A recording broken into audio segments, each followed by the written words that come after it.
welcome.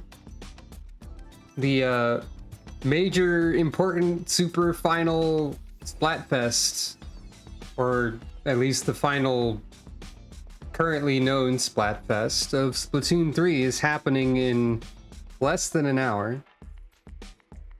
But this is my usual starting stream time, so what am I to do? I'm gonna mess around with other stuff in Splatoon in the meantime. Woomy to you as well, or Vimo, as the case may be. But, I don't often stream on Thursdays, I suppose. But this event lasts twice the time, or at least an additional amount of time, compared to the regular Splatfest, so... You know, it starts earlier, so why not, I guess. But until then, I'm gonna mess around, as I said. So a monochrome run of side order is fairly straightforward. Hello, I love you too. It just means you can only take one color chip type. So, for example, only drone chips. This is, in fact, a category of speedrun under side order category extensions, and there are, in fact, at least 2 weapons with no submissions, meaning, should I truly want to, I could get 2 free world records right now. Which is always kind of funny to me. But I believe Splatling and Brush don't have a record. I'm not really going for speedrunning though, I just like side order. And I already liked monochrome runs, conceptually.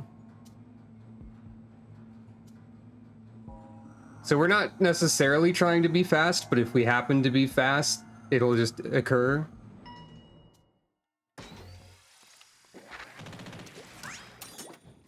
Also, I'm not like... I haven't played this in like a billion years, so I don't expect to be good at it. We are already going notably not fast, considering the goal of this one.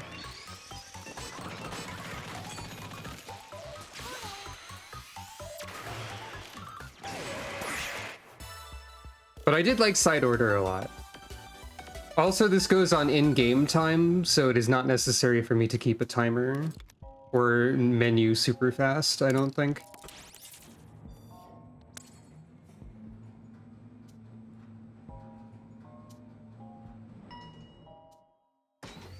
But yeah, hello, welcome.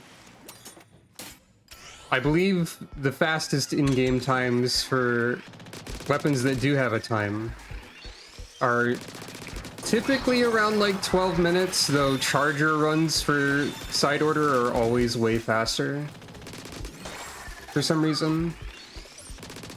Admittedly, I don't know too many details about why that is, but I'm also not good with charger. I wouldn't consider myself to be exceptionally good in general at this game, but you know. Relentless.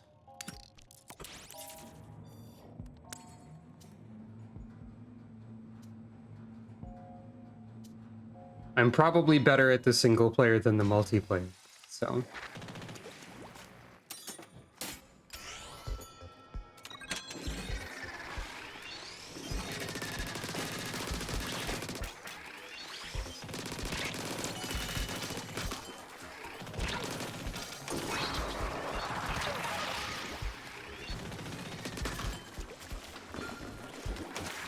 I believe RNG manipulation is a major part of like the regular side order speedrun.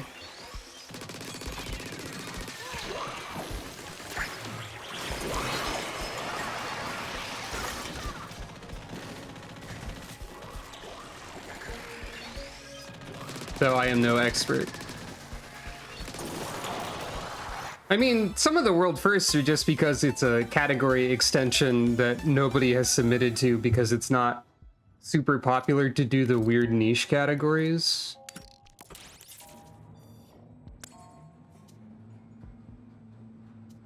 So that's sort of like saying it's impressive for just like, I don't know, saying I'm an impressive wood carver for deciding to attempt to carve a statue of something nobody has carved a statue of before. I don't know why that was my go-to metaphor, and it wasn't really a complete metaphor either, but so it goes.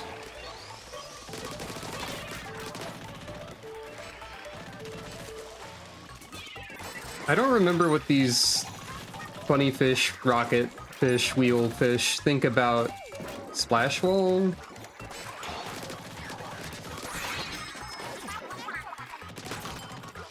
But yeah, not going for super speed here or anything.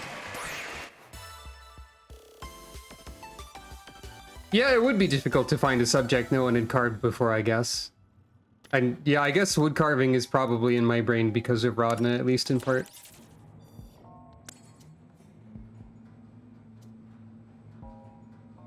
That is true, that's fair, I guess. But in this case, I would perhaps argue that the one who set the groundwork is the person who decided to make the category a thing. Person or people.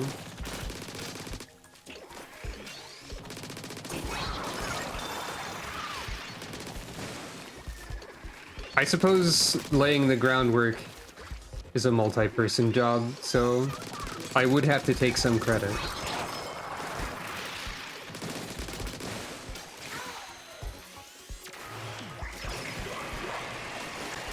Even though sometimes my motivations are, I think it's funny nobody has submitted a run for this, so I'm going to.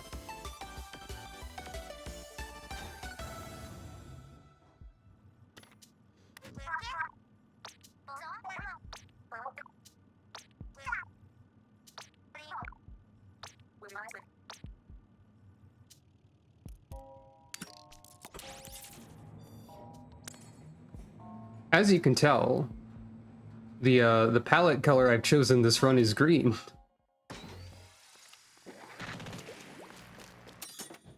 In case you are only listening to audio, I guess.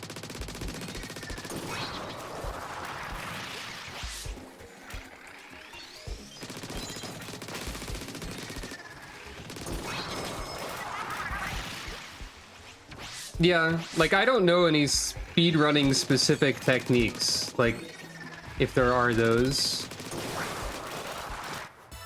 I just assume attempt to go fast within normal parameters.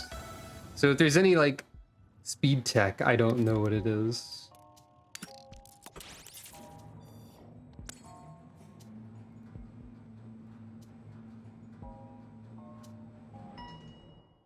Oh no. People deserve credit for contributions. That should go without saying.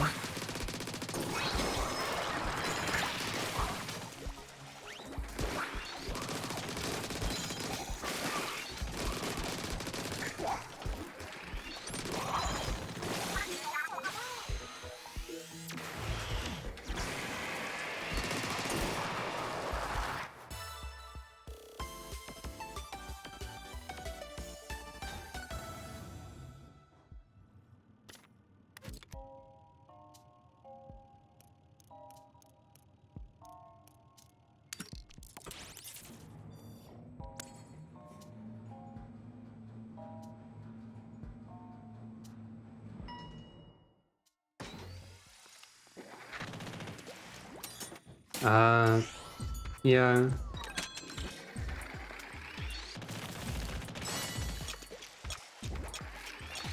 Shoutouts to Tristan, then. I don't know them or their work with speedrunning too well, but they deserve credit.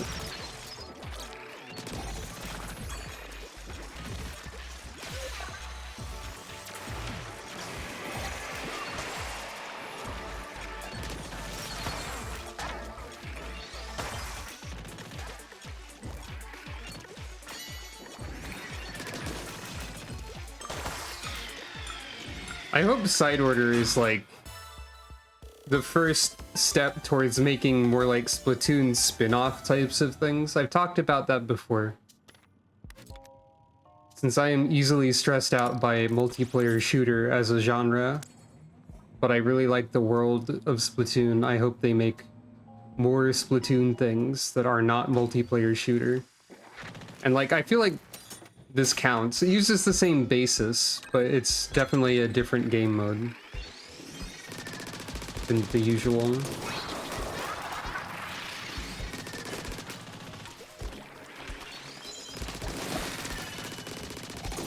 Even if they've retired from speedrunning, I think they deserve credit. Because, well, I don't know them personally. I know enough people who think they're a cool person that I bet they're a cool person.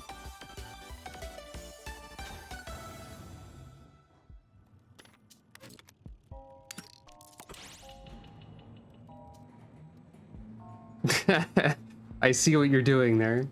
They do have the card game and the rhythm game.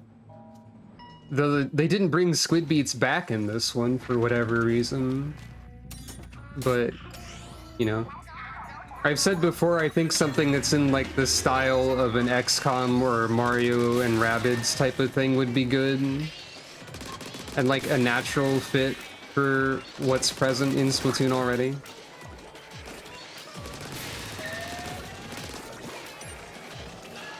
They've demonstrated before that they can, whether or not it's a good idea, attempt to make any random franchise into a 2D platformer.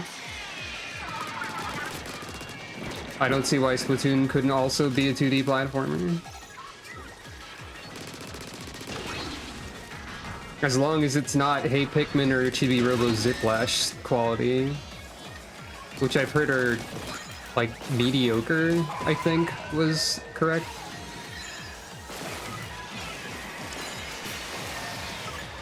I don't think I'm actually familiar with the, I don't think I'm actually familiar with the genre spectacle fighter. Hey, Splatoon! That's me whenever I see Splatoon. We don't need a game to be named that as well.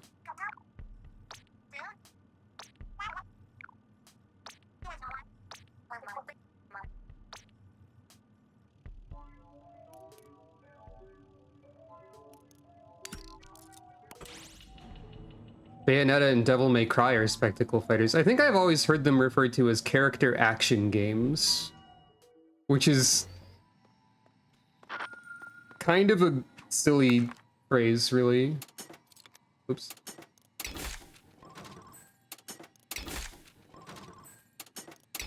But I guess spectacle fighter makes sense as a definition, or a name for those.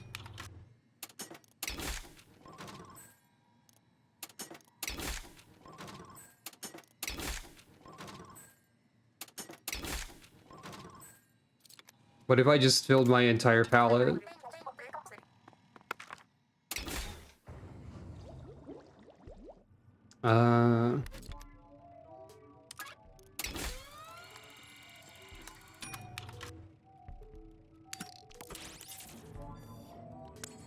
I guess that makes sense. But as far as like widespread usage, or at least what I've heard people use Spectacle Fighter only slightly less than I've heard people use Search Action for Metroidvania. Oh no.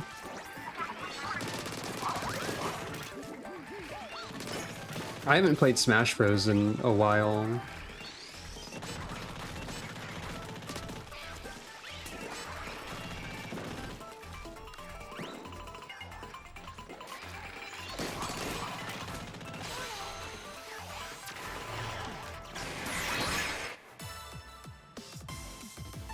At least Booyah Bomb is always a way to get rid of these fish. I forget the name of all the enemies.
God, I kind of wish there was a game called Bifocal Battle Clubs or whatever. Unless there is, and you're not just doing a pun.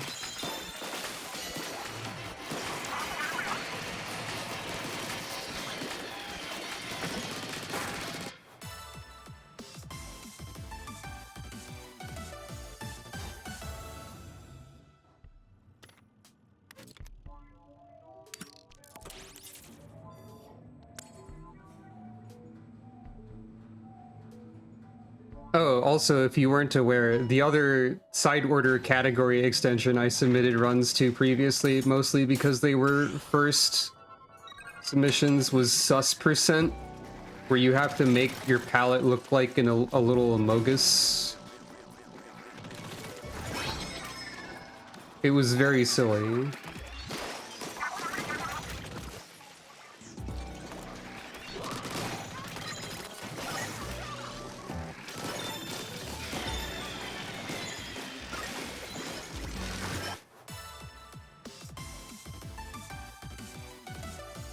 This one is much easier to think about, because I only need one color and I don't have to make a shape.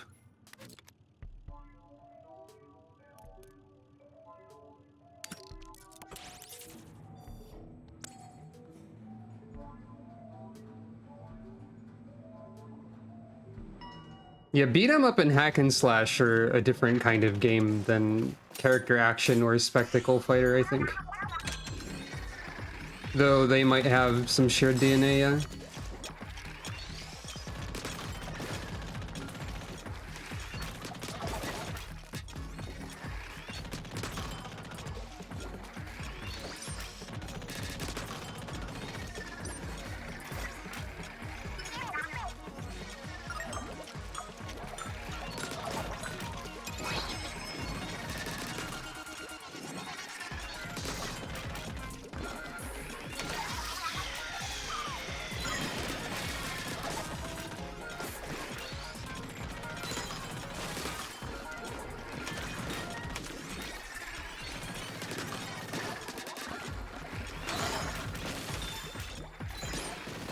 Oh, also, I tried adjusting a few, like, stream settings. So if you notice any upgrade or downgrade in any quality of it, if it's an upgrade, hooray. If it's a downgrade, oops. It's probably not too different looking, though.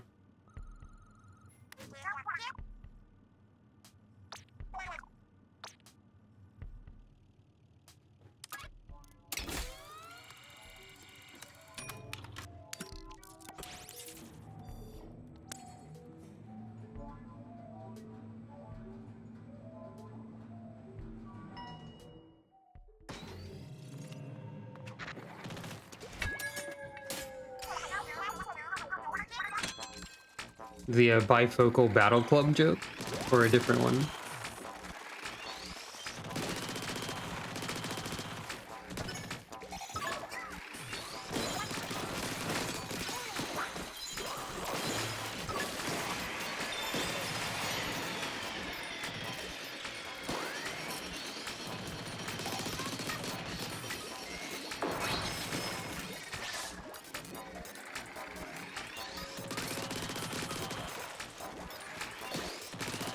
It was a good one.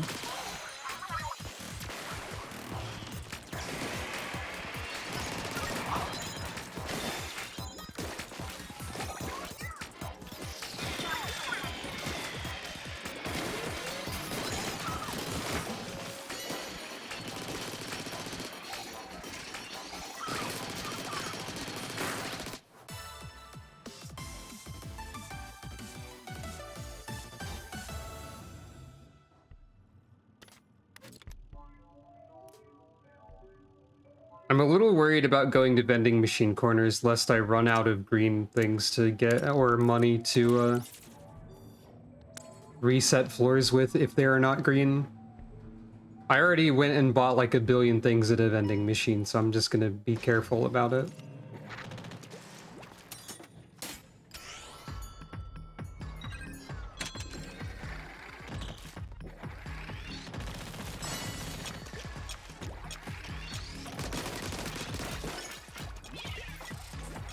It does occur to me that I could go there to buy a sub-weapon or something.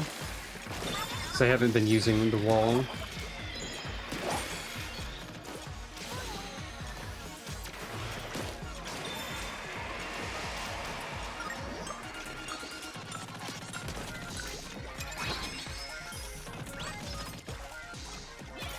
I could start using the wall as well.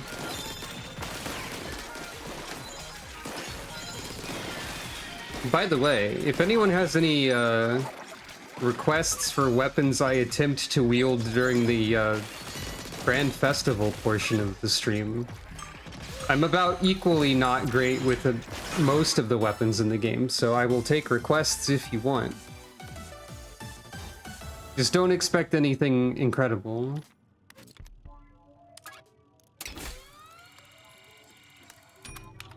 Uh-oh. Good thing I have a lot of money. Okay.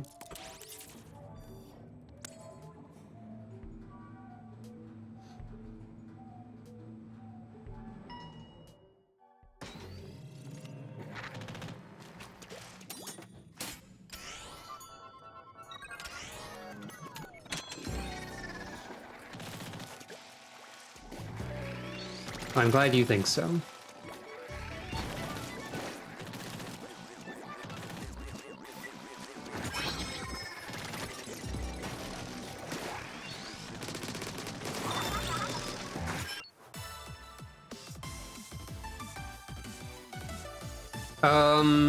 There are a lot of options. There are... I almost, like, absent-mindedly picked something that wasn't green. There are a lot of options, so I'm not sure how I would easily go over what they are. But there's a bunch of weapons, and there's 2 kits per weapon. Unlike previous games where they had 3, but there are like 15 new weapons or something, I think is the exact number I read. But there's like, there's the shooters, the dualies, the chargers. So there's like splatanas, brushes. There are many things. Splatling's like the thing I'm using right now.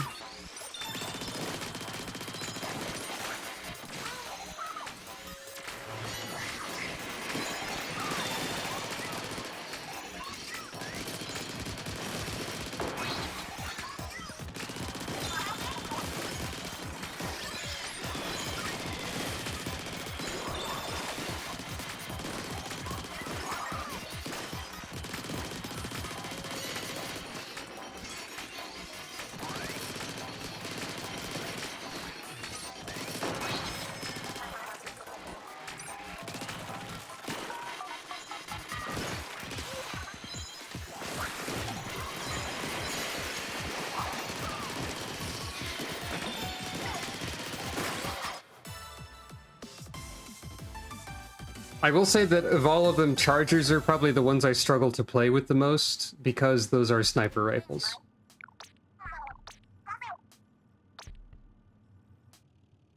I'm not great at sniping.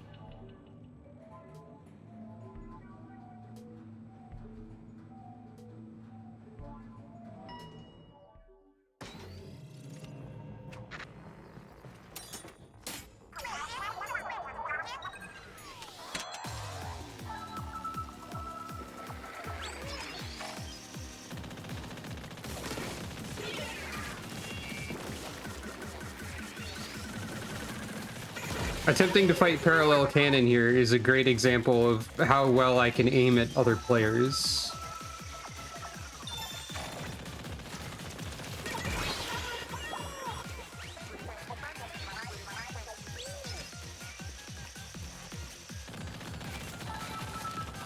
Thankfully, I have the Pearl drone here.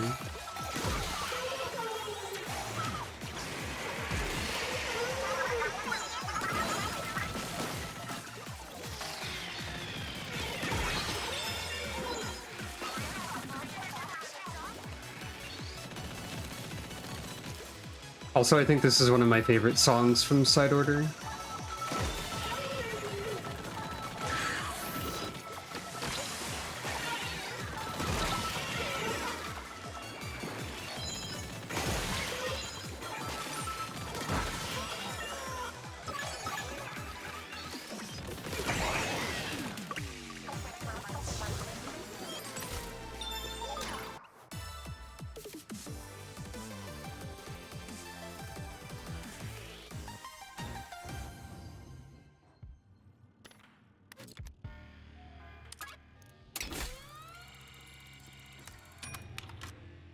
I just realized I can go to vending machines to skip a floor without buying anything as well, which might be beneficial. Something that I had forgotten to consider.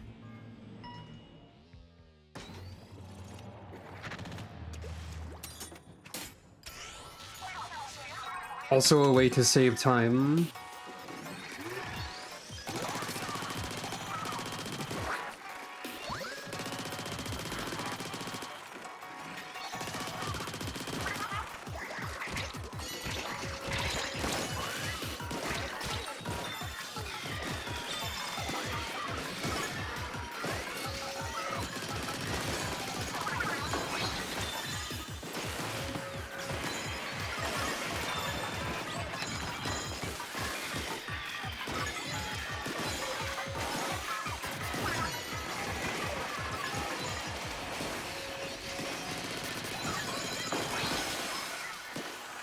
If you have enough Pearl Drone chips, the game becomes very funny. By the way.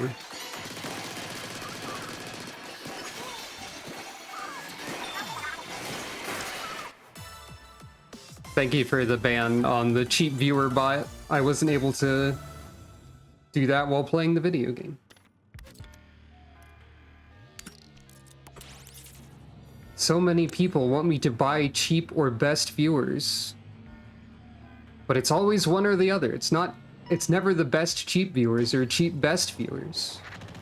They really gotta step up their game.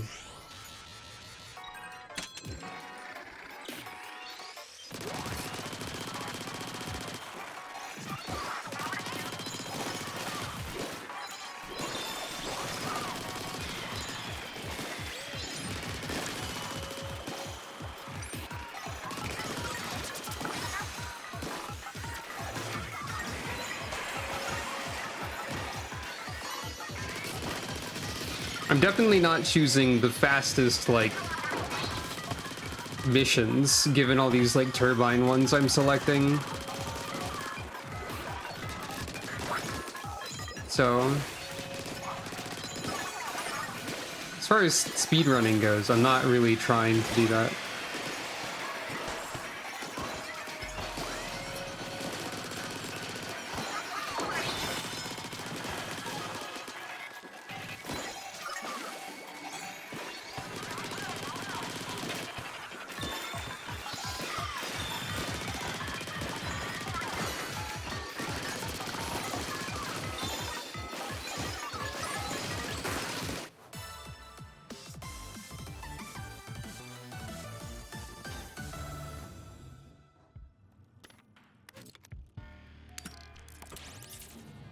So even if this is technically a world record by virtue of being the only run of this exact specification submitted, I don't feel like this is speedrun enough to submit.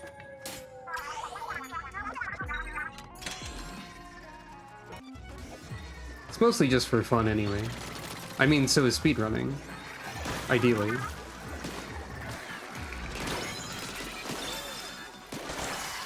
Umbrellas and Splatana seem interesting. Alright, I can give some of those a try. When we get to, that. Where are the orbs? There's the orb.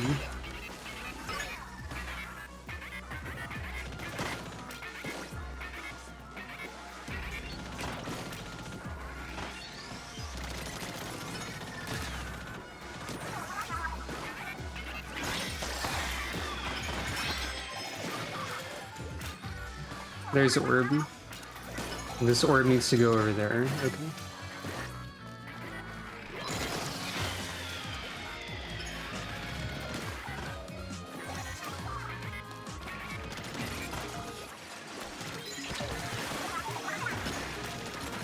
Also, after having like all the marina hacks upgrades, side order is definitely like way easier than it was at the start.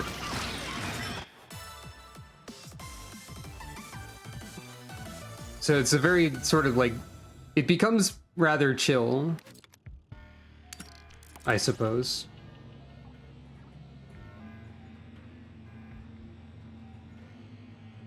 I'm using this opportunity to go to a vending machine, look at it, and turn away.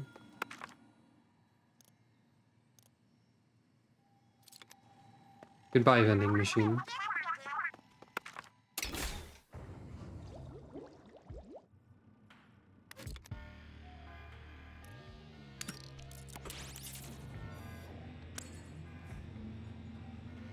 Arguably, I should have done that again, but I saw a green square.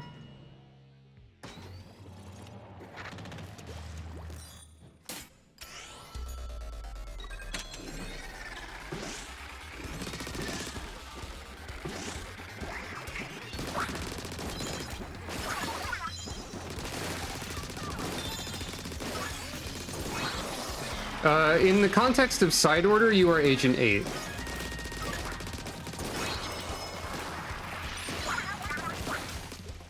Which makes it a little bit weird that Agent 3 gets access to side order replicas and gear and locker decorations. Presumably, new Agent 3 has no idea what any of this stuff is that just keeps showing up in their mailbox, but they take it anyway. As one does. Uh-oh, I might be out of green. Nope, there's some.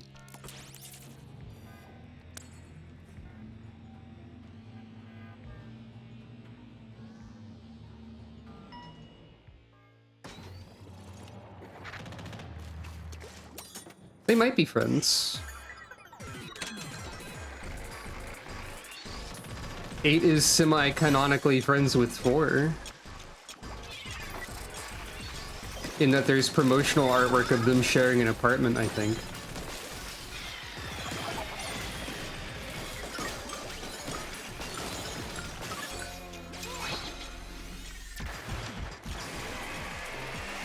Should have held on to that, maybe.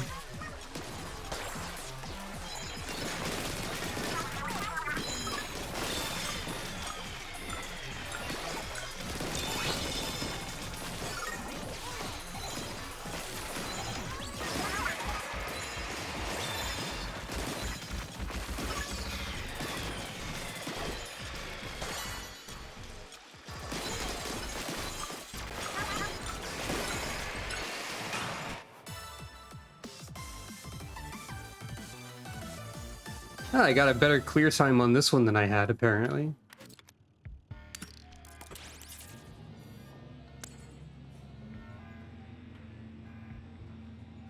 I just realized that Calico is still wearing a Dark Souls hat.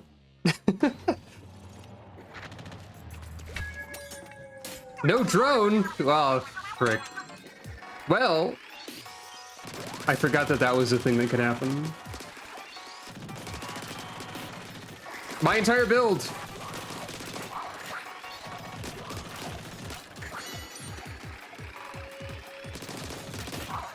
That's bad news for me.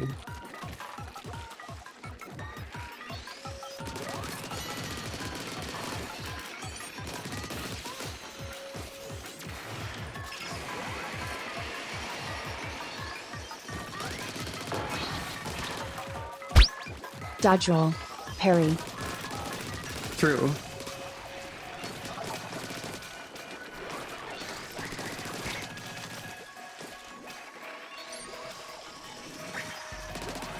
I'm thinking about Calico doing a dodge roll.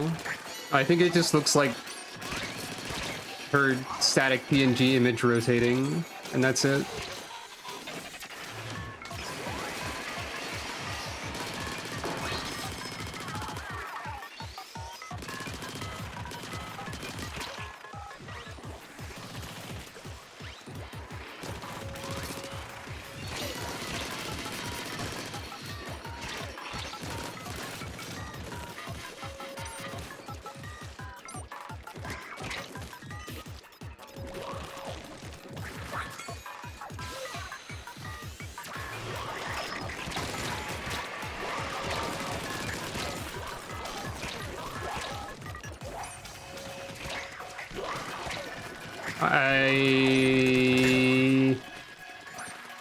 I can't glide.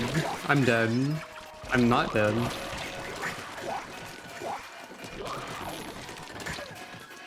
This is not great for me.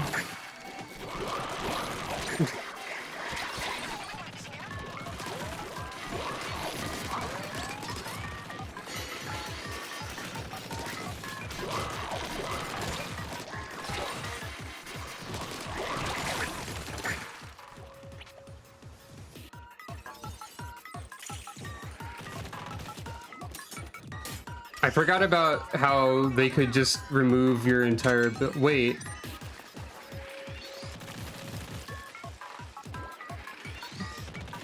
Did I lose progress? No, wait, that is the last checkpoint right there.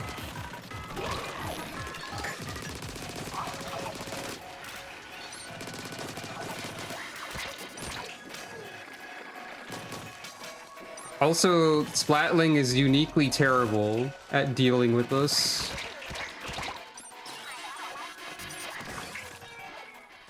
I think this run might be over. I think can you... What happens if you give up? I think you just die forever? No, okay, you do.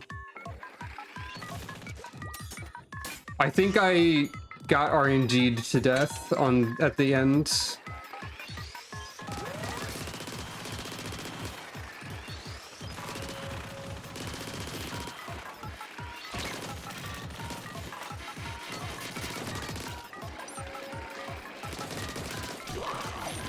You need your build in order to live at the end.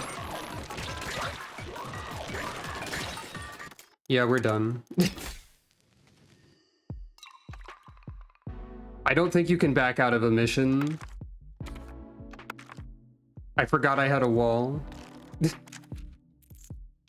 But I also think the wall is bad for side order. It's fine.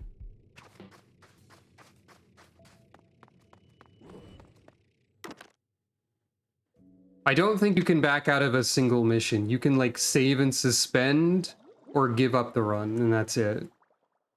That's all you have.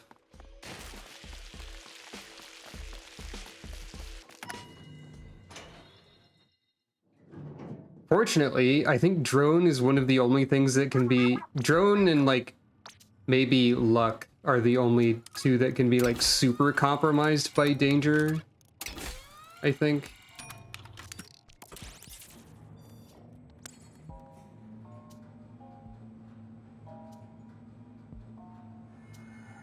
It wasn't a particularly fast run anyway or anything.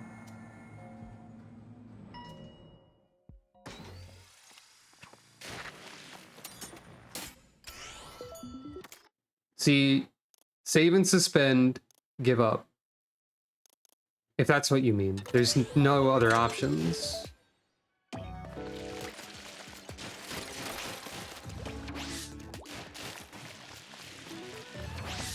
Oop. Oh, I won! I don't know how that happened, but I'll accept it.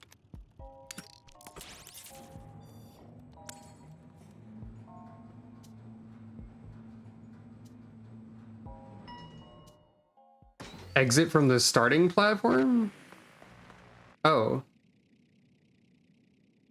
What? Okay, I never knew that was possible. It does cost money, I guess.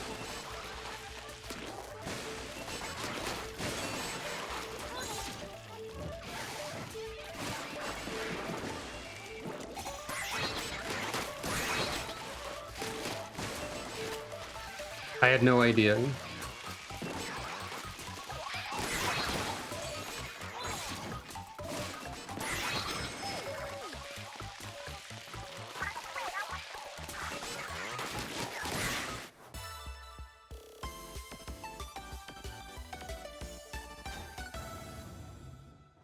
You think they just put that option in the menu?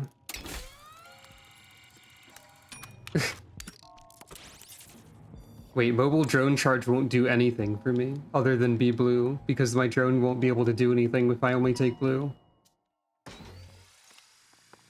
Look, I didn't know that's what you meant, and I didn't know that that existed. I'm not saying anything negative about you.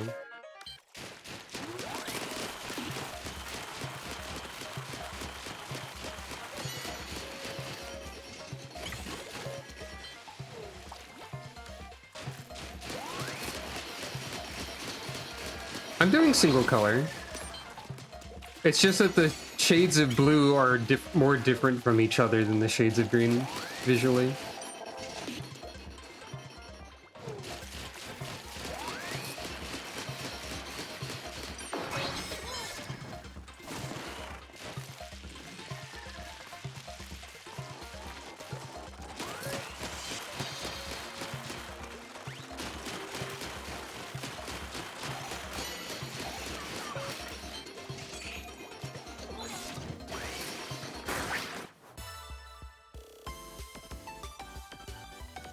Yeah, it was a much different blue, but these are all blue so far.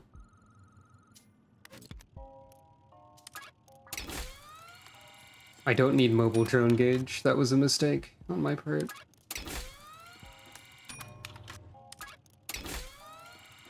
You're good and I love you too. Uh-oh. Okay, it's fine.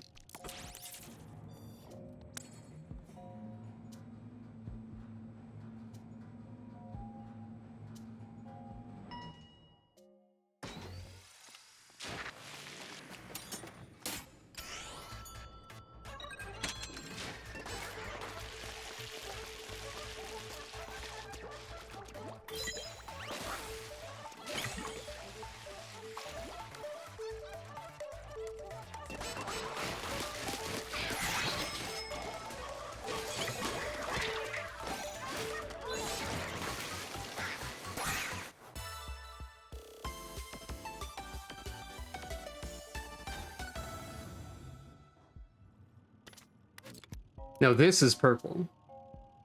It's a notably different color. Also, the icons for all the blue ones are still blue.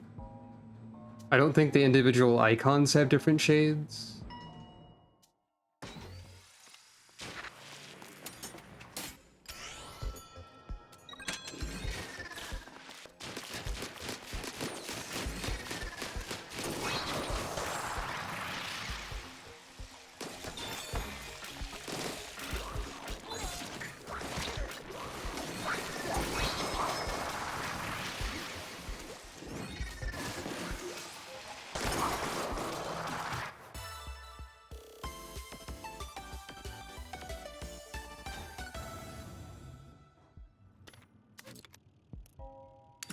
Oh, no, that's nothing. Swim speed up is also not a lot for me, but you know, whatever. Entirely blue brush is a pretty funny one as well, if it really gets going. I mean, blue is a chip color all about getting going, so...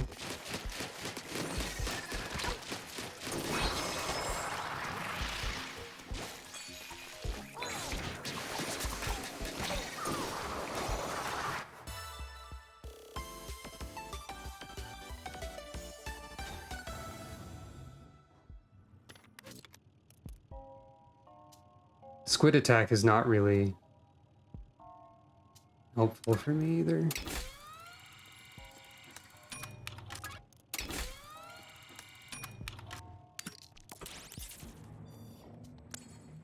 Ideally, we'll be able to get a bunch of rush attack and stuff like that.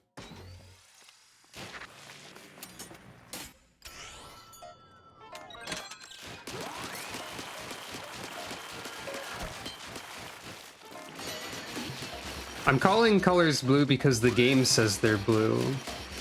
So in the context of this game, whether or not you believe they are blue, according to like color definition, they are blue in the game. That's how I see it anyway.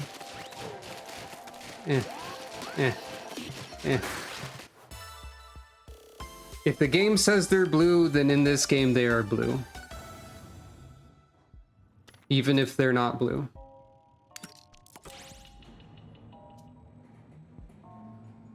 Hello, welcome.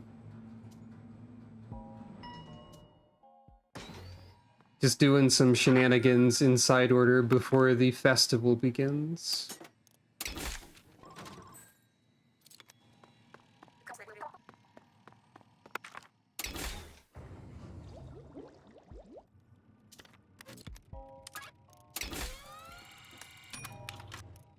There we go.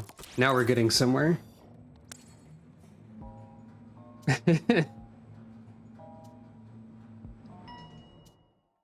So maybe we'll be able to finish a run. Last time I was doing a drone run before you got here, and then I went into a mission that was like, no drone!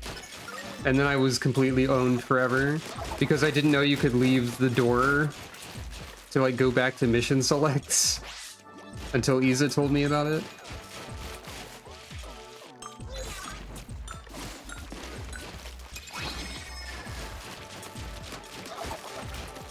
Also, for those who weren't here, this is technically a speedrun category, though I'm not really attempting to go quickly. It just seemed fun. And also there are a few of them that technically don't have any runs submitted, so I could world first if I got it clear regardless of the time, though if it's not particularly impressive, I wouldn't submit it anyway at this point, I don't think.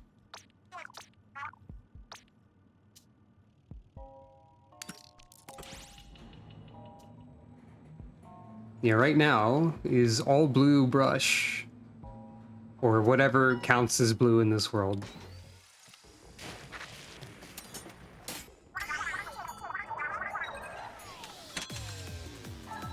Previously was an attempt at all green splatling.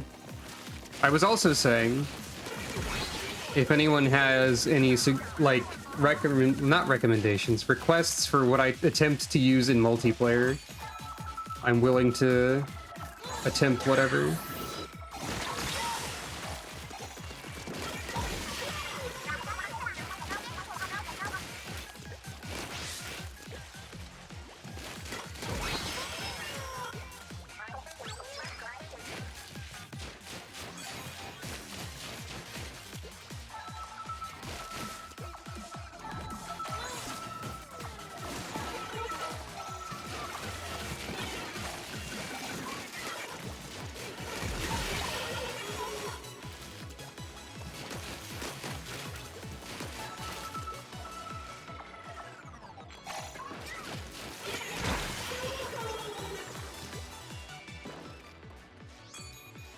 Oh wait, you exist already.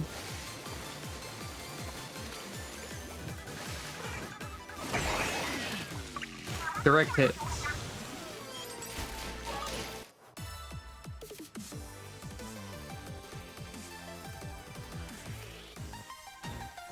I was waiting for them to spawn in as if they hadn't.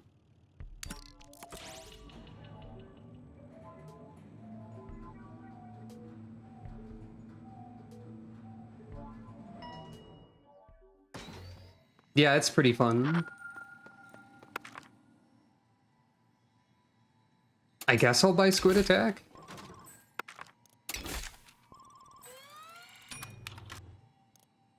Eh...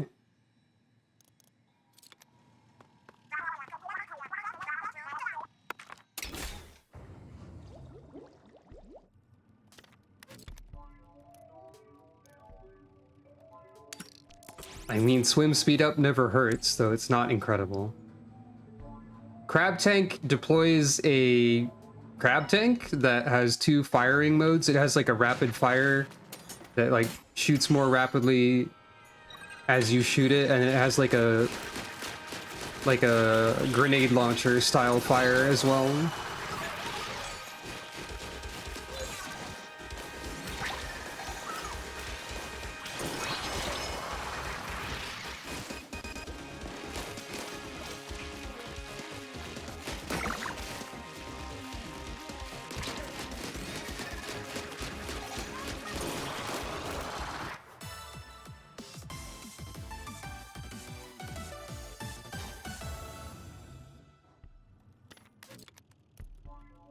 Come on, give me something better than swim speed. Take 2 rush knockback. That seems funny.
That's true.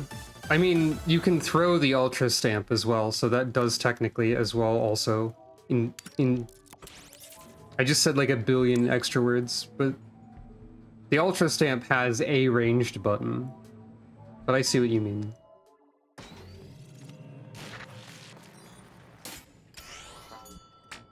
I'd love to get a rush attack chip and not just knockback.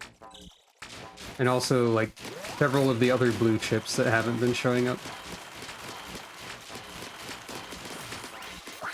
Though rush knockback is quite funny. Boop.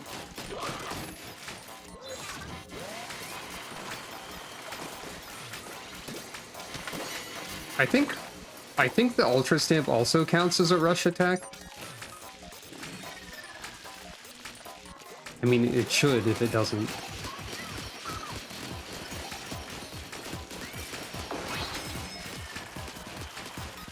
Yeah, the crab take doesn't last like forever or anything, but it does also have defensive options. It can turn into a ball and roll around.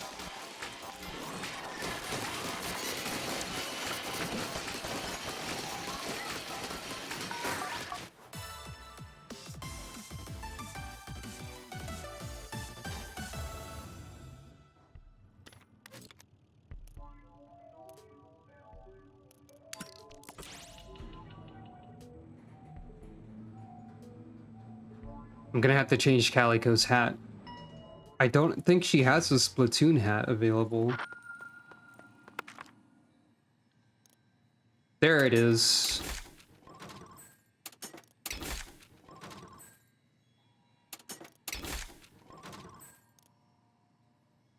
You love to see it. Unless this means I can't get a blue because I can't reroll. Or something like that.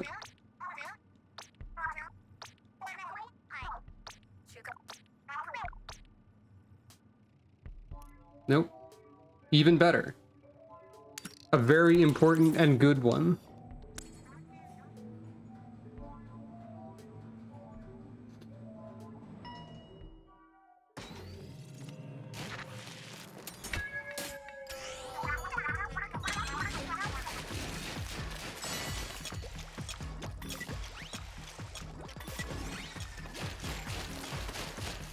However, I find myself on a map that does not play to my strengths again.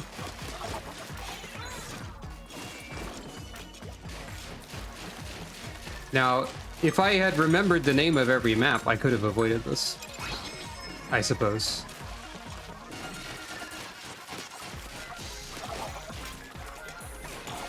But I haven't been looking at the map names. It's been a while.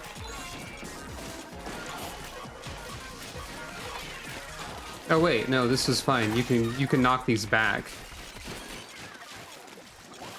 Yeah, tank. I know.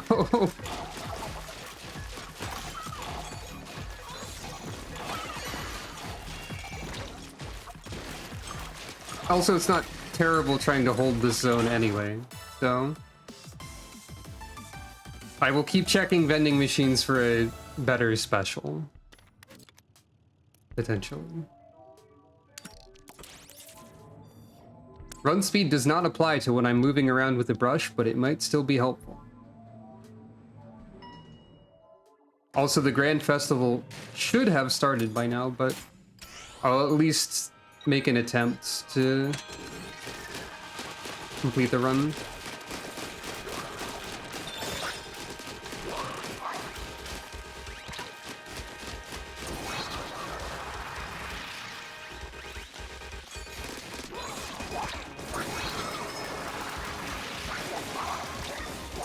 Yeah, this is how you know that the Ultra Stamp does count as a rush attack, because it was doing more than normal. So maybe it's worth keeping this special after all. I think Frantic Double-Decker Crisscross Floor is an annoying one, but I don't remember for sure.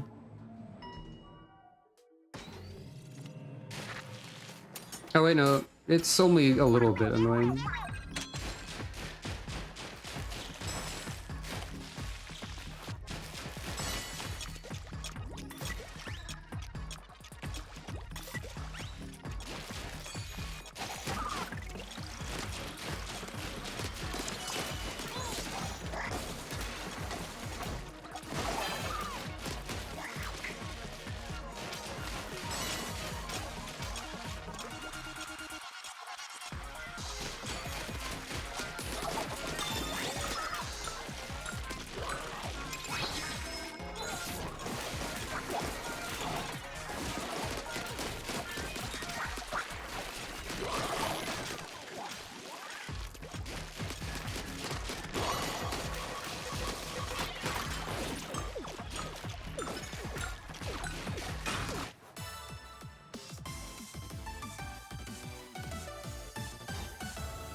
There we go, moving ink speed.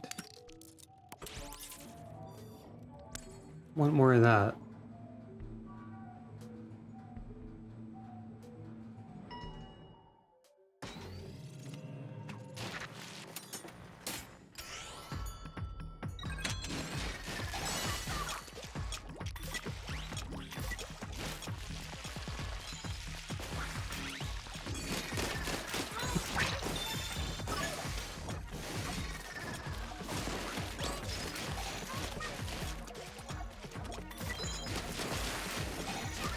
Right.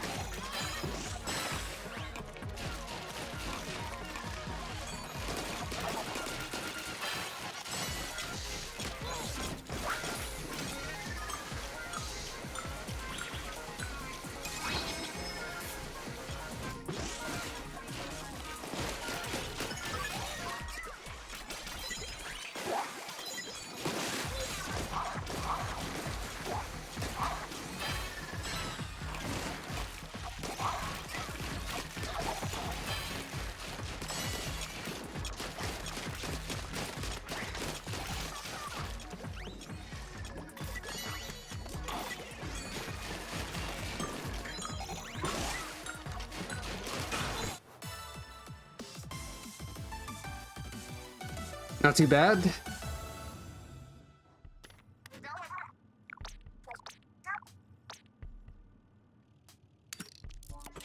How does which particular challenge work?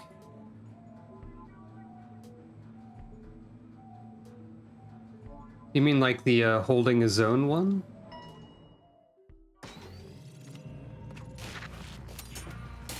Oh, it's just there is an area on the ground that you have to keep covered in your ink, and enemies can try to cover it with their ink. And you gain points when you have your ink in the zone, and you lose points when they have control of it. If the zone is occupied, if it gets like a certain percentage filled by the other ink color, it is neutralized and then taken over.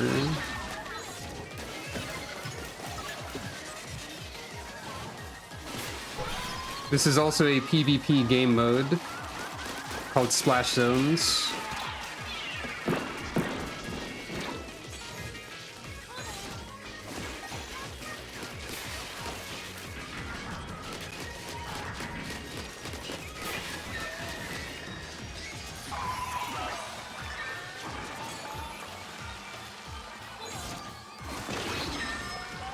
This boss is a bit more work for Rush, I think.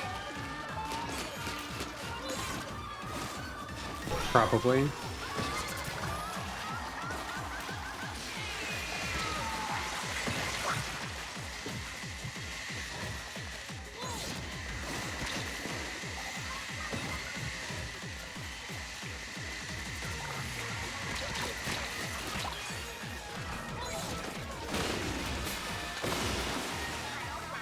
There are only certain layers of that boss that you have to kill, but I don't remember exactly how it works.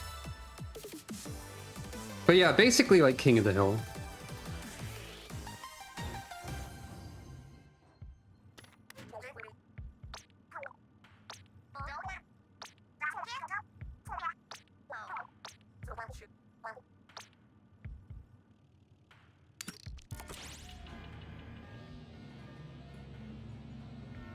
I wonder at what exact point they're going to reach, like, the limit of how much they can make Pearl and Marina gay for each other without outright stating it.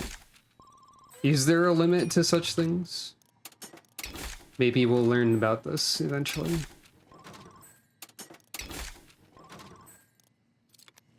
Maybe we'll find out.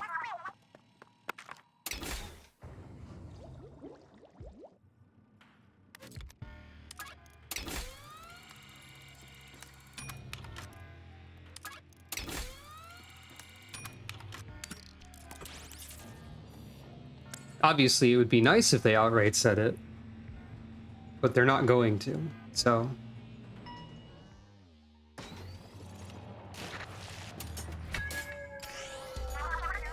Alright, now we have, like, maximum moving ink speed, so here I go.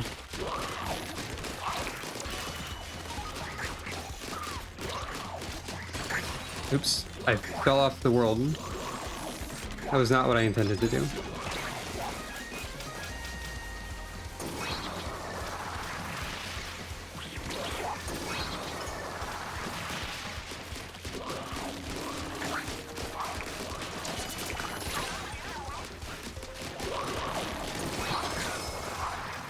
Oh. I thought that was the last one. That's fine.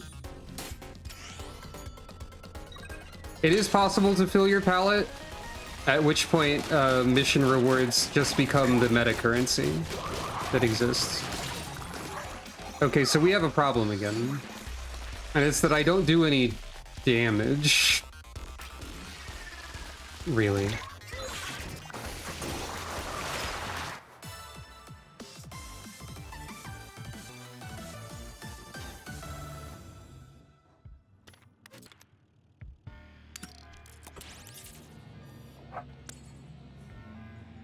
The rush attack stuff is even funnier if you have the roller instead of the brush, because it's, like, better at that part of the whole thing.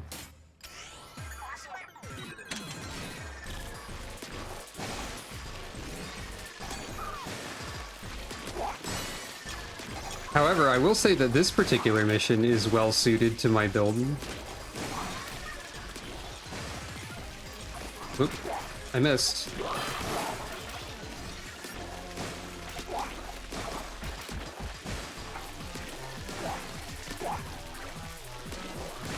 Well, in theory.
Mobile special charge is maybe one of the best chips in side order.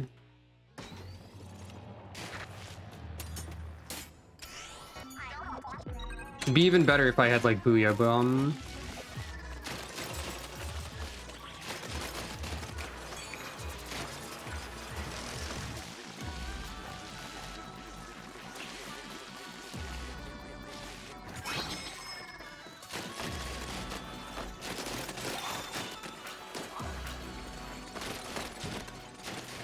Oop.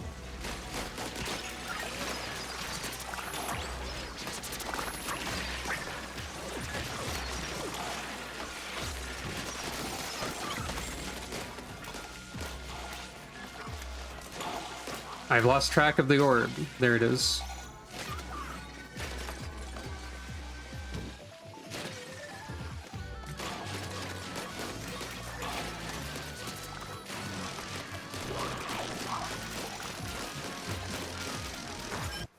There we go.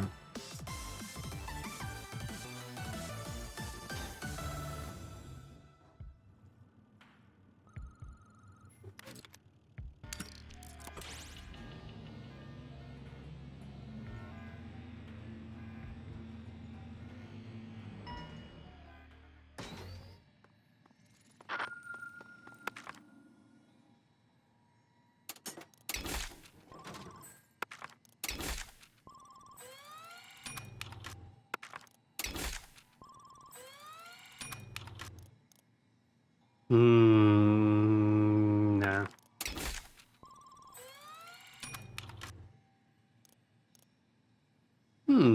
I'll try Splashdown. That could be good.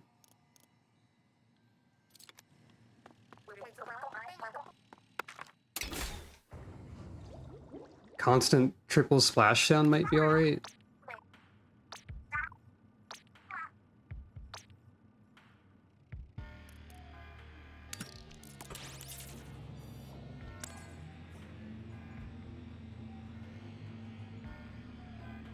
Also, you get bonuses for having a bunch of the same color in a row. Hey look, it's no drone again. But it's okay this time.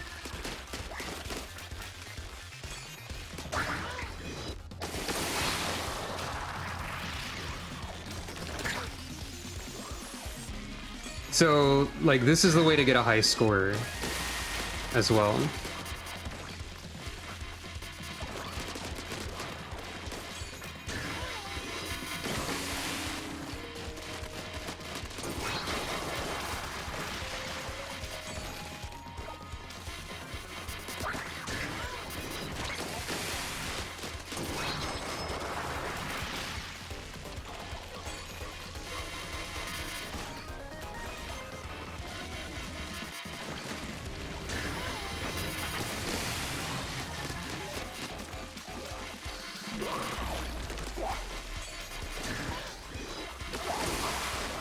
Yeah, alright.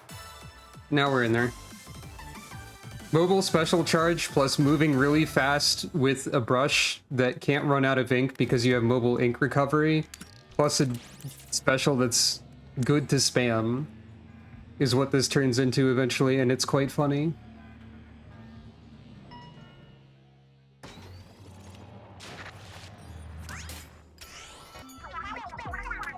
All that said, sync the 8 balls is maybe not the easiest thing to do with this.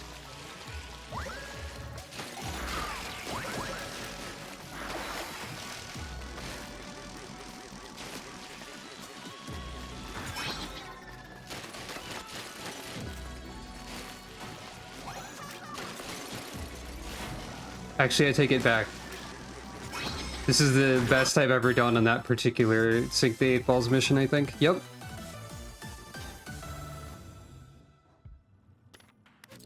That went surprisingly well. Alright, we're almost at the end.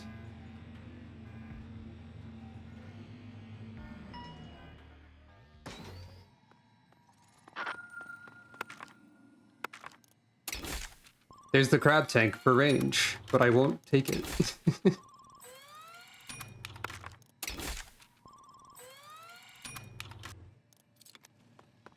Don't wanna use too much money on rolling.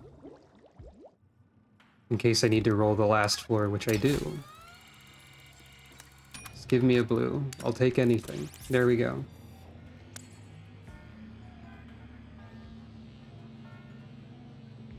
And now we're good.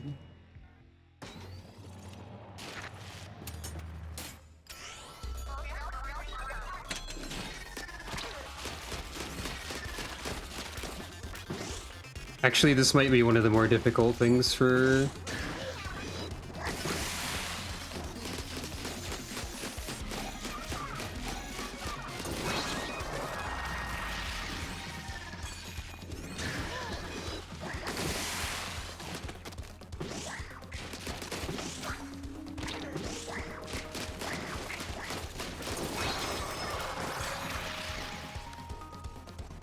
It's not bad.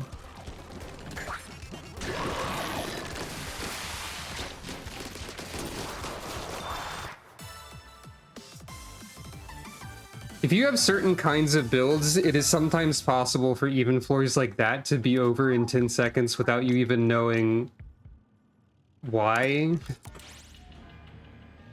Alright, final boss time. Good old Smollusk. My friend Smollusk.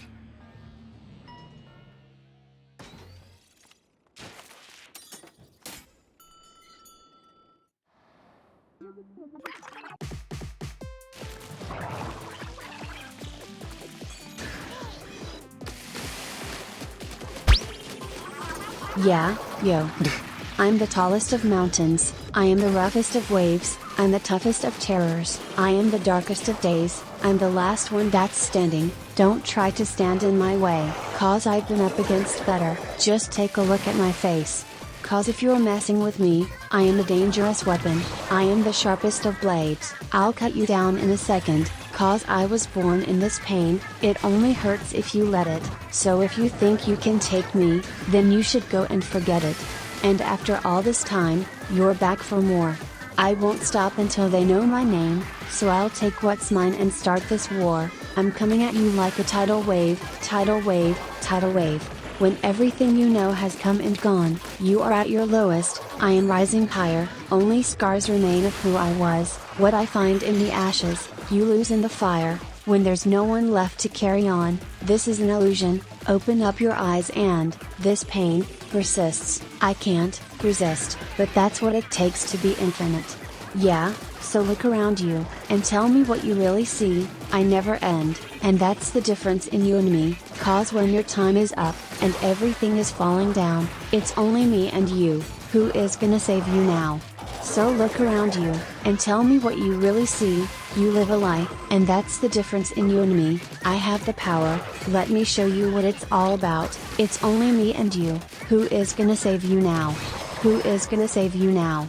I am the tallest of mountains, and don't you ever forget it, if you step in the ring, then you're gonna regret it, take it, cause if you're messing with me, then you should know that it's over, I don't crumble for nothing, I've got the world on my shoulders, meow.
The game got very confused for a second there at the end.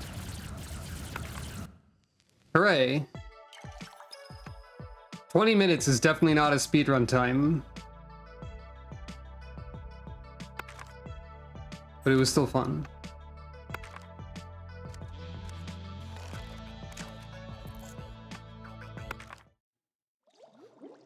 Yeah, I didn't have much damage outside of spamming my special. I didn't end up with a damage build. Anyway, it's time for the main reason we're here. The Grand Festival. Are you ready?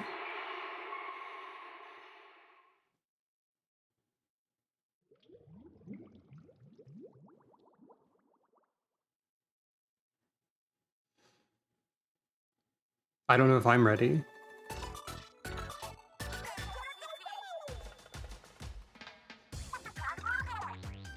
Listen up, it's going down. Repping the Splatlands, we are deep cut. Anarchy, Splatcast for live, yay, here we go. You lip sync, we drip ink. I don't remember the voices I did for these three in the videos forever ago. Shiver Fry and Big Man. The Grand Festival is finally underway. Join in the fun. Don't forget to toss out fizz bangs. Okay, this is all normal so far. Right, there was a sneak peek. There's always a sneak peek. I completely forgot about that. I think I got like 2 conch shells. Hey, Team Present, that's me. So the final Splatfest is past, present, or future, with each being represented by the idols from 1, 2, and 3. And I'm on Team Present with Off the Hook. Current Splatfest stages. Wait, I thought there was a venue. Is the venue just... I thought the venue was going to be a battle stage, but I guess the venue is a lobby. Bi-color battles are on Past, right from present, the start. Future. All can change in the blink of an eye. Is that so? Oh, right. I just remembered. Speaking of changing in the blink of an eye, I have to change Calico's hat. Callie. I can technically make Calico wear 2 hats that phase in and out every time she speaks.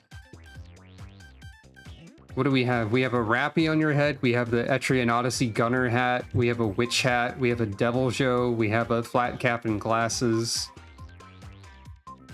I've never used that one on the stream. There's her wearing the Fremblem as a hat. She's already a pro. That is true. Okay, what do you think? Cowboy hat, witch hat, Tower of Hats from Team Fortress 2, or sun hat and sunglasses? I think sunglasses. I don't think I've never deployed this particular Calico on the stream before.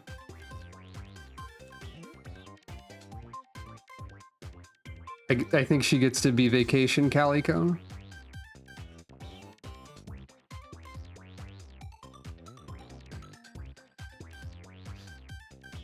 Oh, have I ever... Thank you for petting Calico. There's one that is not actually functional, I don't think, that I made as a joke, where I was like... Let me see if I can find it. One that will never be deployed is the what if I gave Callie shoes one. This is illegal. She's not allowed to wear these boots, I don't think. It's quite funny, but also very wrong. Stance, yeah. Anyway, tricolor battles are available from the start, apparently, and they'll swap the stages. That makes sense. Also, Grisco.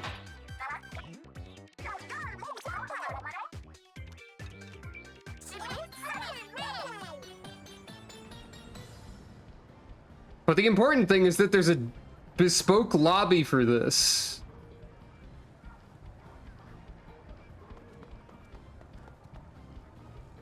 There is a special lobby for the final Splatfest. This is the train station where the game starts. Oh, they got like a tour bus? That rules. I think Grizzco has been taken over by Little Jug.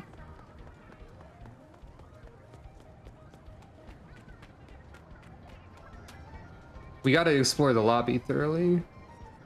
Also, you will be able to go back to this lobby post this Splatfest, I believe. As long as you have any idle amiibo, I think is what I read. Wait, they have ATVs in this world? This world contains ATVs in it? And also cars? I think we've seen cars before. And motorcycles.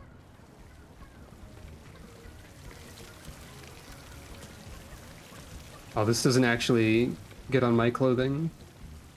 But it does get on the clothing of anyone who stands under it.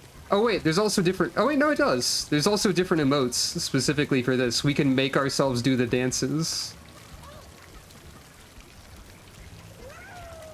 And wave. That's fun. DJ Octavio gets a poster.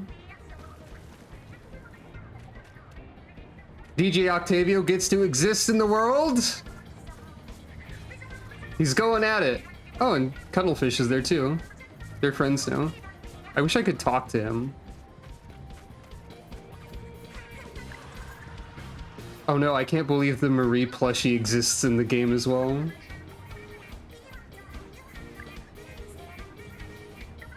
She's gonna drink my Pepsi and call me names. The really low texture, like, quality on the plushies is pretty funny, though.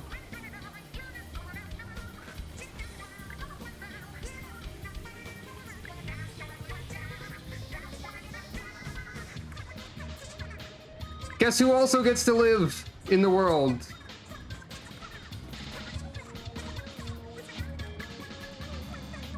Also, they're doing a performance. This is Acid Hues. It's an interesting thing that I don't get to go say hi to Oct, but they get to live in the world.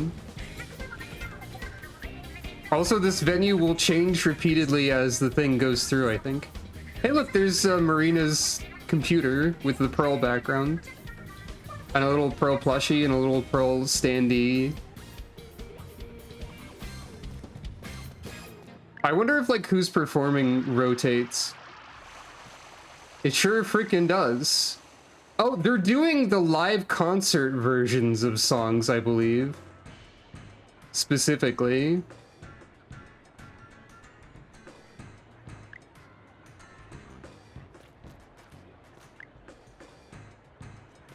Why would Octavio be proud of Marie? Octavio would be proud of Callie, maybe. Oh.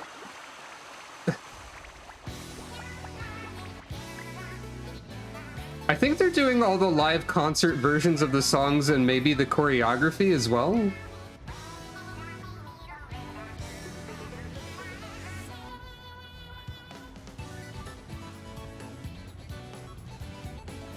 Yeah, Callie, okay. That's what I figured.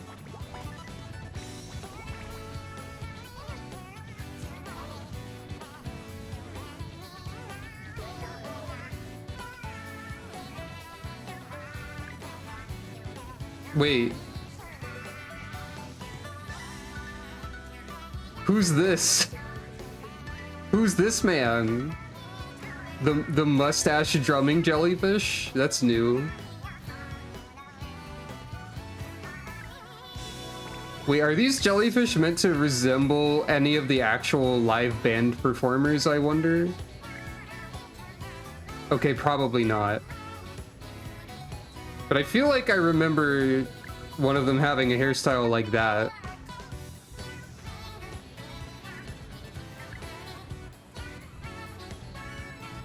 But yeah. Oh, security jellyfish. I believe this lobby will change repeatedly over the course of everything. Oh, there's a lot going on here. There's more. There's yet more to explore. Hold on. Is there a map? No, that's the equipment menu. Oh, right. Um, I believe Splatana and Brella were mentioned.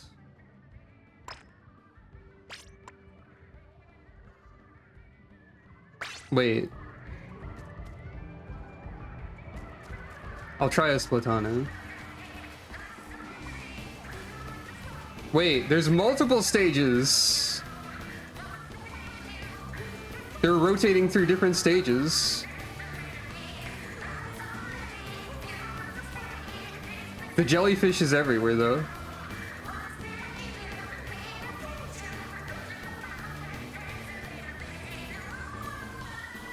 Yeah, this is the live version of Ebb and Flow. This is definitely the,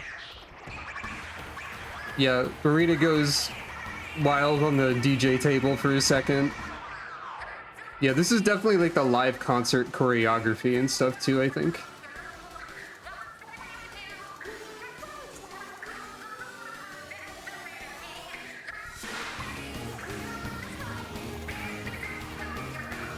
They don't let me rush the stage. This is a lot of jellyfish in one location.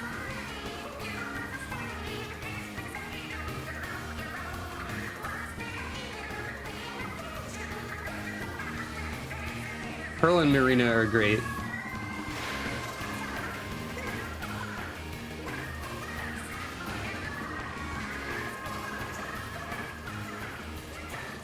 I gotta see if there's any other... Yeah, that ink does seem to be persistent.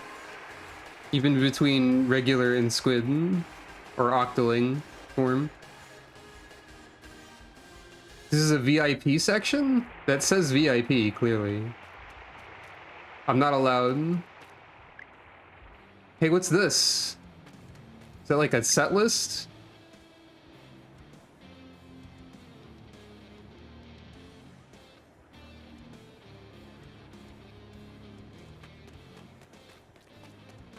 Well, we're gonna have to try a fight too, of course, at some point. But I have to explore the entire lobby.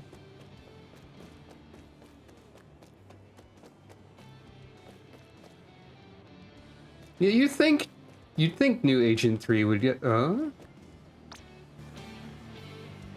that's fun.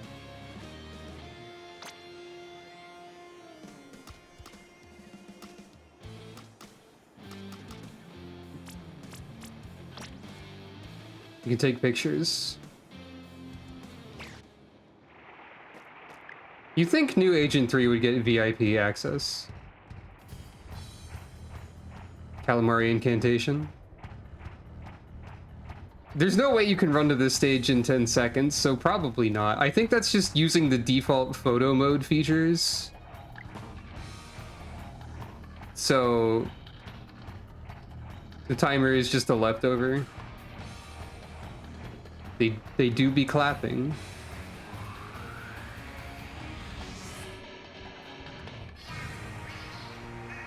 Yep. That's the spicy calamari incantation, alright. God, this is really cool. Have I mentioned recently that Splatoon is like my favorite video game series?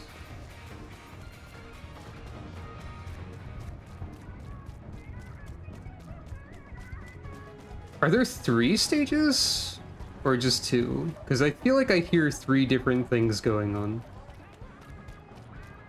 We're doing Anarchy Rainbow over here.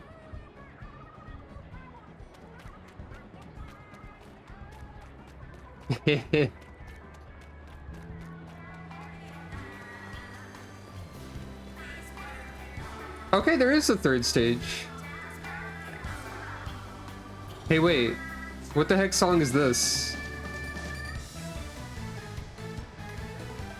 Oh, this is We're So Back, I think.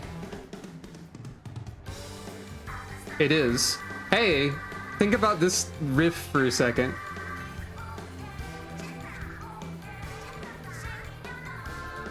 This song is used as the boss clear theme in Side Order as well.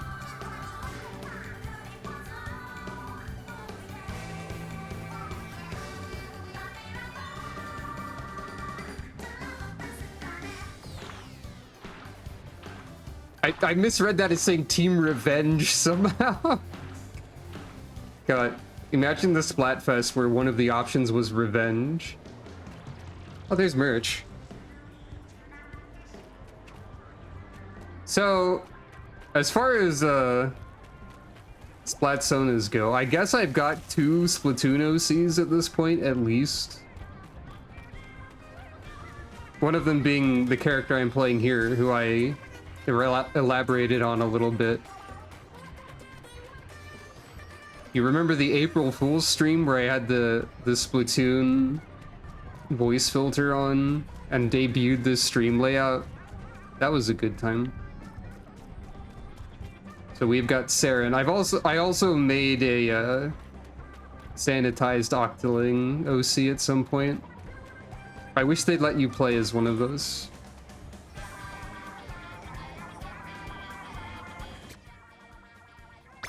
All that aside, but yeah, if you, Saren is over here on the BRB stream with several mem cakes of herself. But then also, I guess I'm allowed to be like, hey, look at this art I made once. Oh, I didn't name it after. What did I name this file? There it is. There's the sanitized Octoling. There she is. Her name is blank. I think she's neat. Her name is blank because she didn't remember anything, and she saw a forum that said, like, put your name here. If you don't remember it, leave it blank. And she wrote blank in the form because she misunderstood the instruction. Anyway, this is the Decavitator, the newest Slatana. It's neat, but I don't think I'm gonna be very good with it.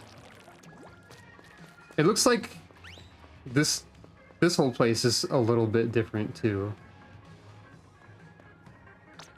What do you want, lobby terminal? Oh, right.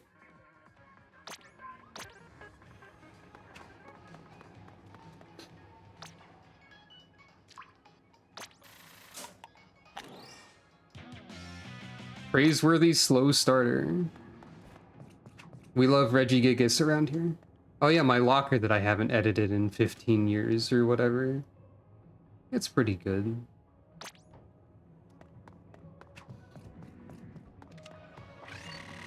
Oh, you can repeatedly swing it. Oh, cool. The logo is in the ink.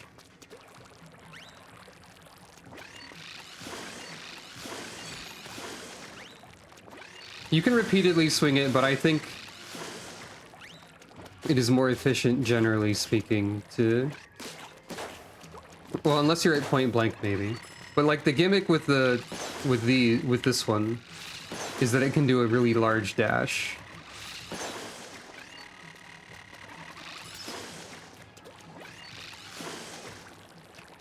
I'm probably not going to do exceptionally well with this thing.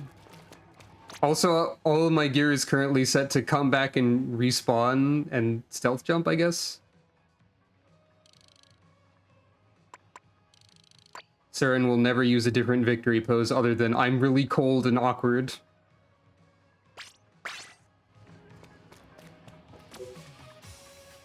So, Splatfest battle, open, pro, and tricolor.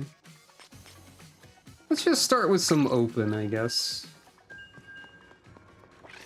Yeah, stealth jump probably makes sense. Stealth jump seems to be one of the most used boot skills. It's for like respawning quickly.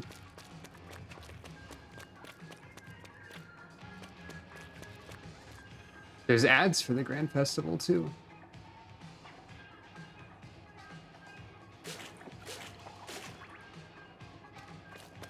Oh, I have some like special Grand Festival earrings on. I should show the other gear that they made for it.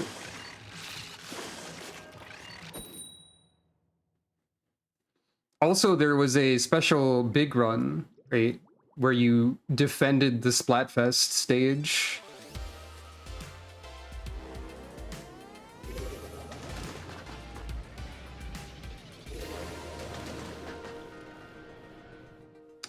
Oh, I forgot she wrote a Splatoon one. That was like her first one, I think. I've only read Cat Wishes.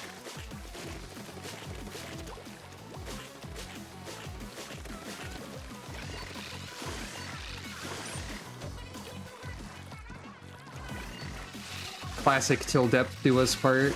Great song. I see we're at an impasse.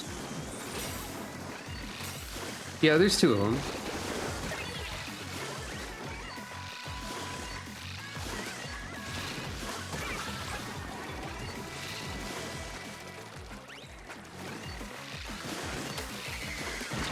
One thing that may turn the tide in my favor is that if any event is likely to attract players of all skill levels, it'll be Final Fest, right? So maybe I don't need to worry over much about only encountering people who are very powerful.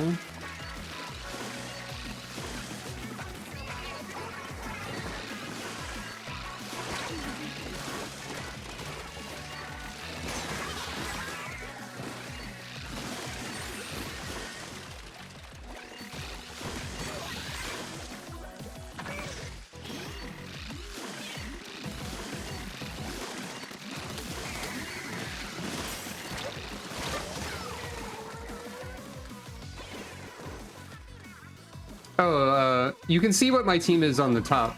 Oh, this is actually present versus present, which is why I'm orange. So we've got two Splatanas, a Clash Blaster, and an Inzap 89. Whereas the other team has the Recycled Brella, an Arrow Spray, a Carbon Deco, and a Reflex.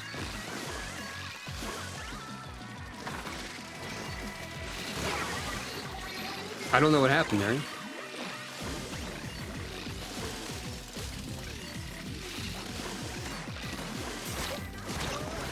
Ah, shucks. The fact that the first match I got is present versus present does make me wonder if present got an overwhelming majority of votes. But I guess we'll learn this as we go. I think Pearl and Marina being the most popular idols would be something I would easily believe. Though I don't know for sure if that's true.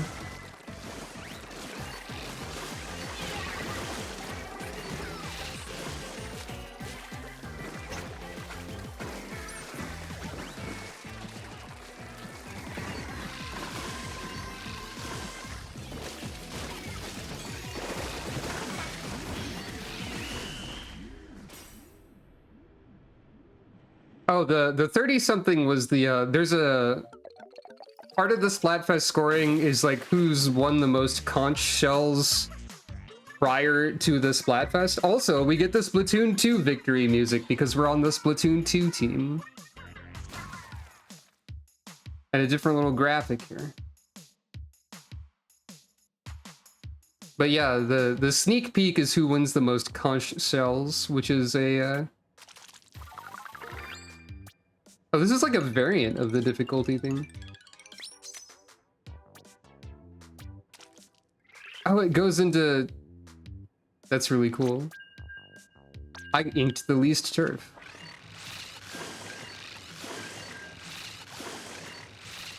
But, yeah. Conch shells, I think, are obtained on win of the day or level up. So, it's basically a measurement of who played and won the most in the week leading up to the fest.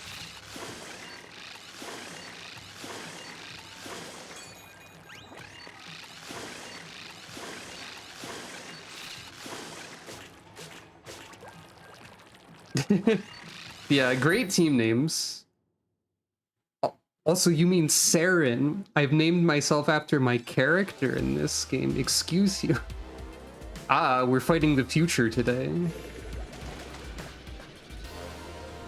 The dramatic, like, wah, is funny to me.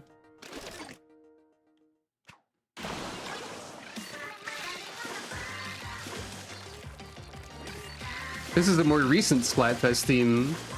which is Pearl and Marina fighting Fry and Shiver in an epic rap battle or whatever. Ah!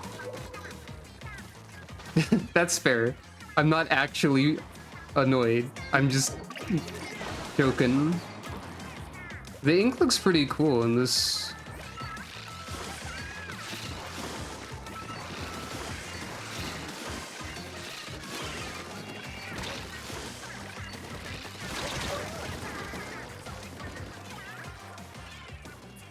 This is about how I expected this to go.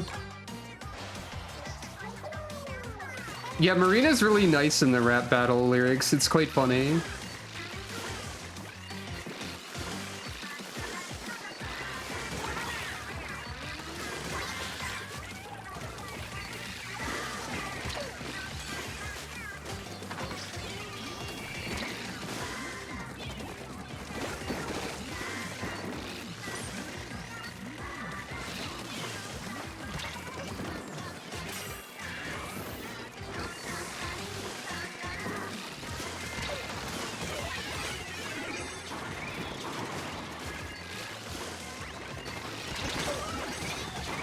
This is a normal map. This is one that was added later when they started making better maps that had some gimmicks in them. But Shifty Stations were only in 2. The only like unique Splatfest maps they've ever made in this one are like light modifications to things for Tricolor, and also one time they had a Zelda map that was like Triforce shaped. I think that's it. I do miss Shifty Stations though.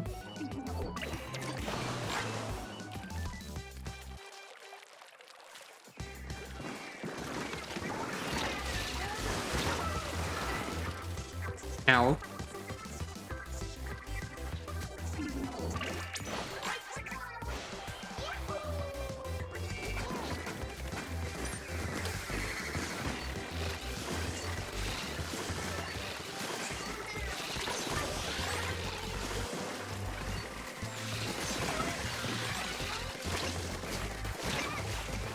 Oh yes.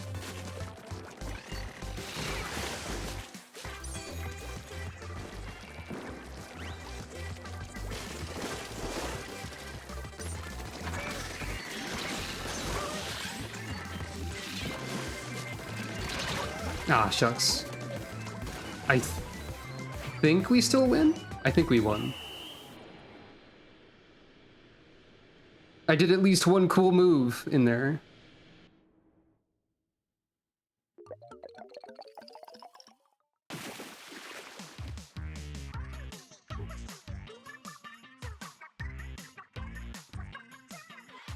Though I only got silver medals.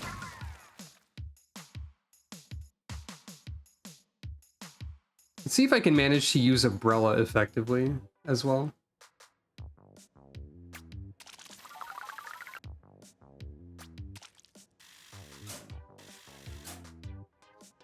I wonder if Splatoon 4 is gonna let me make my Octoling or Inkling look even more like she has anxiety. I wonder if that's possible.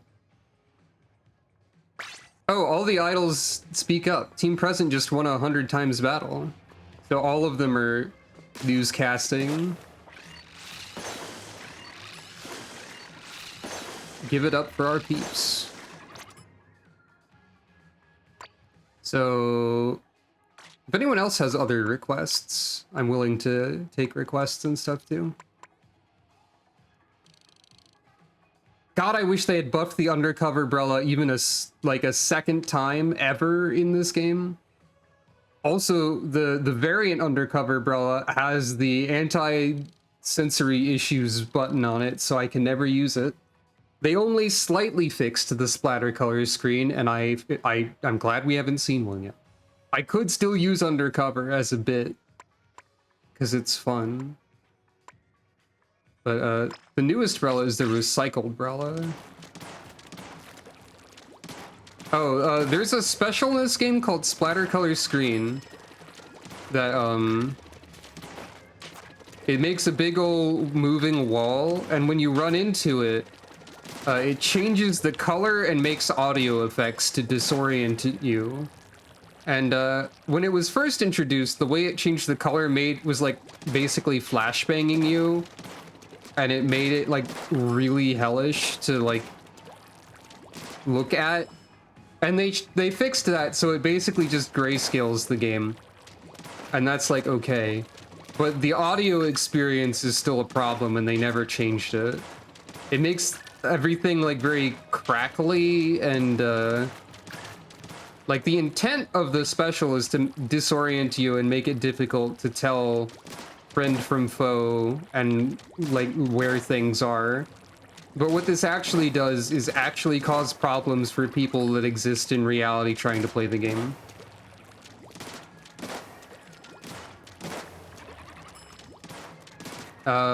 I'm going to attempt to avoid getting hit by it if it ever is deployed, and I'm gonna hope it's not. But this is the recycled Brella. It demands good accuracy. What other options do I have? There's some Brellas I don't own.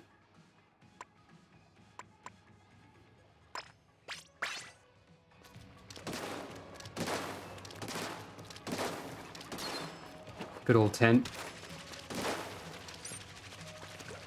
I've never really been a Brella main. I would be if the undercover Brella was good, because it's one of my favorite main weapons to play, even though it's awful. Let me look at the store and see what I don't have. And also get the catalog reward.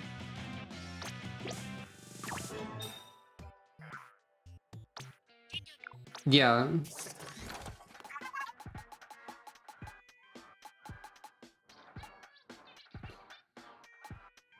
The undercover Brella's gimmick is that it can't launch its canopy, but holding down the button will let it shoot fairly rapidly.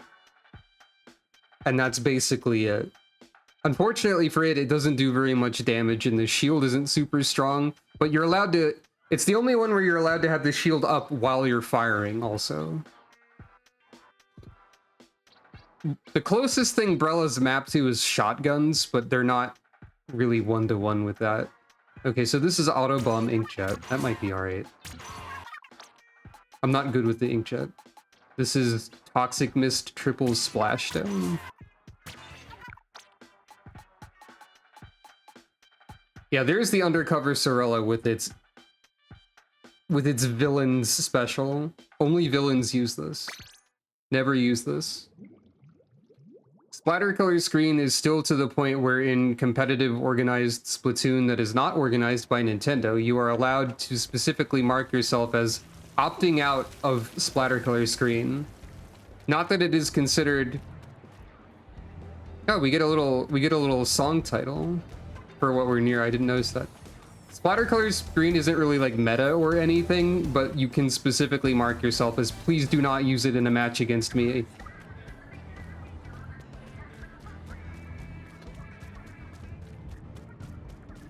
Maybe I'll try undercover a little bit.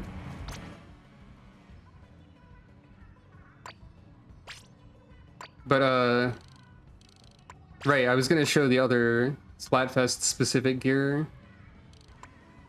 I don't remember all of it. Yeah, this is new. Now or Never spikes. The Now or Never crown is also new. The Now or Never barrette. And the cap. And these hair extension horns that some people say look like cat ears. These are fun. Also this headdress.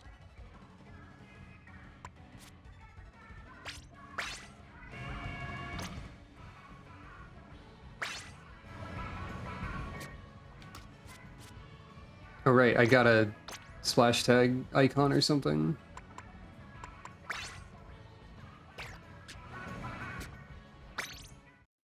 Let's see if I can manage to use Umbrella at all effectively. I'm guessing probably not.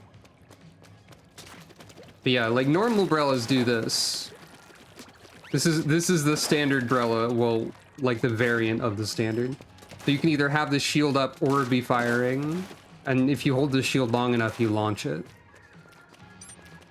Well, if you have the ink to do so. And then the undercover umbrella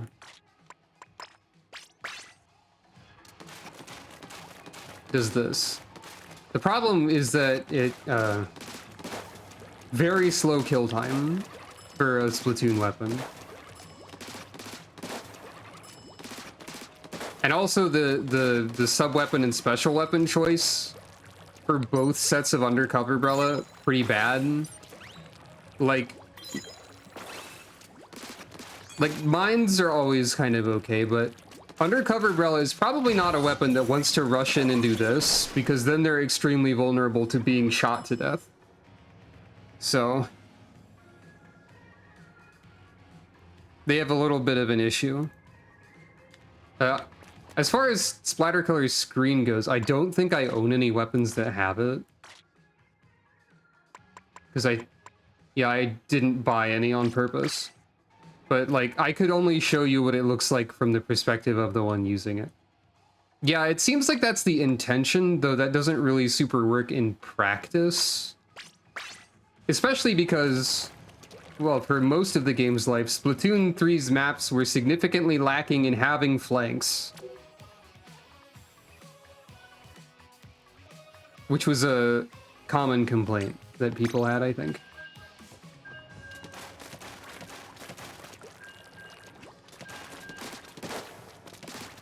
Compare the undercover umbrella damage to, like, the standard umbrella damage.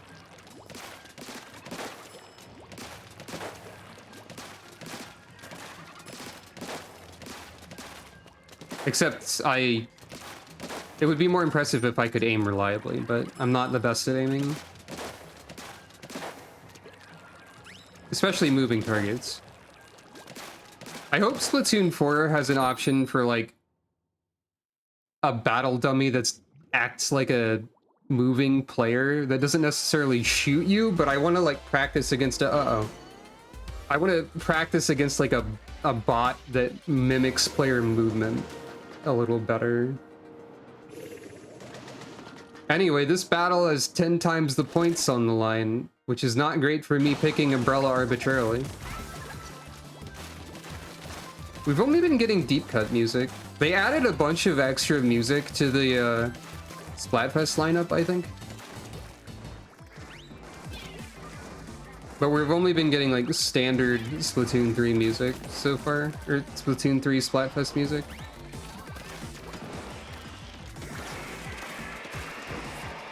And we're fighting Team Past now.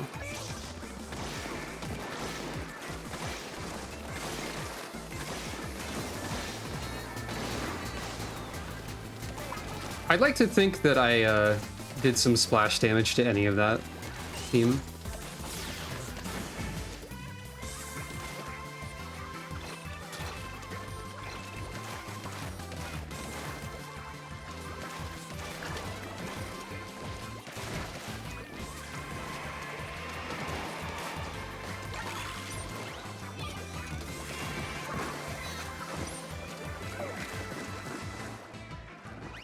Dimensional portal? Do you mean like the ink vac explosion that happened?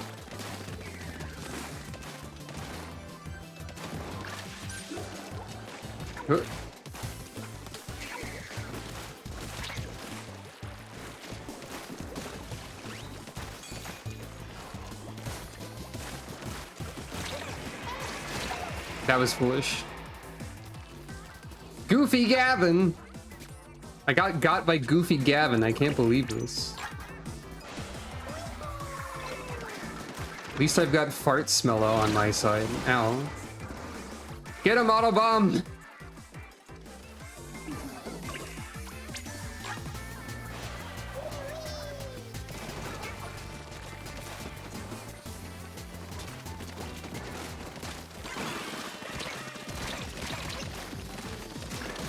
Behold, I can't aim.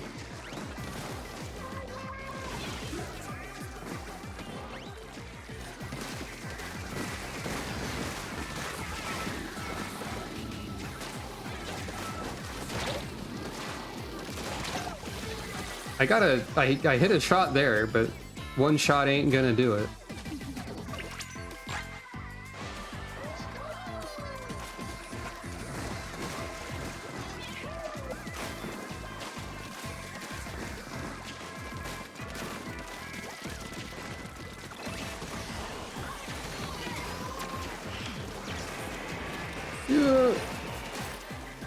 Yeah, we lose this one for sure.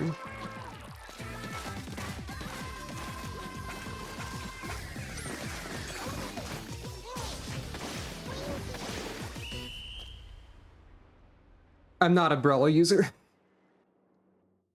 Oof.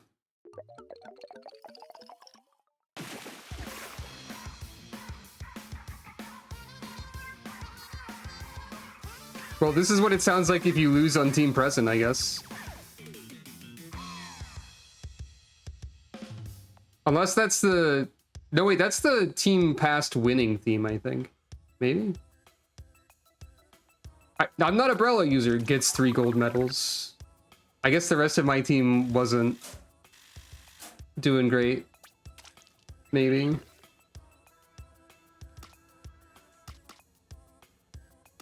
Okay, yeah, this is like the Team Past 1 theme. I recognize the motifs from Ink It Up and so on. Ink It Up, the Splatfest song that I still think sounds like one of the Squid Sisters is saying, "Hey there, buddy, try not to suck." Anyway, I don't know what to use. Let's try Undercover as a... for some fun, silly times.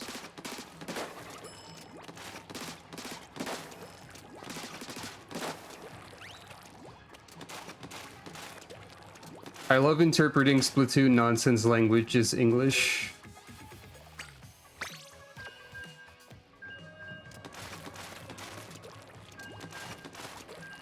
The ones I always think of are, "Hey there, buddy, try not to suck," and "Bring me dungeon blood," which is how I hear part of Nasty Majesty.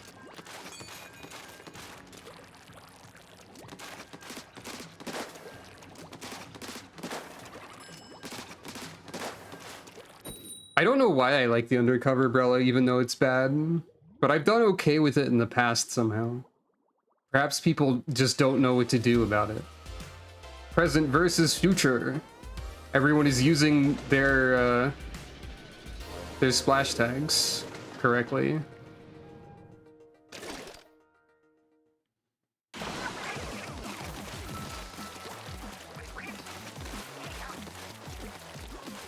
I wonder what people think when they see someone using the Undercover Brella.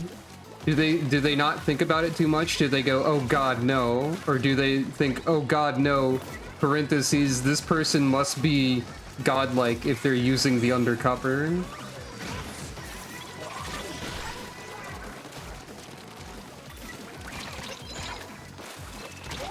What do they expect from me? Perhaps this is an intimidation tactic.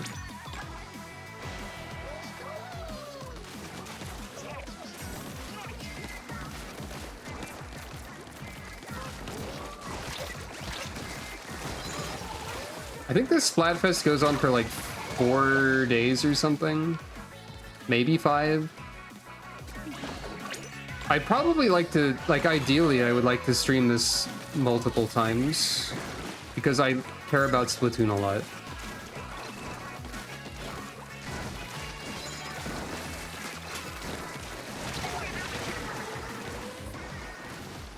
But you can see the Undercover Brella isn't particularly effective at much. Hey, there's the splatter color screen. Let's not touch it. Oh, I assume that... I feel like some people might think that. I don't expect it to be common. And I definitely am not that.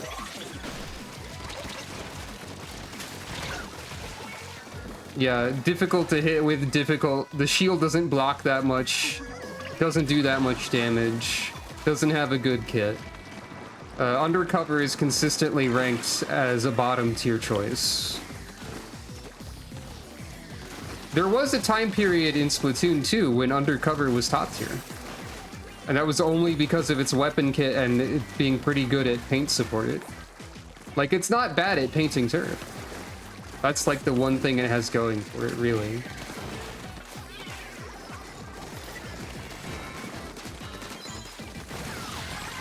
I got somebody, though. I got 2 people, though. We wiped out the enemy team though. Yeah.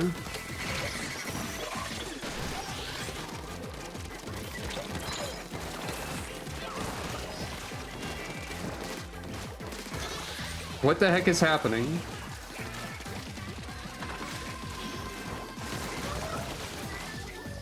Undercover godlike?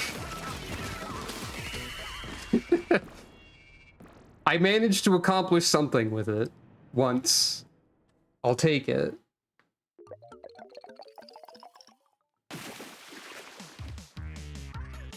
It's fun because it has, I think the best trait of the undercover umbrella is that it feels really good when it works.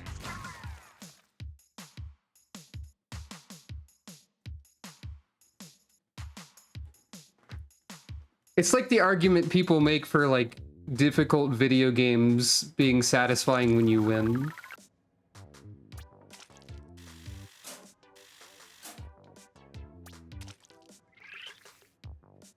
It is fun to attempt to use it. I think there's some sort of like, give me a random Splatoon 3 weapon website. Splatoon 3 weapon randomizer. Let's go. Splash-o-matic. Okay. Why not? Alpha strike weapons. There are some that are intended to work like that.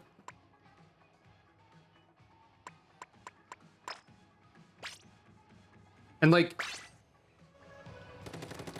generally speaking, what Splatoon, if I'm interpreting Alpha Strike correctly, there are weapons, there's like an entire playstyle people do that they call like sharking, where you will like lie in wait to strike and kill.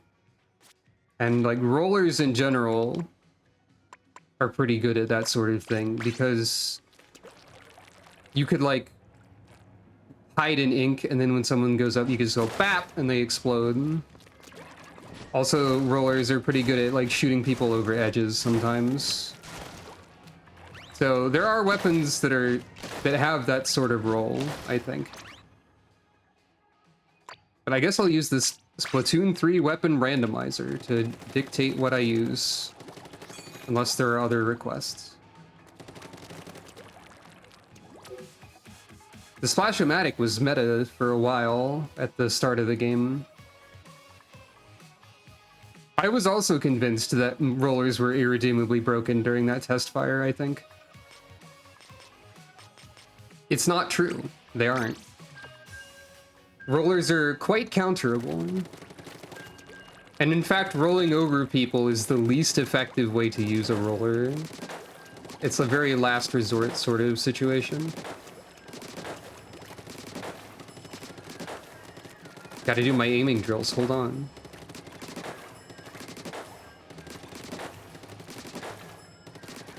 I say, missing.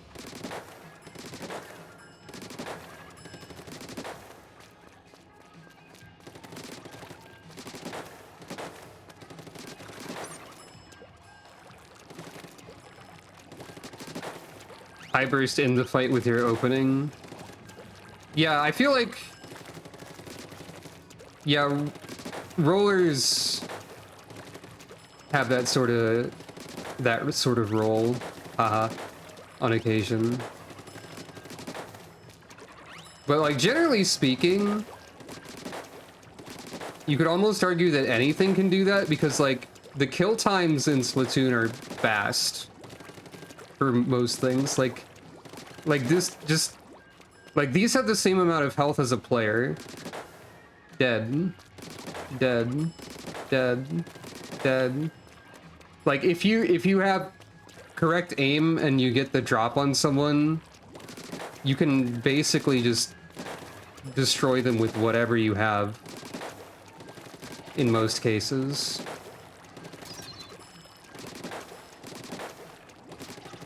Well, like not all cases, because like snipers and stuff don't want to be playing in that exact sort of way, but it takes multiple shots, but it's very fast.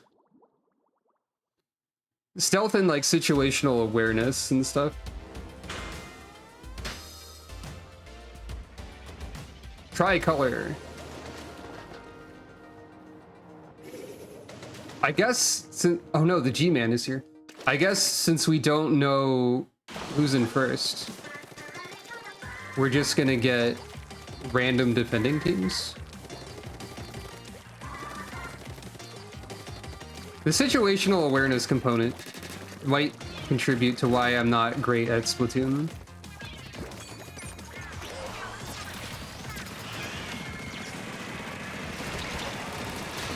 This is Crab Tank though.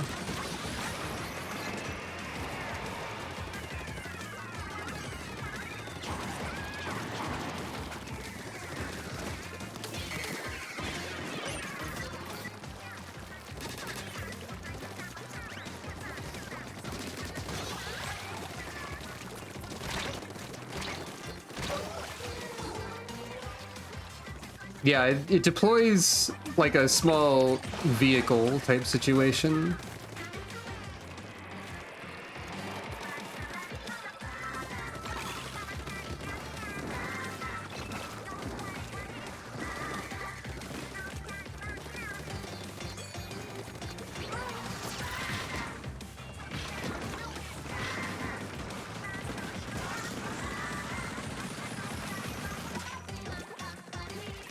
I'm dead, almost certainly.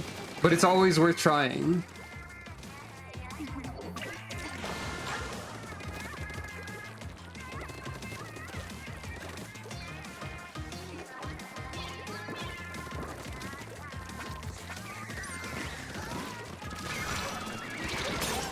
I think the more you attempt to grab the ultra signal, the easier it becomes to grab it. Ah, the person on my team is the Slice.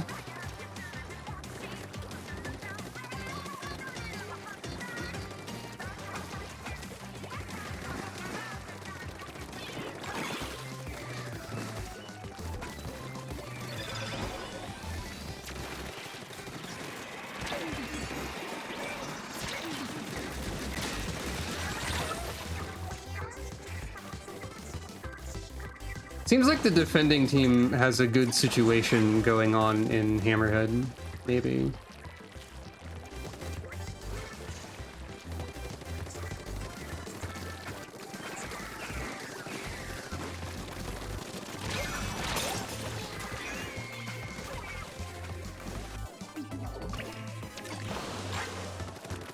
I don't feel like this is necessarily a great weapon.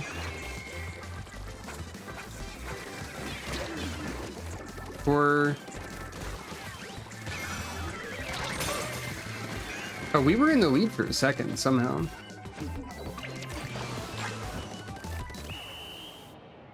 The three-way battles work in that there's one four-person team that's defending and two two-person teams that are attacking.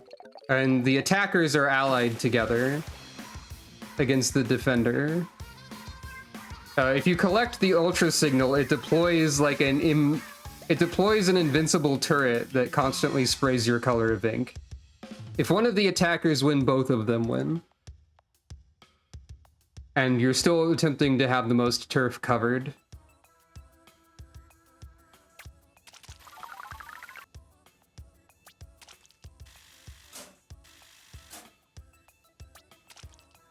Splatoon is a game where I expect to lose more than I win, but that's okay. I think maybe I'll use each weapon for like 2 or 3 matches before getting another one.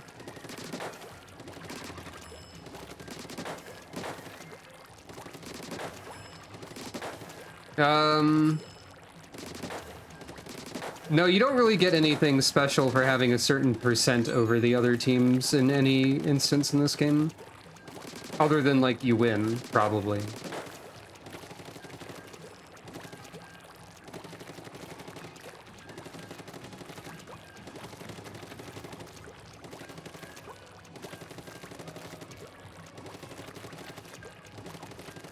Also, like, even if one of the attackers wins, the one that inks the most will still, like, win and get more points for it.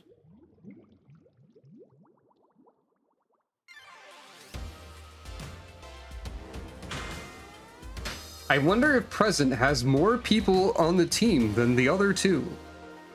It's Present versus Present versus Present.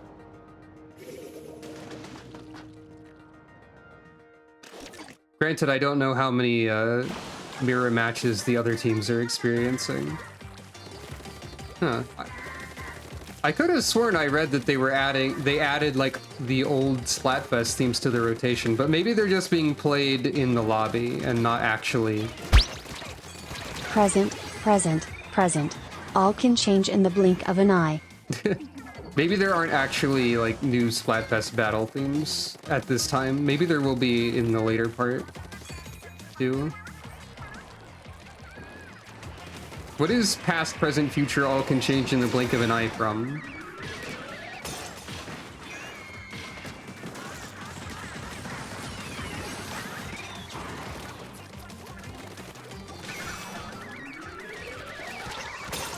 Ah, almost. I got killed by a tomato. It's the tagline of an unreleased Genesis game called Time Tax. Huh. Well.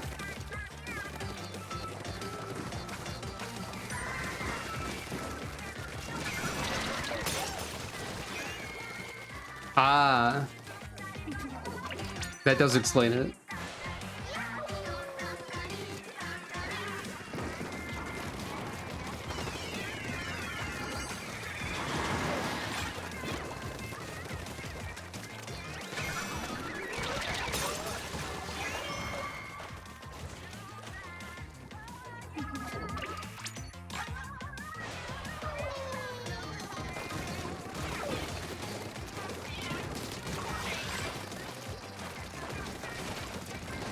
Even though the attacker teams are technically allied, they can still fight each other and often do. By the way. This would be easier if we didn't, but people are locked into shooting. They want to shoot.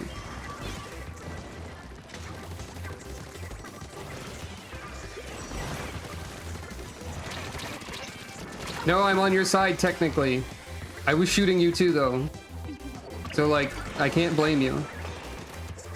Not really.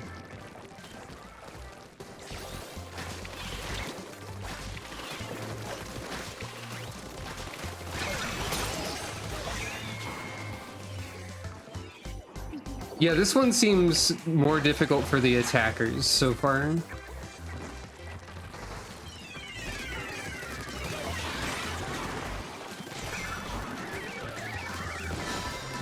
Oh, hey.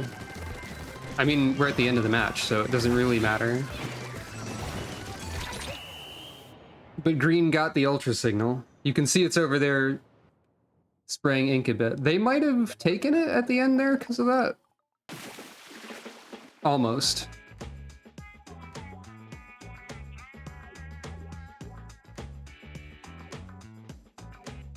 Okay, so this is you lost to present. Okay, so there's a you. Okay. I'm learning how the new win and lose themes for this work.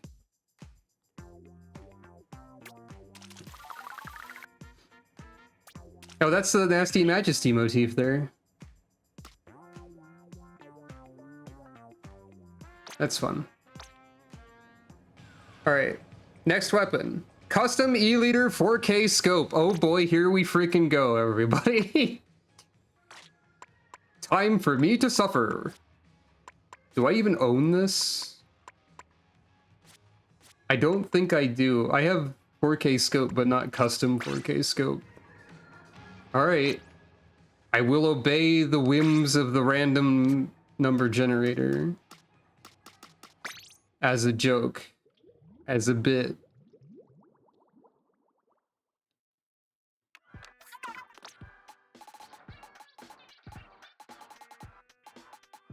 It's entirely... If I do get something with splatter color screen, that's going to be my only veto. So...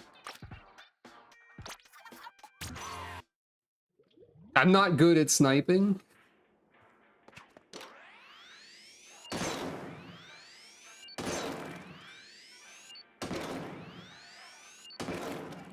You have to account for travel time and stuff too.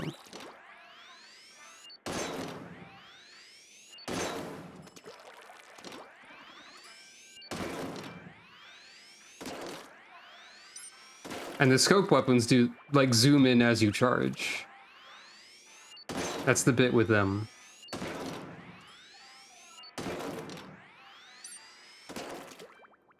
Also, the E-liter takes a lot. Ugh. Of ink to fire. I'm gonna actually have to change gear for this, probably. Let's see. Tell me E-liter gear. What do people put on the E-liter? Hold your aim steady. All right, we've already reached a part that's difficult. Wait for the target to pass into the... I don't really have steady aim in general, but I can do my best. People put special up on this thing? I guess because of the Kraken? Respawn Punisher. Object Shredder? Not really what I would have expected. What about... Is it any different for regular? Sub power up for the beacon, I guess, makes sense. Swim speed? Ink saver main? I'll figure something out.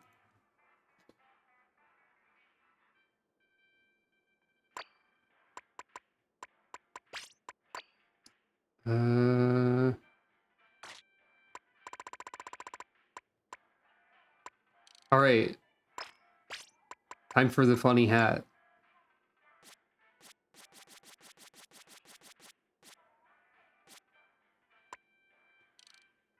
Perfect. Maybe.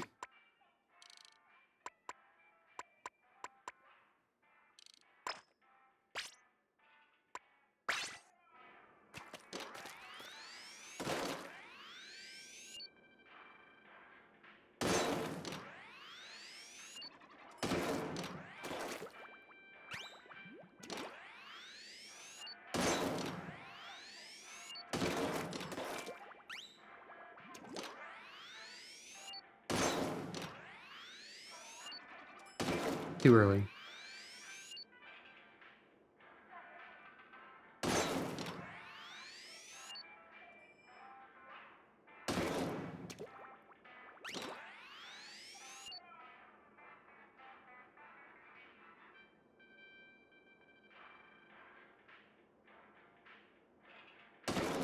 Too late.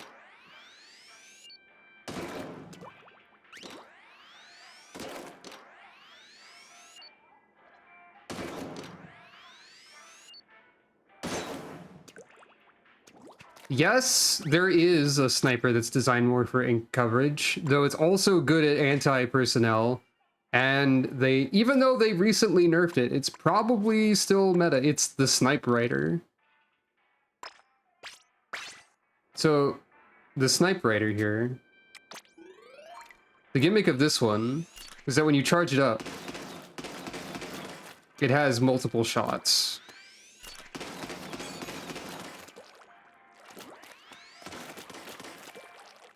But also, it's not weak by any means. It takes 2 shots. It has the same range as like a regular sniper. And also, it has the Tacticooler. The Tacticooler is a deployable stand that gives your team buffs. And it is practically mandatory on competitive teams. One of the buffs includes you respawn instantly if you die while under the effect of Tacticooler.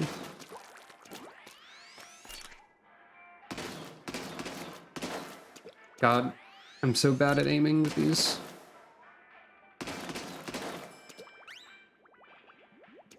The nerf they did is actually, like, they nerfed the ink coverage of it a little bit. But you can, like, barely tell. I think.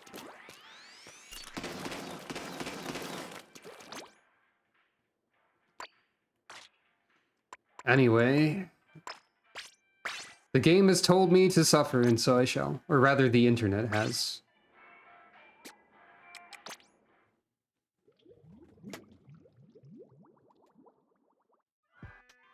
I expect to get 0 to 1 splats with this weapon.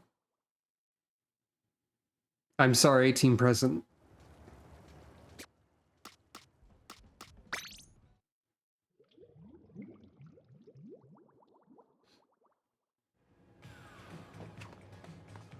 Calico could be sleeping behind those sunglasses and I would never know. Actually, you know, even not being great at sniper,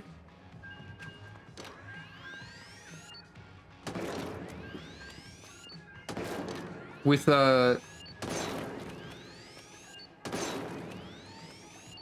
Tricolored Battle being about defending a location or attacking it, it feels like that might be a good place to use one.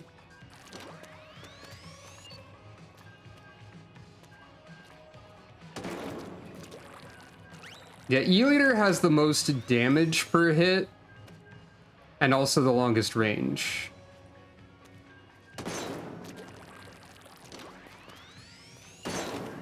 But there's not a lot of cases where you need to do almost twice as much HP and damage as someone has. Probably.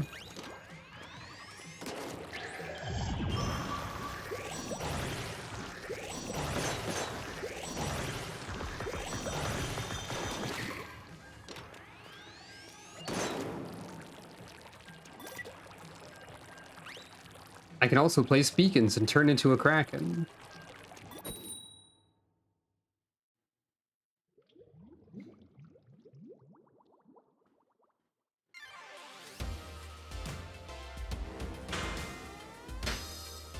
Okay, Alright, we're still attacking. Someone was named Splatbian.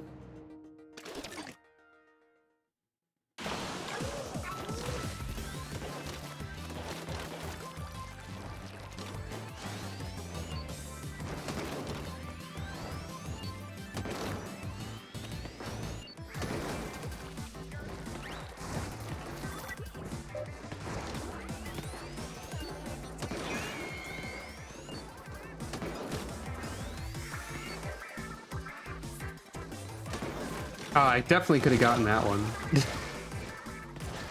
Weed nose. Dang.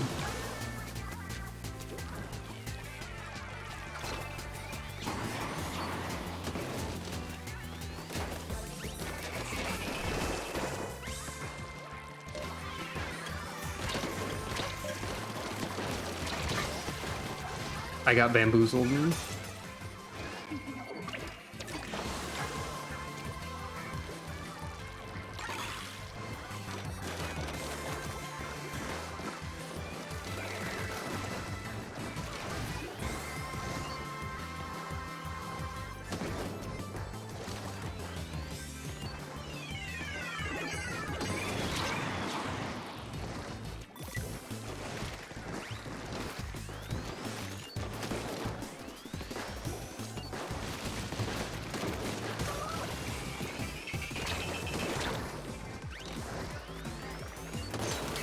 Hey, I got one. I said 0 to 1. I got the 1.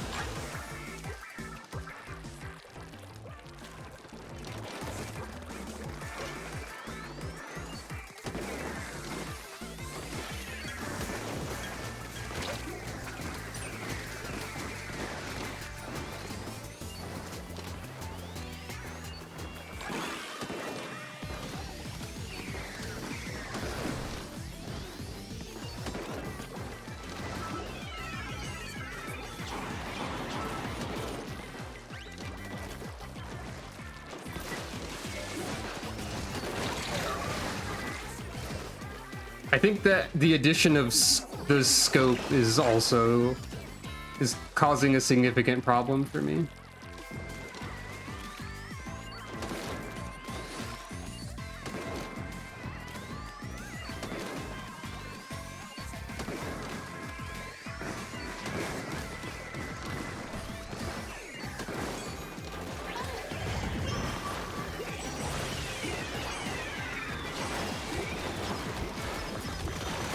I can't grab the ultra signal as a Kraken.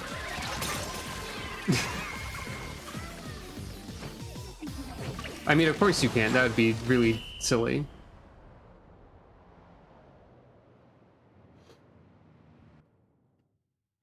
I will commit to 2 games per weapon, though.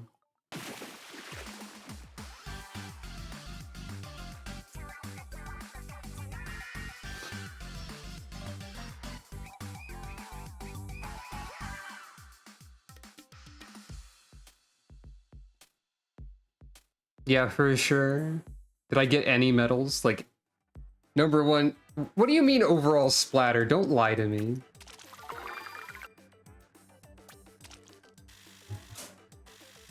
Oh, right, you get a conch shell for catalog level.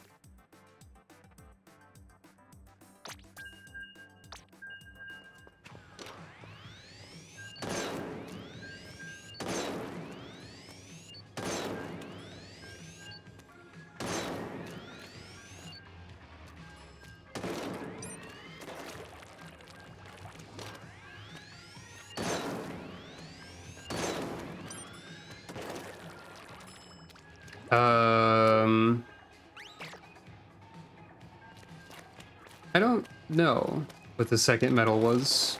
I don't... There's a way to check, but not when you're waiting for a match, I don't think.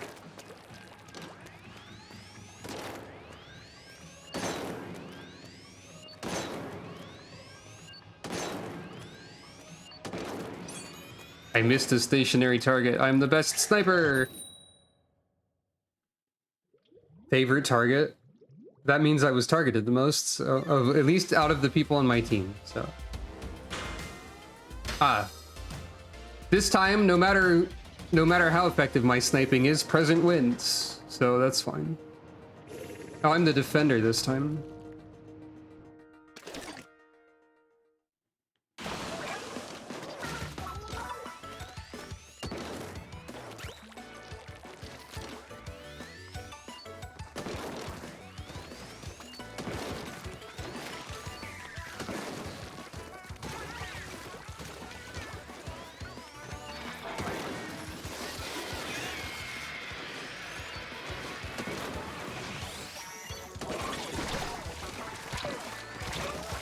Undercover?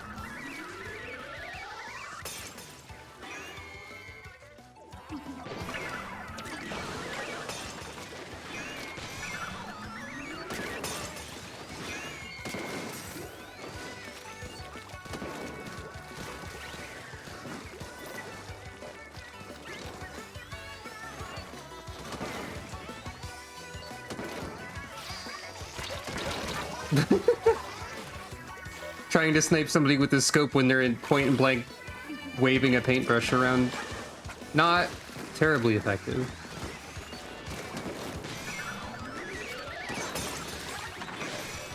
However,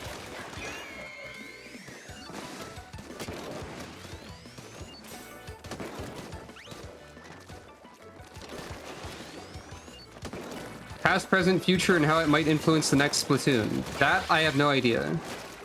There's like no clear... It would be entirely speculation, I think. I mean, that's probably what you're asking for.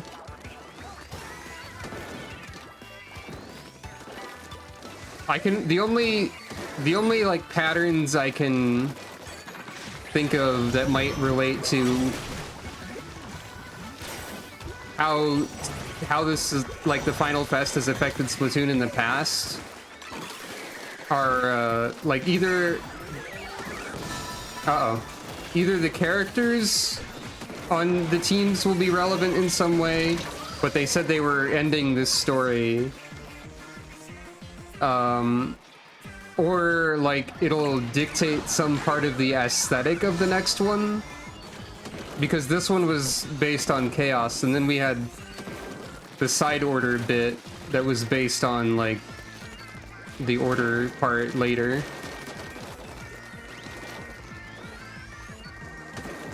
So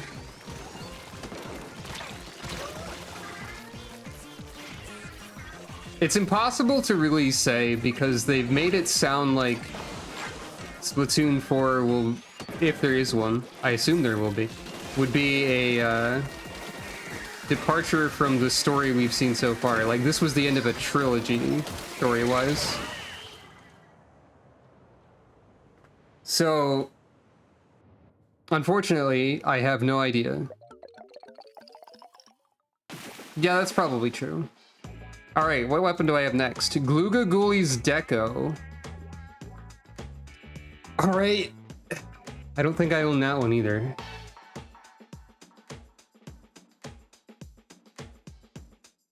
But yeah, I think you're right. The only thing Splatoon 1 did was like, yeah.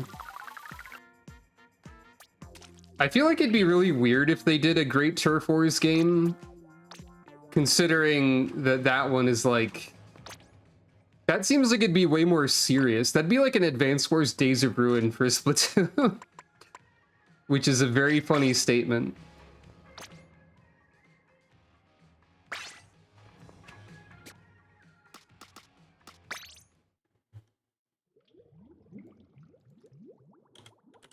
You say it'd be great. I don't think I would love it.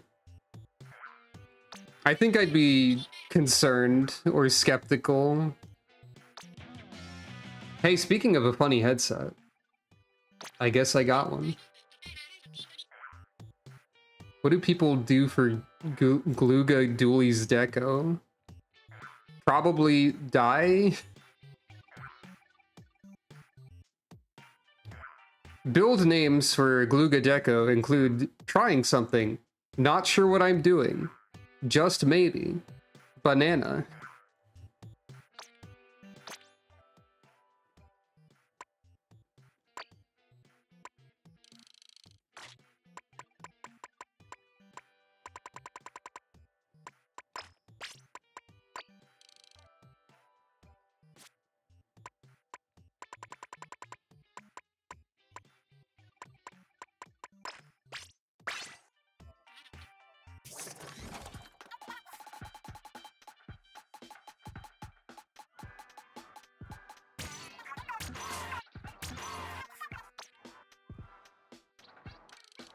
They're called Glooga because they're based on hot glue guns, by the way.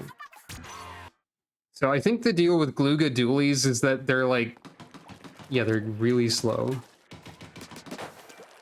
but they do a lot of damage per hit. They do more after a roll.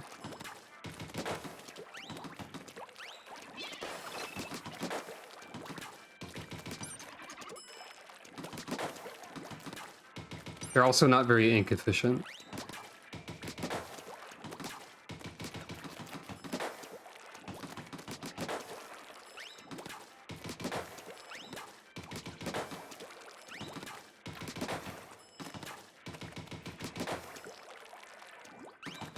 I don't imagine this will go well.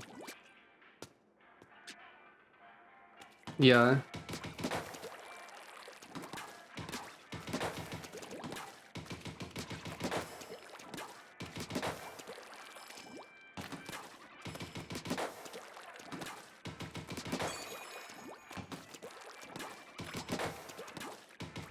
Yeah, the shots do more damage when you roll. So...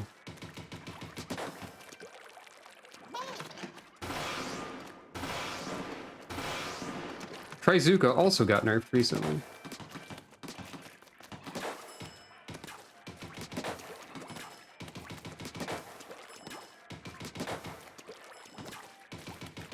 Maybe I don't use random weapons. Maybe I just do what I feel like. I've already uncommitted. Maybe I just do whatever unless people have specific things they want to see.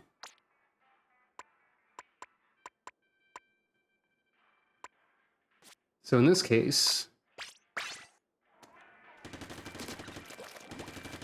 all reliable in-zap, but the version with the funnier special.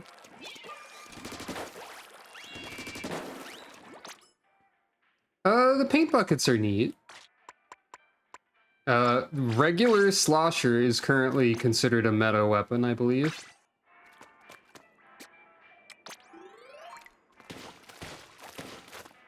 Like, it's just got a lot of utility and like range and ability to hit over weird obstacles and in weird ways. Like, you can like swerve back and forth to cover a wider area. You can like swerve to hit shots and stuff like that. I'm not great with them. Not the regular one, especially. There's a bunch of different variants of this thing. There's like Tri-Slosher, which is faster and like shorter, but like it has a wider hitbox.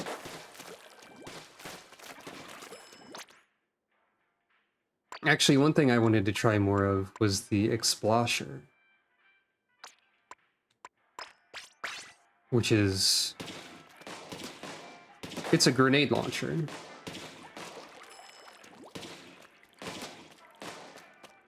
It's a backline support type of thing.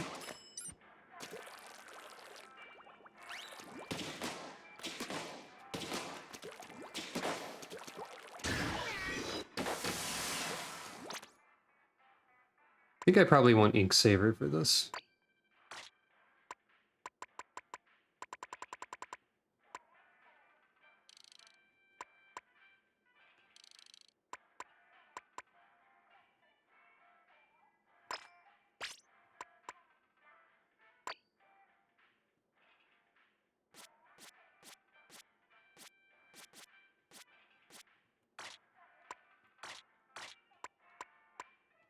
Maybe even a lot of Ink Saver.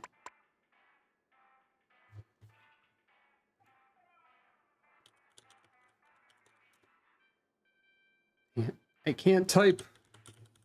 What do people put on Explosher builds? Dang it, I mistyped the build site again. Typing is difficult.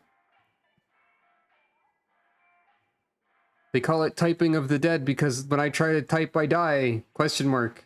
Swim speed and main saver. Yeah, that makes sense.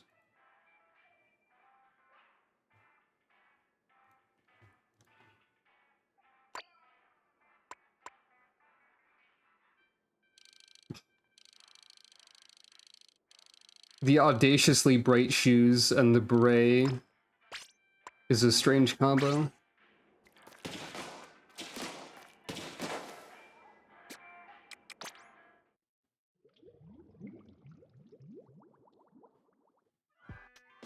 I need to actually equip it instead of the glugas.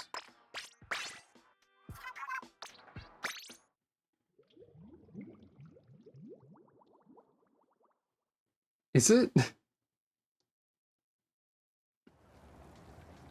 Alright, where's merch in this mess again? Hey, there's Flappy and Good Games. Oh yeah. There's new amiibos that I have. I remembered that because the captain outfit is one of them, from one of them. There's merch. Wait, no, that's Spike. You'll also work. They're both here. They have dialogue.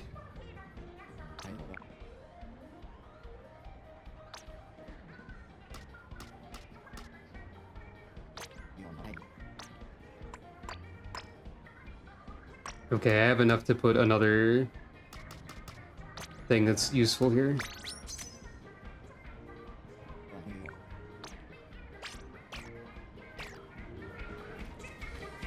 I guess all the music they added was just for the live performances here.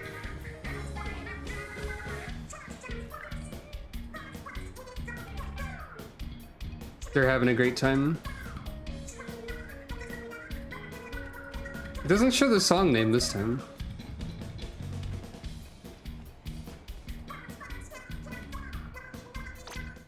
Actually, that's not correct.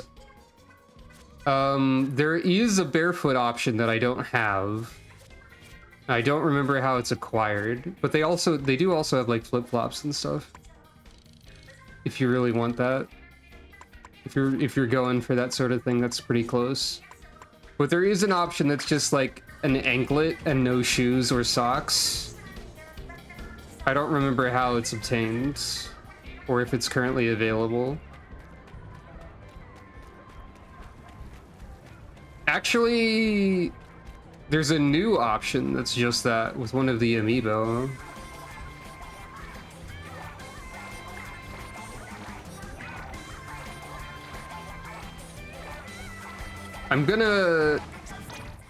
I think I have that actually. Hold on.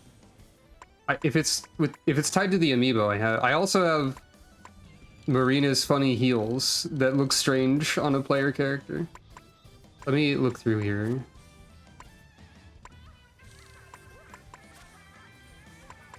I have socks without toes,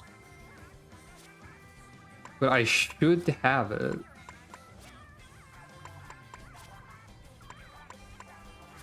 I just don't know what I'm looking for in the menu.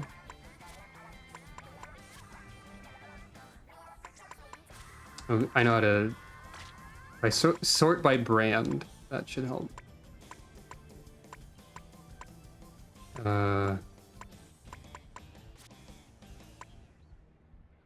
What? Okay, I'm very confused.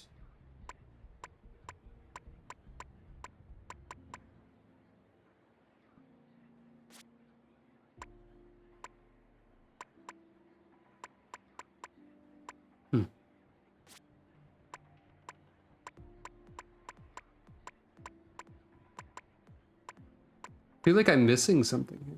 Oh wait, is it Cuddle Gear? Okay, no, those are foot wraps. That's not nothing. Is it Squid Force? They might not all be amiibo branded.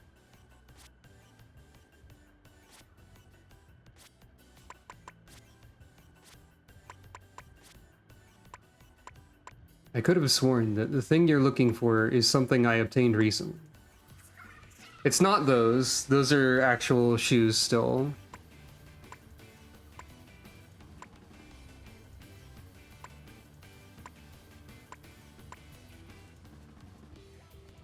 I'm confused. But yeah, these are actual shoes still. I don't think I've won 5 battles. Oh, you can't leave the venue. Is there an amiibo box around here somewhere? Or are amiibo inaccessible during Grand Festival, which would be funny?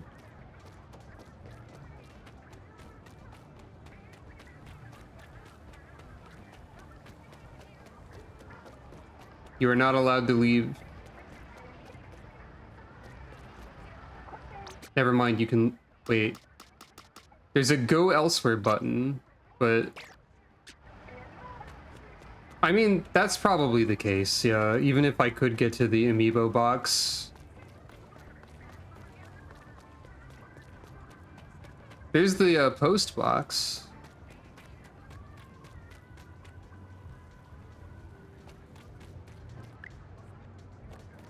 Wait, hold on, I have to see what all the camping squid are doing. I mean, jellyfish.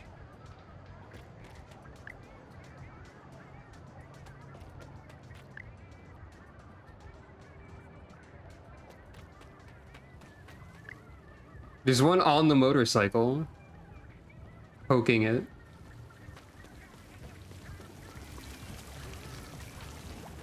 Okay, there's a salmon run one, but I... Hold on, let me... Splatoon 3 amiibo gear.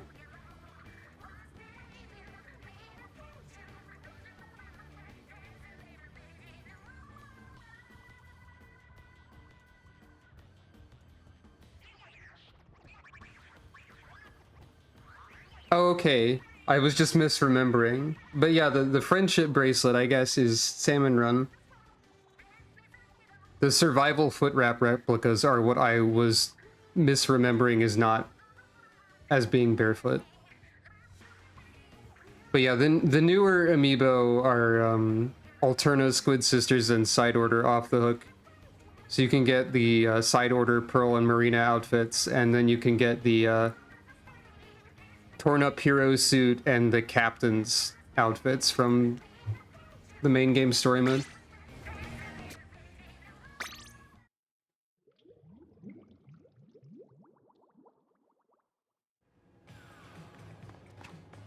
Team Future won a ×333 battle.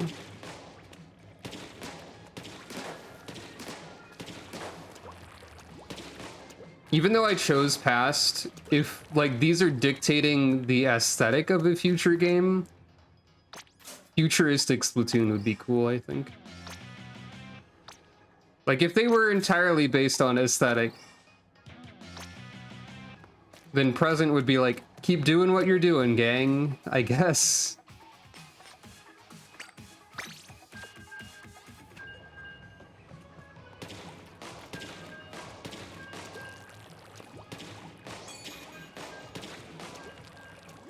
Or maybe it'll be related to like, maybe it'll be more related to the story in some way. Or maybe it's like, which game did you like the most? We'll make the next game like that one, kinda. But I voted for present because it is my personal answer to the question, and also I like Off the Hook more than the other two a little bit.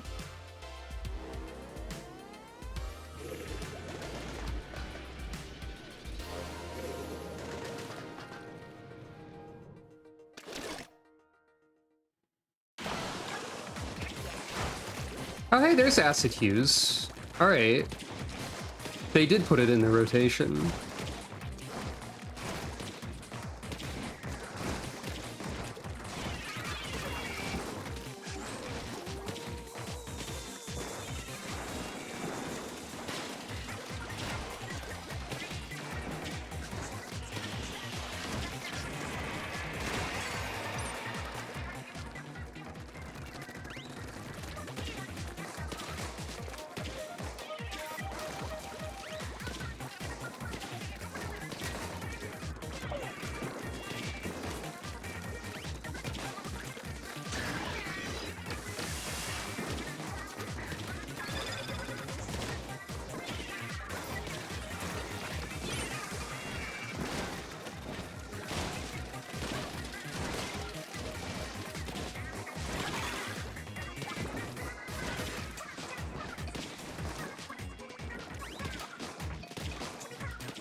Explosher is fun, but if you're like trying to fight people up close, it's a bit of a trouble.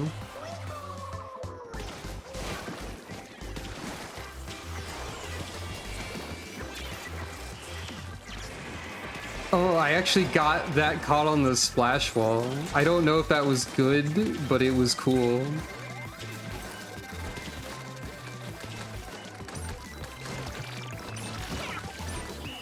We lost, though. Pretty sure. Yep.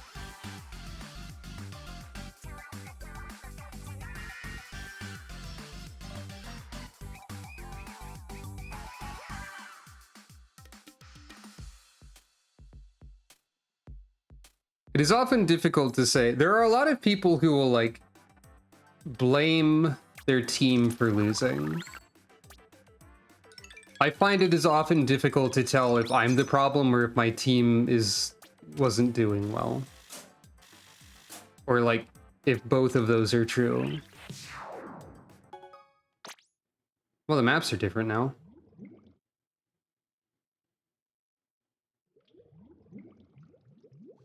Because, like, I lose a lot more than I win in Splatoon.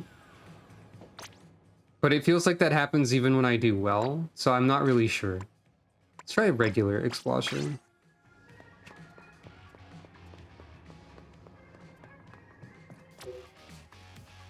Scorched Gorge and Robo Ramen. Sturgeon Shipyard. Let's try Tricolor with Explosion.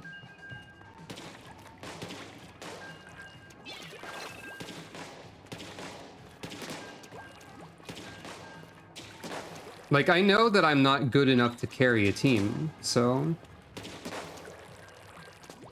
Either way, you could say that I'm not doing well enough or something. But I'm trying to remain positive here, so... I'm just trying to, like, think, like, objectively. Is there a way to tell if it's... Like, is there a way to figure out the reasons that you lost? Like, you can analyze replays and look at things you individually did wrong, I guess. But other than that, I think it's really difficult to know.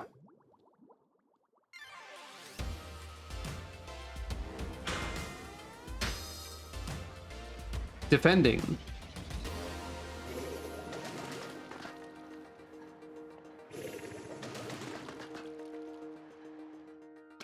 Lots of great usernames in this bunch.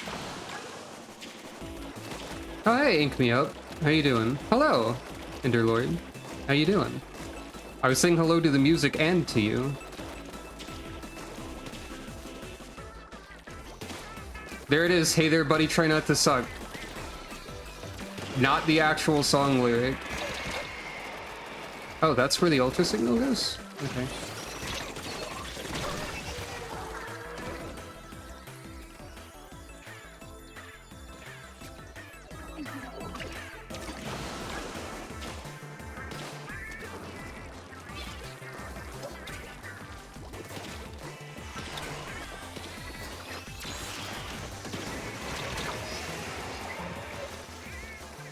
I forgot that I think this is the first place Tricolor happened, actually. I think this was the first Tricolor map.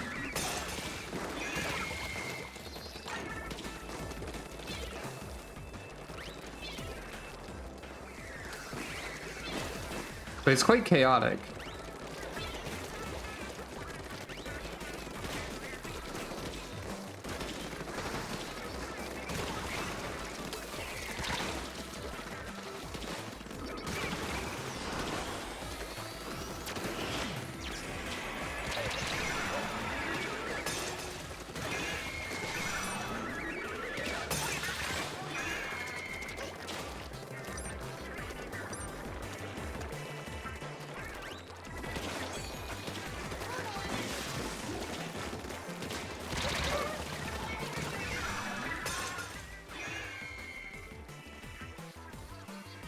Hello. I'm on Team Present. I'm, not great at the game, but I'm attempting to remain positive.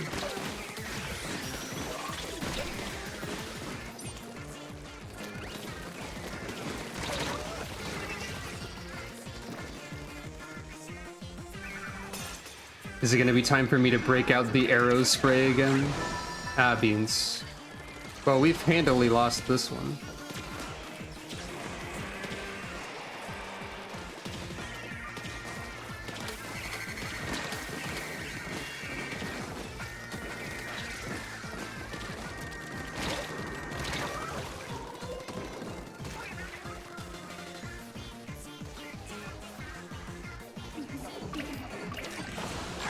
I'm also realizing that it is playing different versions of Now or Never, depending on something.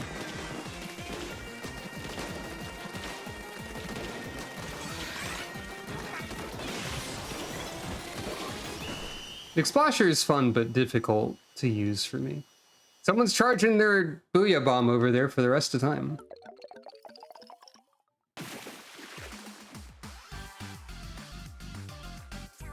Shucks. So if you were playing for Team Past, did you notice any, like, what's it called, mirror matches that often? Because I've seen a few of those for Team Present. So it feels like Present might be one of the more popular teams. The Clash Blaster is also considered to be one of the worst weapons in the game routinely.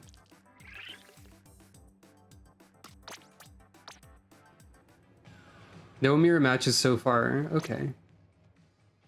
I can show the Clash Blaster. I can try using it, because it's fun. And I have a weirdly good win record with it. But, Clash Blaster also has the problem of, like, slow kill time.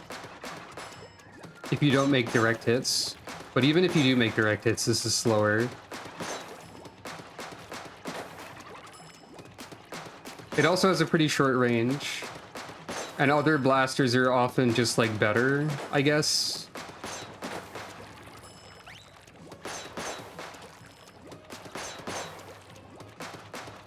It is also a weapon that is one that is, like, commonly associated with, like, new players complaining about it. Because they're like, it can just hit you everywhere. But apparently in high-level play, not so good.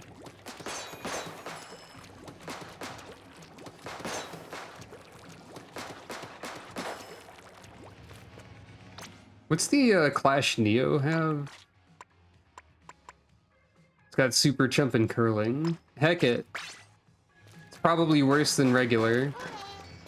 But it's funny. You're not a weapon, Isa, you're a person. Hidden Grand Festival logos? I've seen that there's a Grand Festival logo in the ink. Do you mean like in the main lobby or this lobby? Because the main lobby is really cool, like the Grand Festival specific one.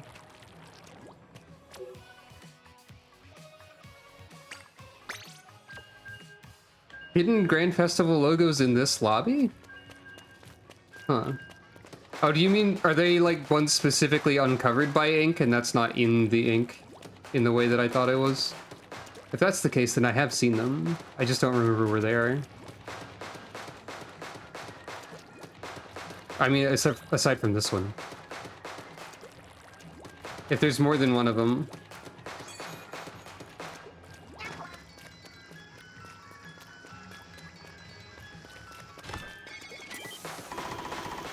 I think Super Chump is one of my favorite specials, even though it's not, like, extremely useful.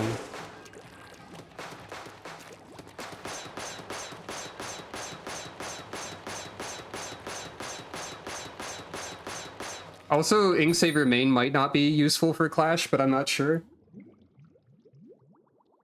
I'm taking a casual approach. Hey look, it's all present. Some of them are on walls. Interesting. I'll have to look for them more during the downtime. Clodsire is here. Everyone loves Clodsire. And a mom and dad pair are also here. Ah, Big Betrayal, the song that Deep Cut made about how Big Man teamed up with the Squid Sisters once. So, like, Clash Blaster does have its upsides, it's just that they don't really show up in high-level play much. Big Betrayal is a funny song to me because it reminds me of, like, very specifically, like, the sort of songs that music circles make about Toho characters.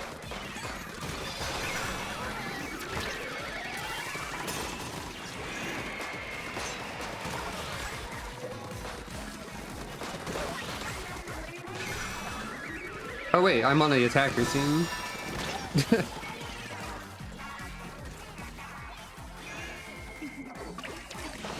I guess that's one way to look at it, yeah. The other funny thing about Big Betrayal to me is that Big Man is singing in the chorus that's dunking on him, presumably. Okay, yeah, we've definitely got this one in the bag. Flash Blaster is fun, even though it's not, like, good. Because it makes me feel like I can hit things.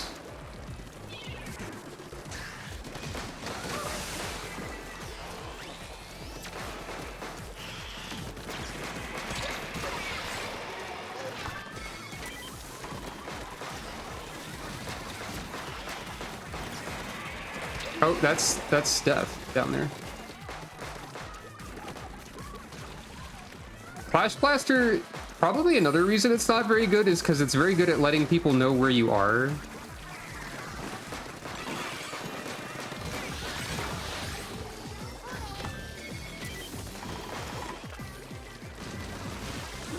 Even though we have the ultra signals, seems we're not doing great.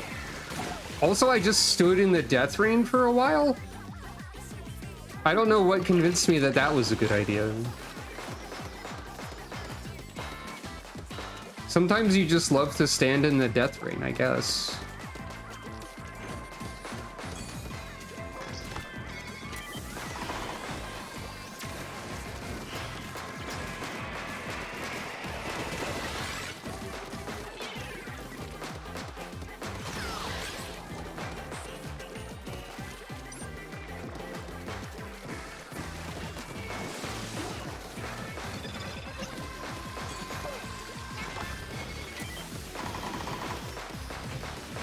Also, they take away the percentages when you're at the end. I think we won. It does do that. That is true. Hell yeah. Flash Blaster is bad, I say, getting 3 gold medals and winning. Because this isn't a high-level game play.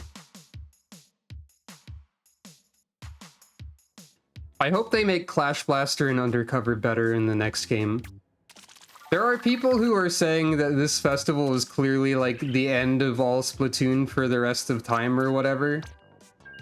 But I feel like it's just a celebration, right? Like there's no way they're just gonna be like, okay, farewell to our best-selling series Splatoon, we're done now. Goodbye, everyone. They're not gonna do that. Also, if they did that, I would cry. Granted, I'll cry if they make another one too, because I love Splatoon, but, you know, like, it's a different thing. Alright, how do people build Clash?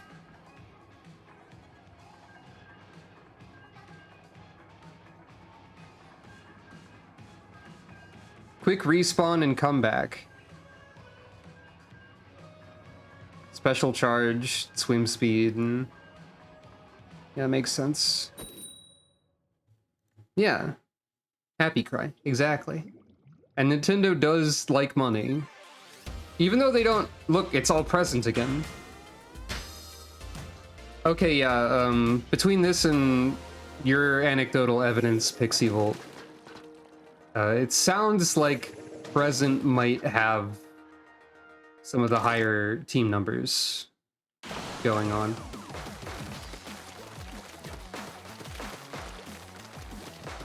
Granted, I don't know anyone who's on Team Future, so...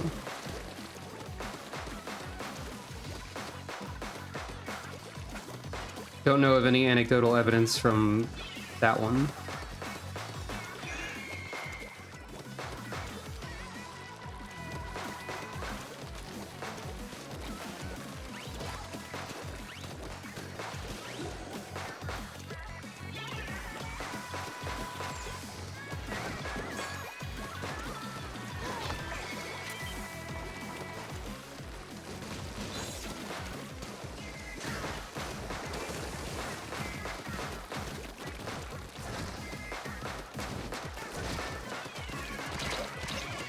I got distracted.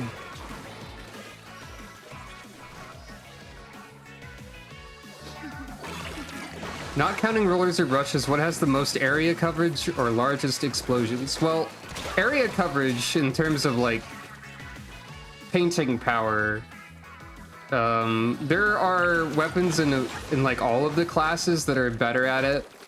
Well, sort of. Not really blasters.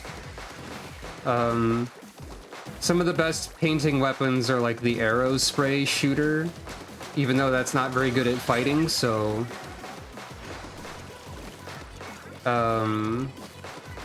probably just something that's like rapid fire and hits a good amount of area.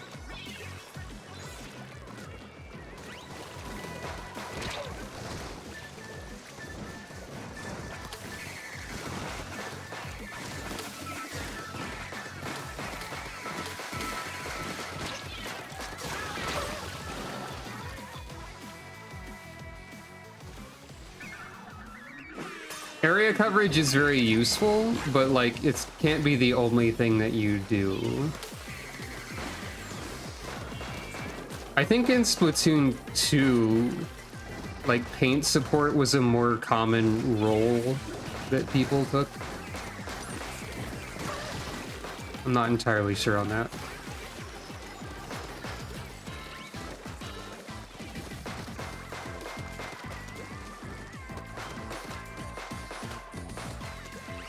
It's funny how all the weapons I think I have the most fun with are like generally considered to be bad.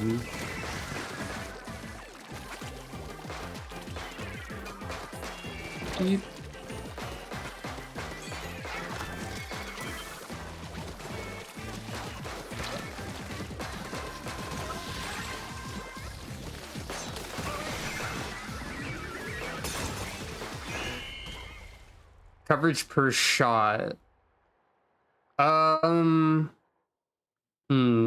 Coverage per shot, excluding rollers and brushes. Oh, we lost. Oh, wait, we won. I forgot what words and sounds meant.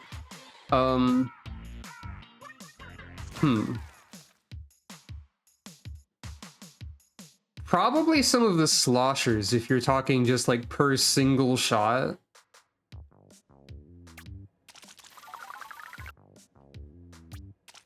Like, we can check it out. But like, first of all, switch back around.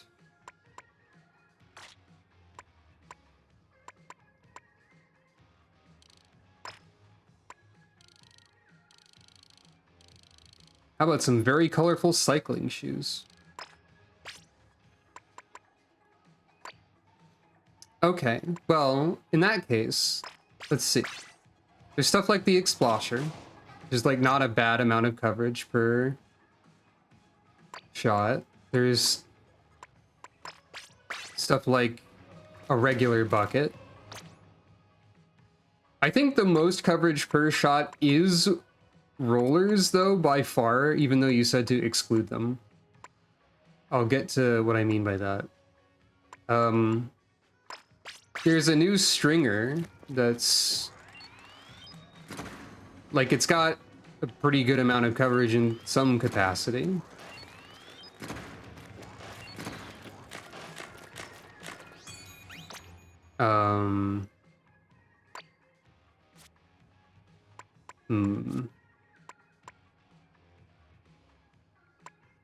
But as... how much does the Dreadbringer cover? This is pretty good. But like, if you're excluding roller and brush, I think per shot is probably some of the sloshers or the wellstring or something. But if you include rollers, it's definitely the Dynamo and the Big Swig. By a lot, I think.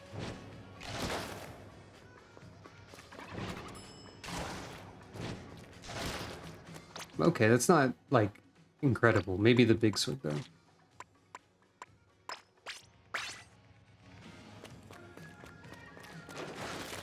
Yeah, it's the Big Swig. If you're allowed to include the Big Swig, it's the Big Swig. It's probably just the most ink coverage of anything per swing. But if you're talking, like, sustained ink coverage, it's probably Or arrow spray? Maybe? Even though that's like the only thing arrow spray has going for it. Because like...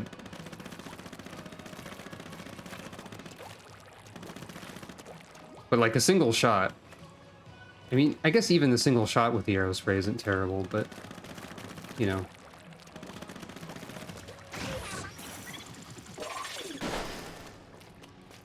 The arrow spray has very poor accuracy and takes many hits to kill, though. So, yeah. Oh, right, the Bloblobber. Yeah, it could be the Bloblobber as well. The Bloblobber is fun. Also not considered a great weapon.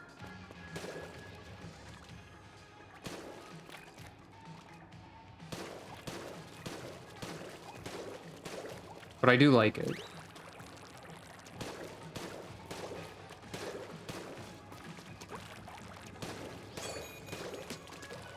Heck, let's use the Bloblobber a bit. What do people use for the Bloblobber? You'll note I have a white flag here, which means I won a lot of Turf War in a row with the Bloblobber at some point.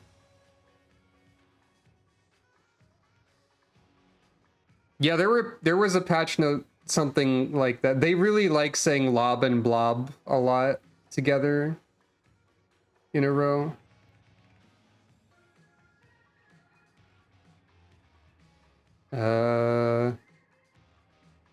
Pretty regular stuff. Oh yeah, people use thermal ink for this one. Eh.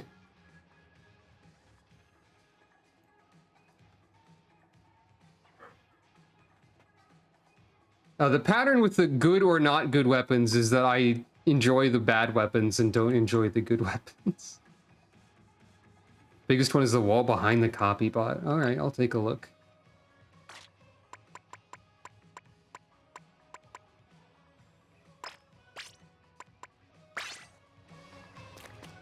Oh yeah, you can see it there. That's fun. But, if I just look at a... Hold on. Splatoon 3 tier list. As of summer 2024, I think is the most recent. Probably. Let's see what we got.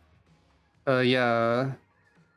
Snipe Rider is always going to be in there. There's a bunch of different tier lists and stuff, of course. There's not like a cohesive singular one. But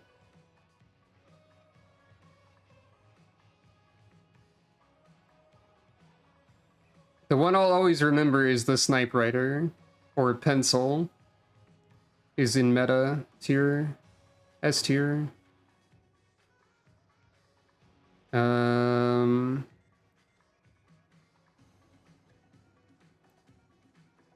I'd have to look at a YouTube video, but Snipe Rider, Slosher, Squeezer is in there. All things considered, this meta is like more diverse in some ways than it has been in the past. Like, I think in Splatoon 2, for example, at the end, like, all the best weapons were shooters. There's another big Grand Festival logo, apparently.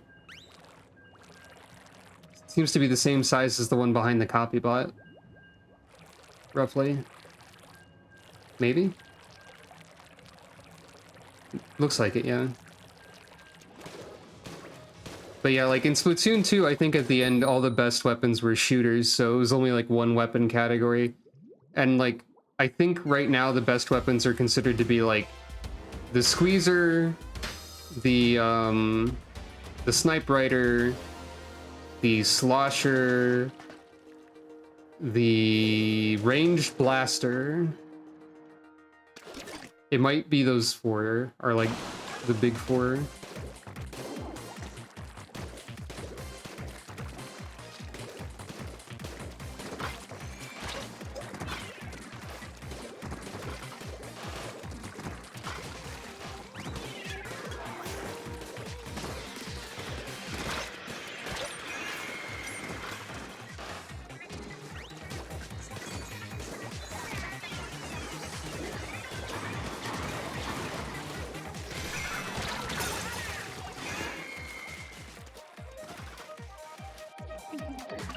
Versus matches with the Grizzco weapons would absolutely be funny. Like, to their credit, I think like the Wellstring and the Decavitator, the most recent Slosher and, well, no, the most recent Splatana and Stringer, they seem to be like balanced versions of the Grizzco weapons of those classes. Like the Grizzco Stringer and the Grizzco Splatana are just like unbalanced Wellstring and so on.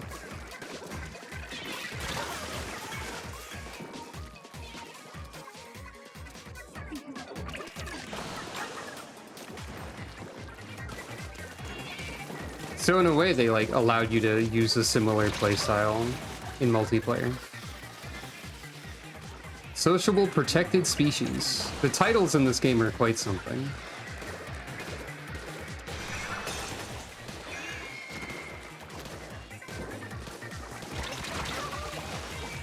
I keep running directly into a brush. Courtesy of Chibi-Toby. Could be more careful.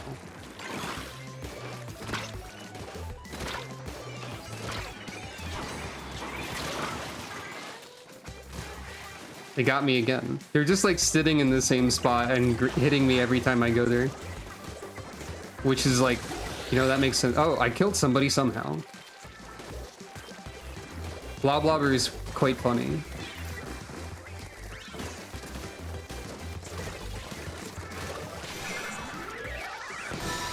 I'll take it. You're allowed to win.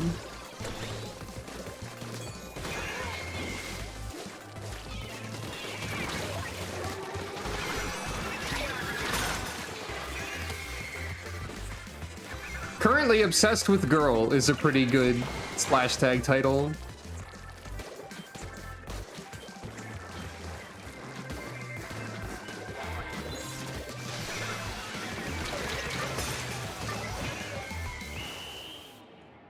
I feel like we lost at the end, but I'm not entirely sure. Maybe Red has it? Past has it, so we win too.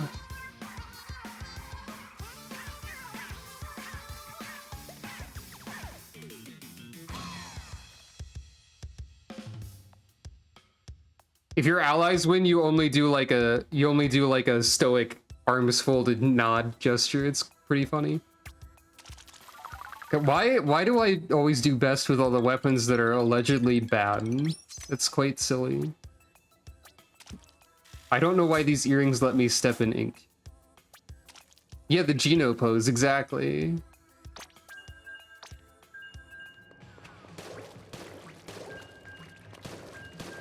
One of the Grand Festival logos is right where you begin after a match.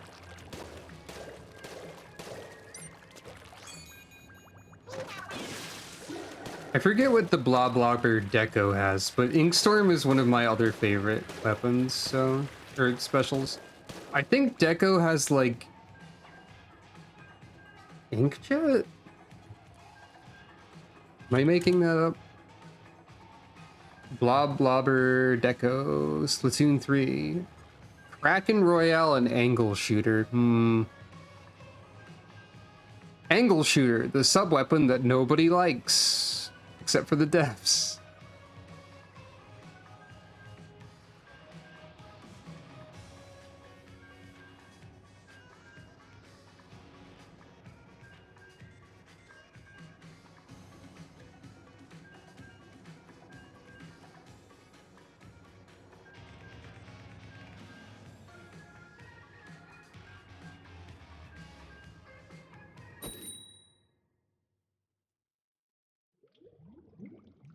The bracelet is very powerful, I guess. It's all present again.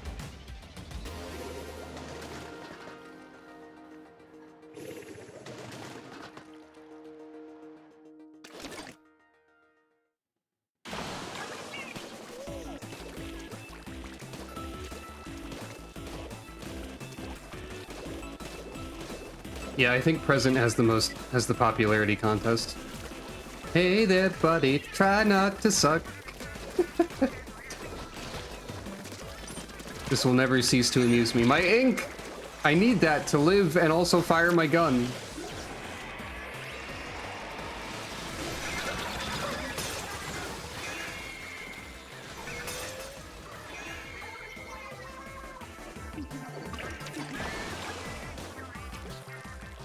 I don't know about you, but I need shoes. I hate being barefoot.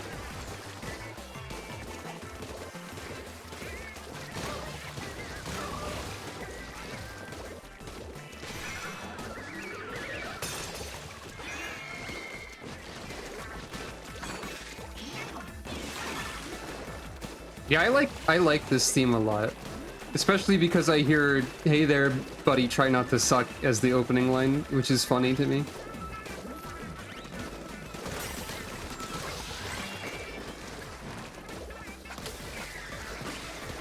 Oh no, there's an enemy bloblobber.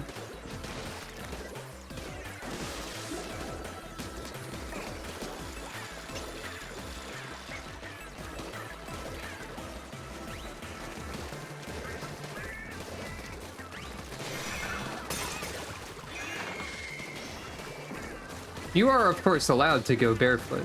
It's just that I personally require shoes to be comfortable.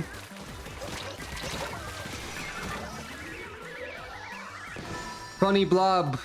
Kill after I die, somehow.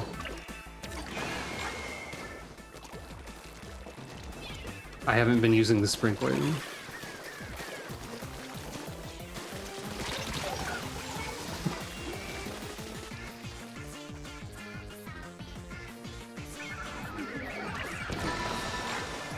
Ah, beans.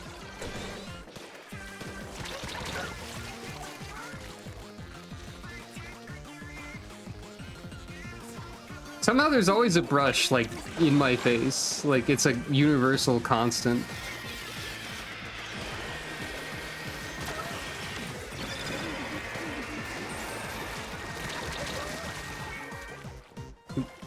You know, purple team being 2 brushes might also explain this to some degree. Did a weird slide on spawn.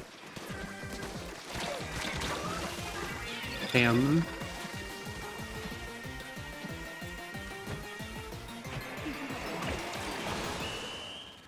Bloblobber is still fun. Yeah, that's sort of the way Tricolor tends to work, is that, like, a lot of times the attacking teams, if they can get one ultra signal, it starts a slippery slope for the defenders. God, right, I forgot it was called the Sprinkler of Doom.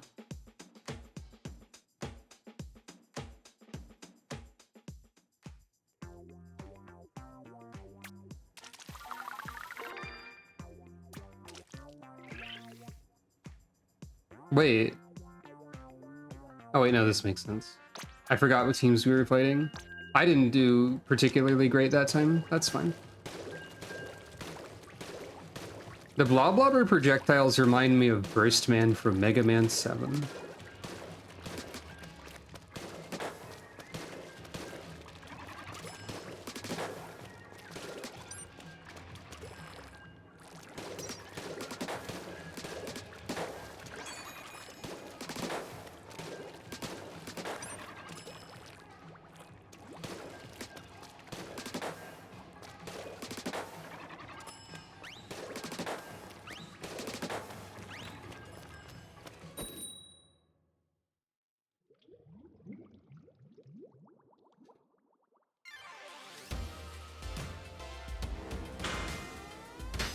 Okay, defending team against...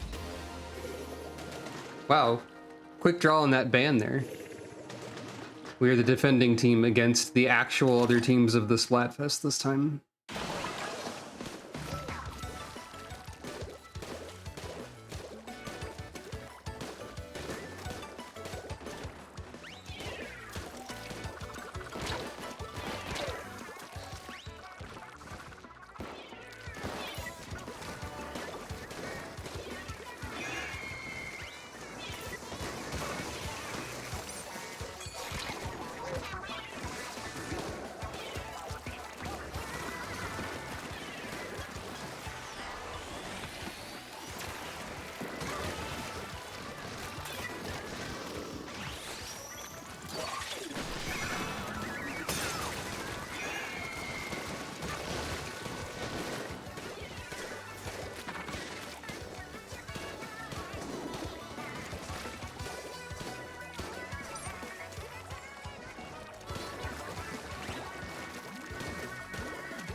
Dang. I didn't hit him.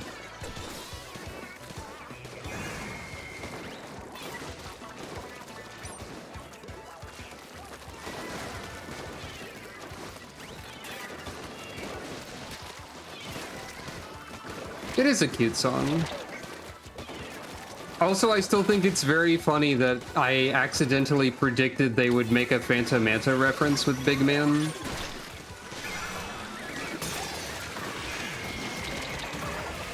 I have photographic evidence of me being like, what if they made a boss fight with Big Man that was like this from Super Mario Sunshine before the game released? I also technically predicted what the DLC would be about by accident. It's funny how often I've done this, even though it's only like 3 times. There was that time when I was on Twitter and I was like, and I made a like my uncle works at Nintendo joke about how they were going to announce Joker for Smash Bros. At the Game Awards, and then they did. I was just like flabbergasted completely by it. Very funny. Insert that meme image about Apollo and the Gift of Prophecy and all that.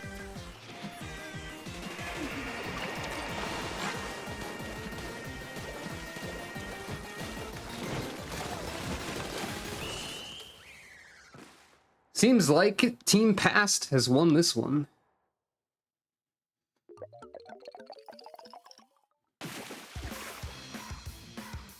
Yeah, the Apollo dodgeball one.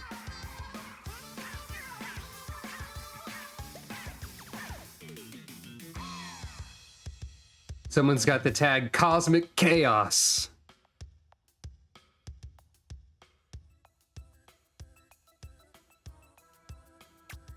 Blob Blobber is fun, but it can be tough to use. I'm gonna try Clash Blaster some more, because that's amusing to me to do.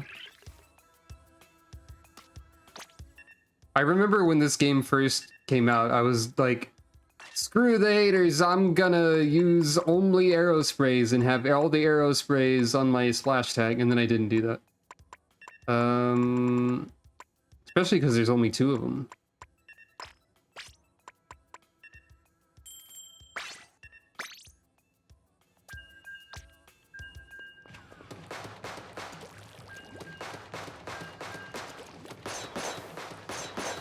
There were 3 in the previous game.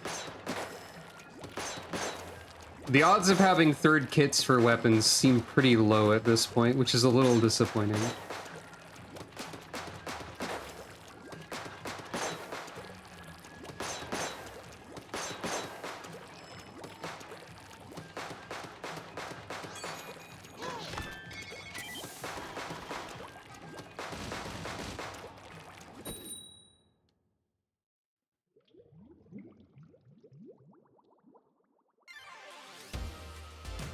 It's the present again.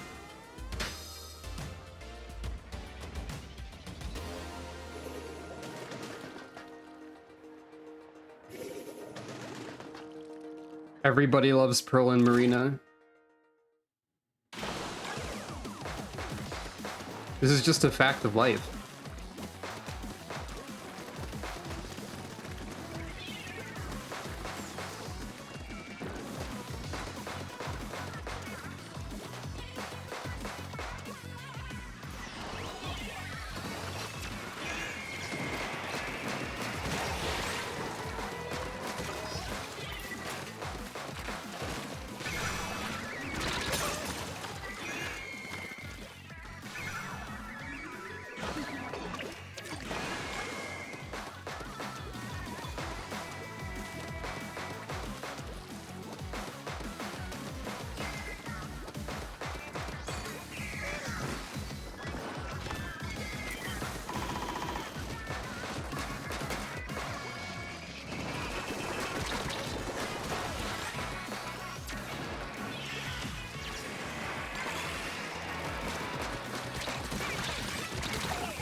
I'm not the weapon for painting here, but...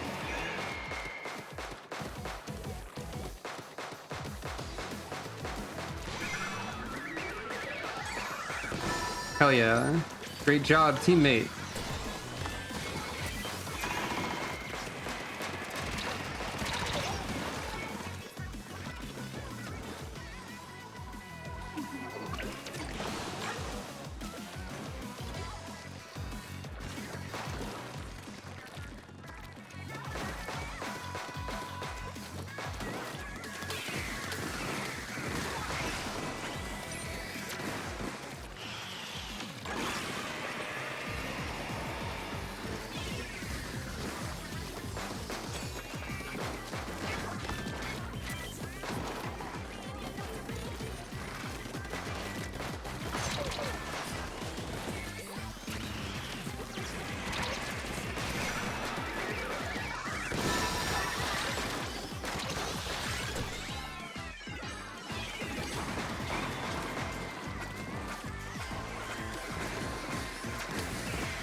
I almost got that sniper.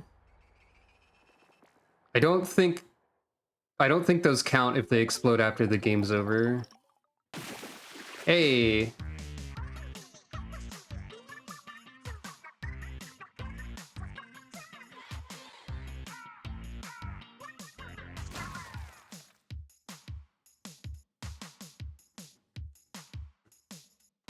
Remember Splatoon 1 where ink striking at the last second was a common strategy that did work? Oh, I should probably scrub this Splatfest t-shirt. Love to get freshness on the Clash Blaster Neo, the most popular weapon in Splatoon 3, question mark.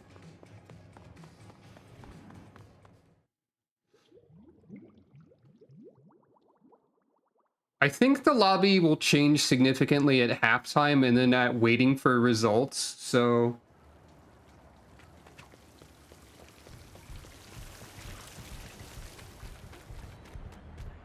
God, this lobby is still really good.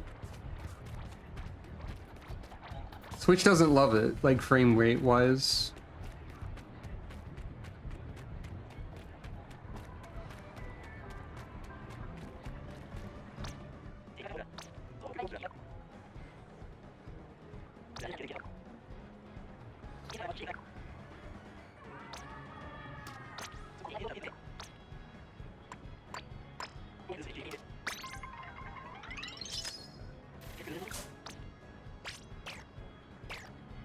Where can I access food somewhere? Is that a mechanic that's not available right now?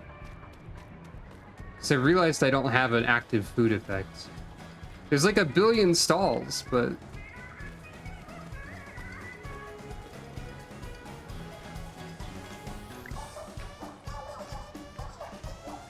Just in time for Big Man's 5-second solo.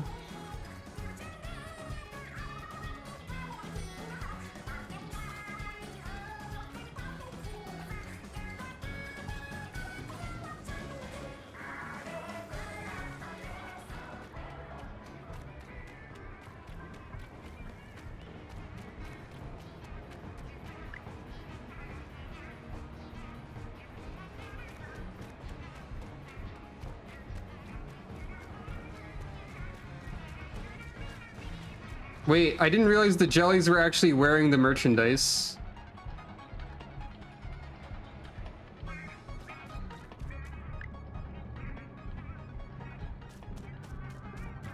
That's fun.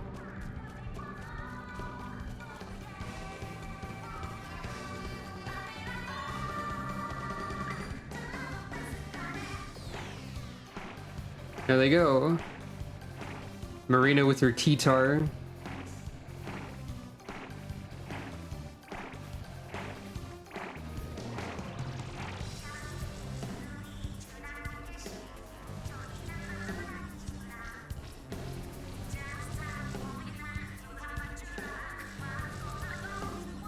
Yeah, I mentioned earlier, but this is absolutely like the live performance versions and choreography of all these songs that are being played, which is really cool.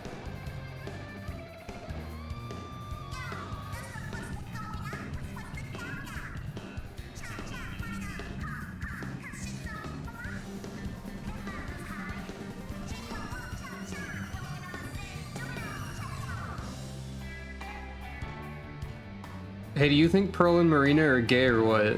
Just wondering. They can't possibly make it more clear without outright stating it, can they? At this point? Anyway. That's the wrong button. Oh yeah, gotta grab my catalog bonus.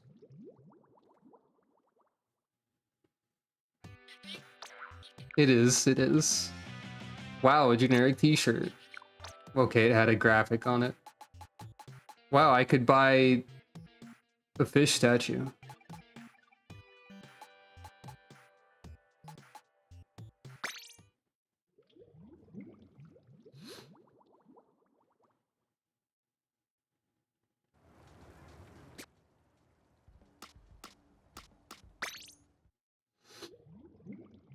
I feel like the Clash Blaster is probably especially good for tricolor. Hey, Team Present won 333 times battle. Nice job.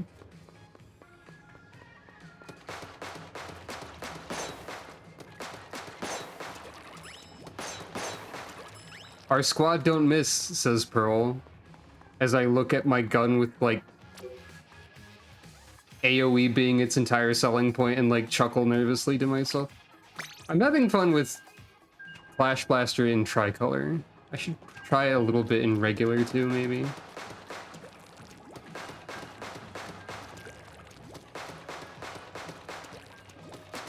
I think with stuff like the Clash Blaster, part of the problems with like balancing in this game is like, how do you make this better without making it overpowered? Because like a lot of new players think the Clash Blaster is overpowered, or have in the past, because it's so easy to hit people like around corners and so on.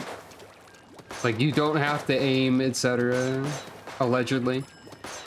But like as mentioned before, in like high level Splatoon, it doesn't have a quick enough kill time or large enough range or whatever to actually be that useful. But if you increased like the range or the damage or anything too much on this, it could easily become actually too powerful. One of the people on Team Future is the Infinite Gamer. That was their title. Thankfully, I have Johnny Boy on my side.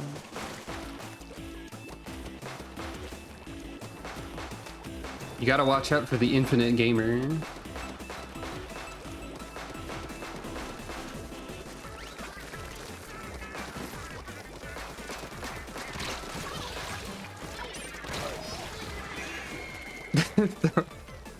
Unfortunately, the Infinite Redeem was already used in this stream.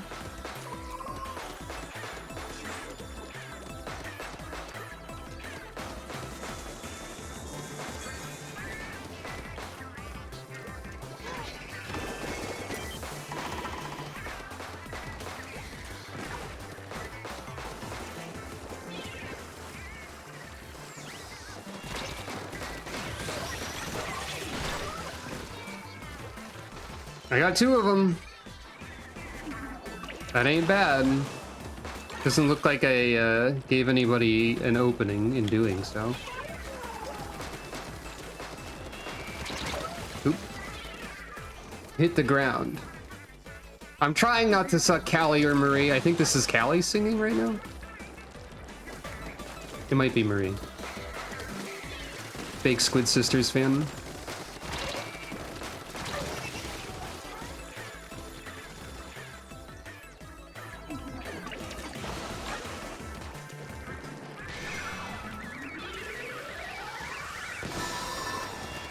I'll take it. Wow, chaos is occurring over here. Dang. The infinite gamer got me. I'm only a finite gamer.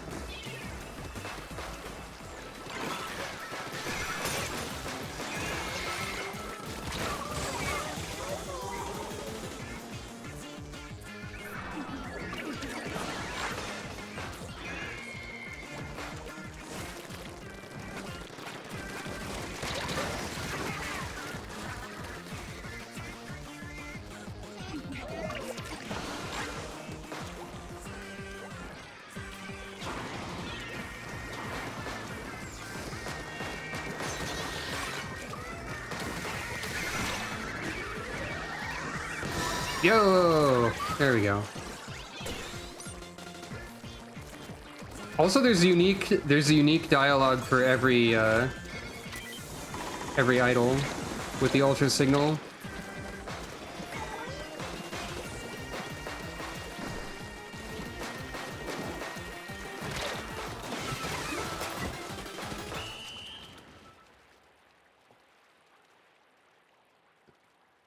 Infinity balls. Tower of Order.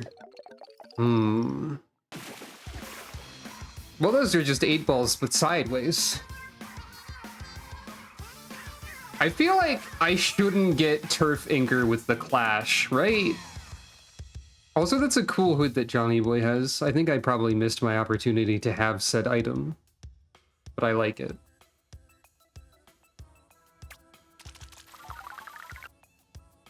I've gotten Turf Ink bonus thing with Clash multiple times today. That seems incorrect.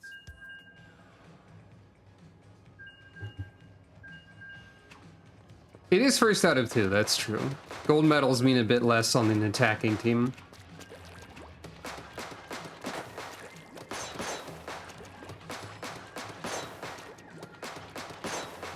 I should really just like play the weapons that are fun and not care about the meta at all, truthfully. I think part of it is worrying about like dragging my team down or whatever, but I think we're doing okay, so. I think they had a carbon. It looks like they have a regular roller right now, but they might have had a carbon before. And I guess I also have Super Chump, which is not bad at ink coverage if it happens.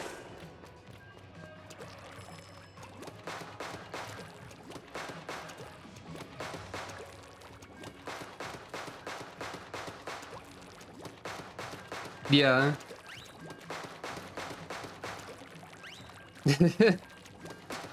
I could also be defending the concept of giving a gift.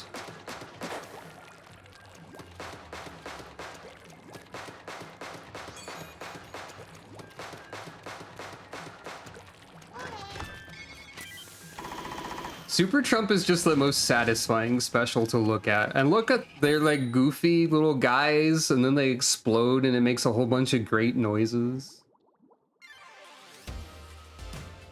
It's the present again, featuring male wife and girl boss.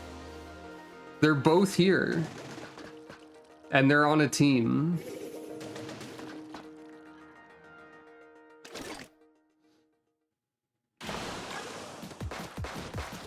Hey, Muck Warfare. Haven't heard that one in a while.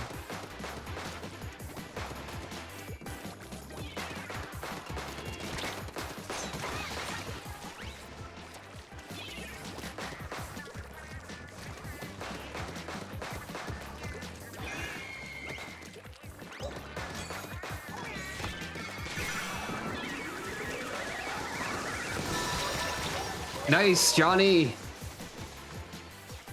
Pre-mades are definitely a thing. We saw like a pre-made of Hedgie Mom and Hedgie Dad together repeatedly as well.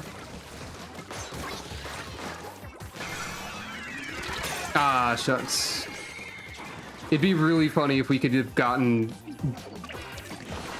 both of the ultra signals right away. That part of the song I always hear is Club Soda.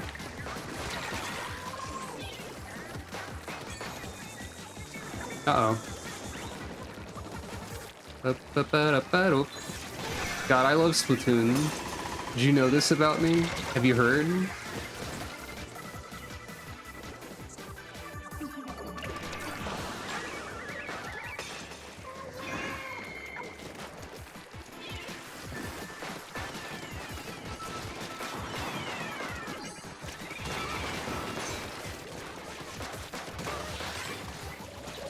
Maybe I should try other blasters more too. Yo! We got both of them.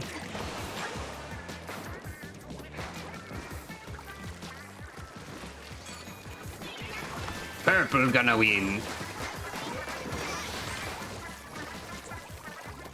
I forgot they made weird noises. Whoa, hey! I got rolled over.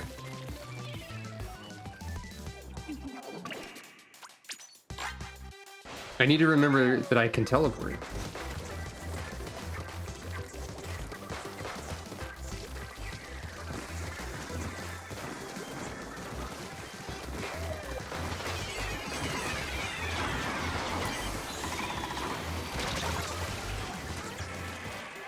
Ah, I hit an ink strike, apparently.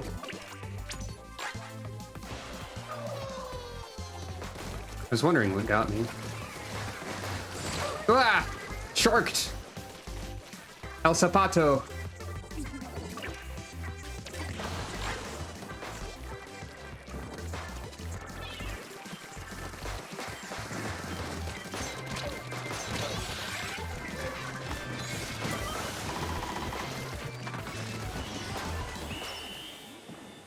It's funny when someone uses the Booyah Bomb at the end and they're just kind of stuck hovering there. They just have to wait to the next episode of Dragon Ball Z to throw that.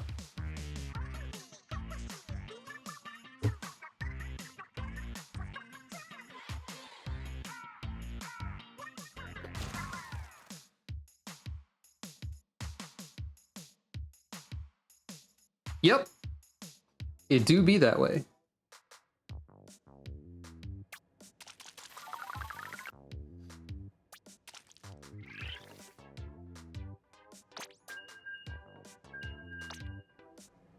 We make a good team, Johnny boy.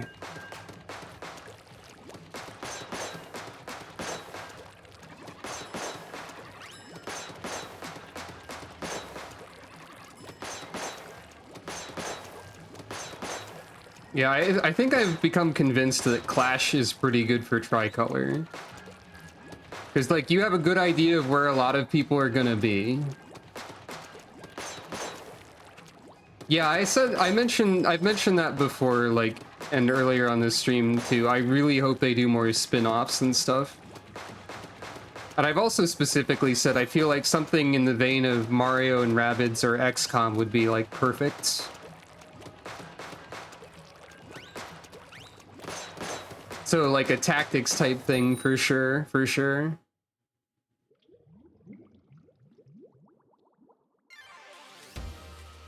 Yeah, we got there at the same time a couple times. All right, actual fight this time with us on defense. They've got Hermes and the Kraken.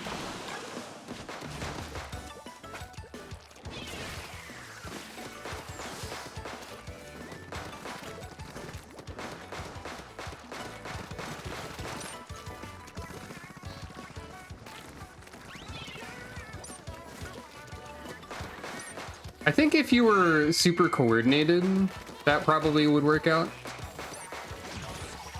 Yeah.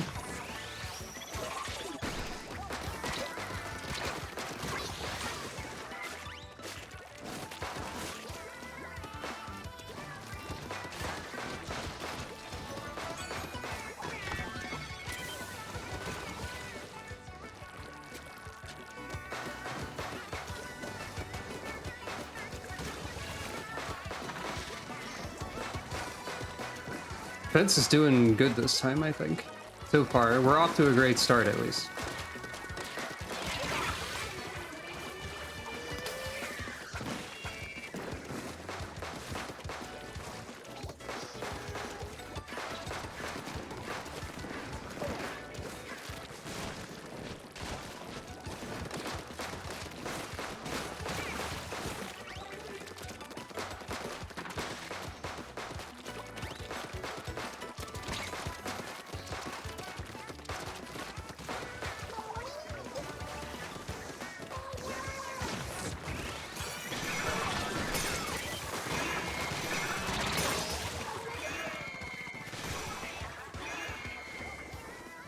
Green is doing really well, though.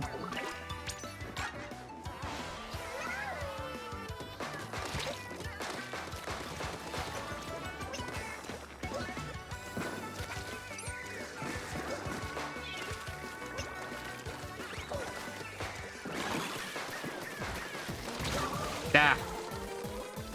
They don't even have the signal, but yeah, they're winning. Yeah, they got it now. All right.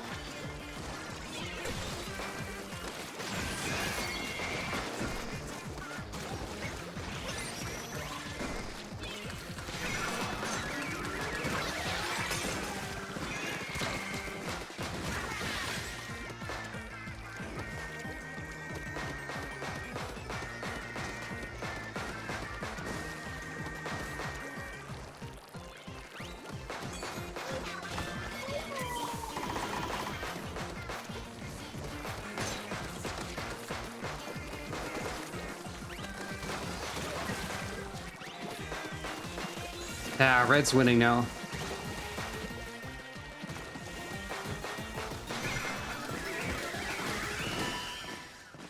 We lost the ultra signal at the last second. I don't think that's going to do anything. Oh, no, it does actually count for some rain on the ground. All right. In fact, it delays the end of the game a significant amount so that it can paint anything. Good to know. Thoroughly toasted.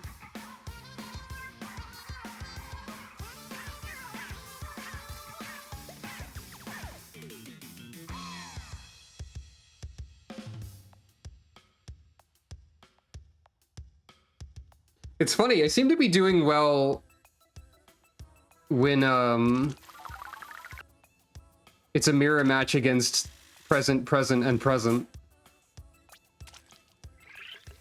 When we're all present and accounted for.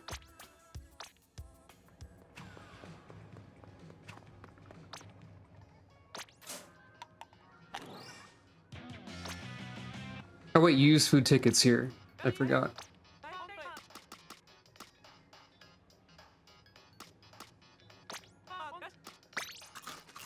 Interesting stringers? I'd say stringers as a whole are pretty interesting. There's only 3 types of them. There's the default one, the reflux, and the well string. The default one and the well string both leave behind things that explode. I don't think the reflux does that. Yeah, the reflux doesn't. The reflux is one of the painting weapons. Also considered to be a relatively noob weapon for a while, on account of it can build up Tenta missiles really quickly. Tenta missiles are special that people were like, no, when they saw it was coming back. Because it's one of the... Splatoon 2 had an issue with, like, map-wide special use, whereas the majority of the specials in Splatoon 3 require a more tactical application. But Tenta missiles are still here. That said, they did nerf Tenta missiles in a way that made them stop being like a major impact on the game.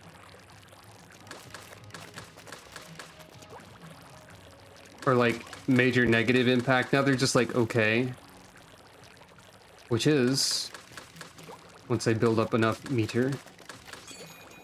If you watch the special meter in the upper right, the special meter still has to tick down before you can start filling it again after they fire. That didn't used to be the case.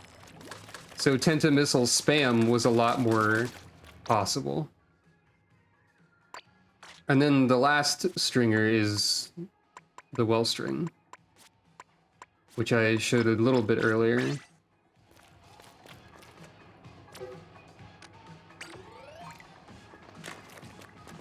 It has a pretty wide shot spread, especially if you charge it. I'm not particularly good with it, I don't think. But I can try it a bit.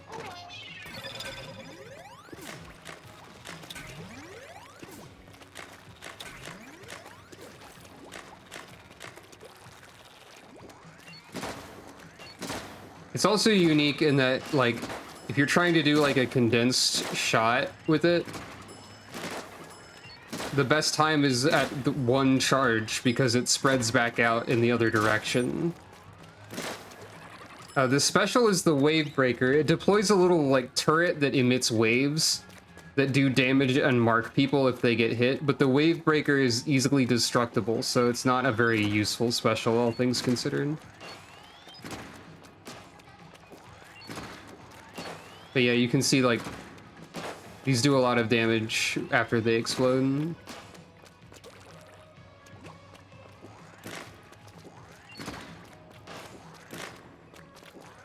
Trying to get a perfect shot where the arrows all fly, like, in a tight cluster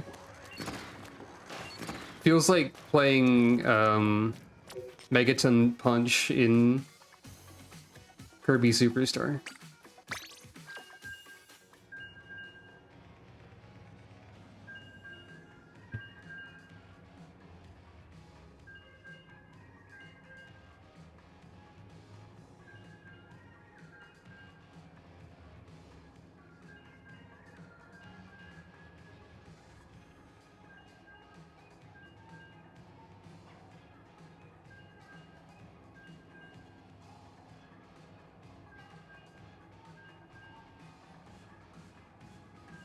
The camera is pointed down because I had to take headache medicine. I am always getting headaches and it's not great for me. Also, now that I've said that this is... Hey, look, it's all present again. Featuring Angry Crab and Panicking Dog Crab Soup. My title is still Exhausted Streamer, by the way. Angry Crab and Crab Soup. But, now that I've said that it feels like Megaton Punch, I feel like there should... Clearly that means that the next Splatoon needs... like, gauntlets in it as a weapon type.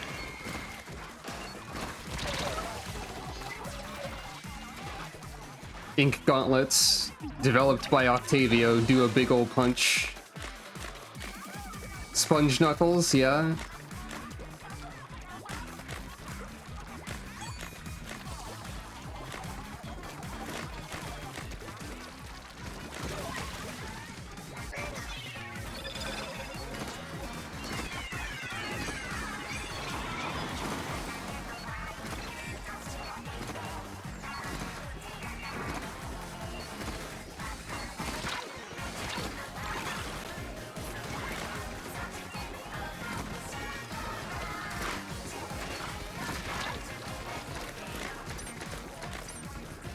Bow duel. But neither of us win. Yeah, Octavio being in the lobby is great. How does the weapon cover turf? When you punch, it flings ink out.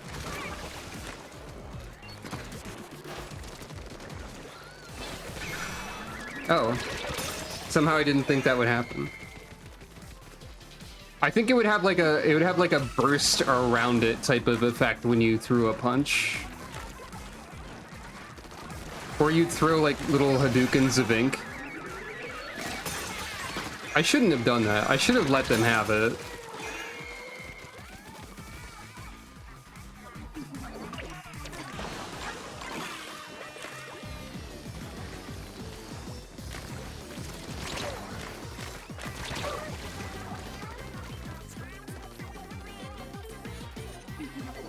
That could work too.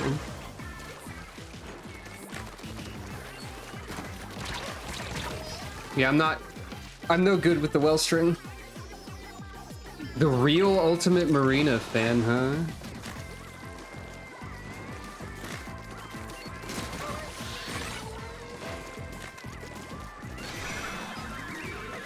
Let him have it.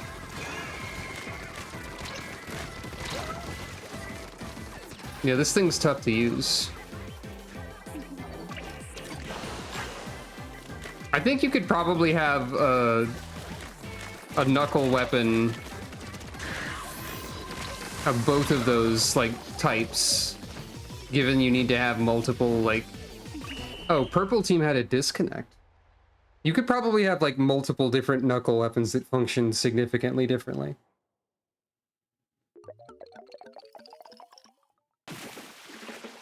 Oof. Despite the disconnect, we lost worse.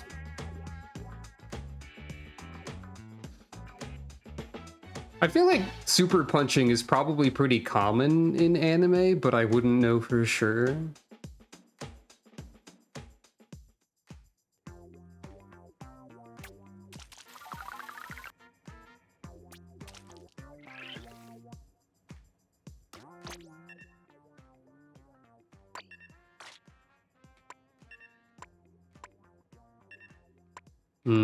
What do I want to use? Time for the Big Swig Express. Also a bad weapon. The Big Wig is considered a bad weapon due to its low damage.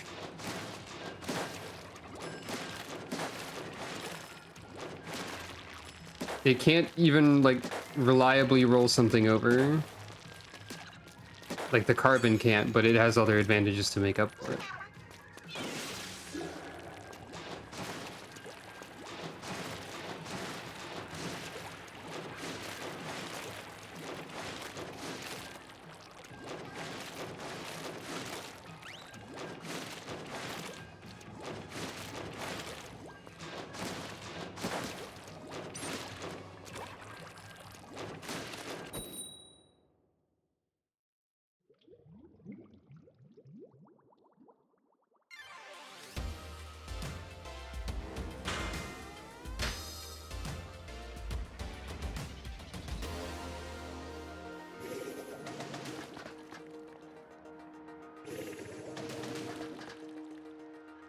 Someone being named Specimen with 2 exclamation points after it is quite interesting.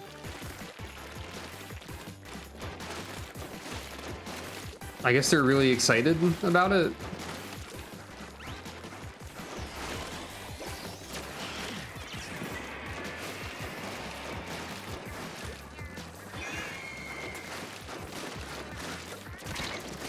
Blah.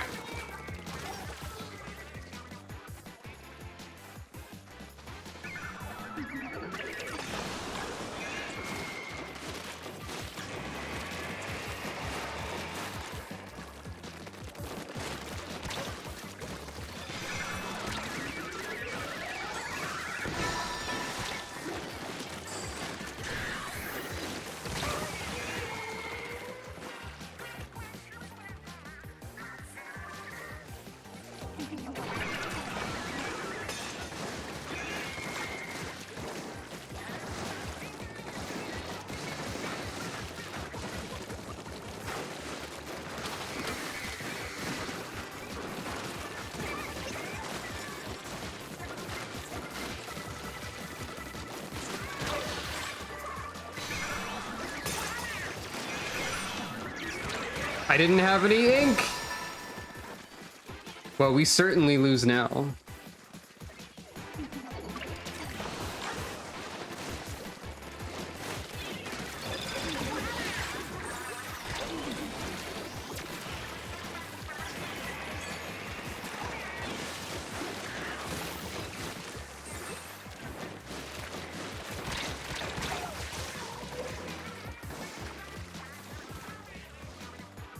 Overachieving introvert, Daniel.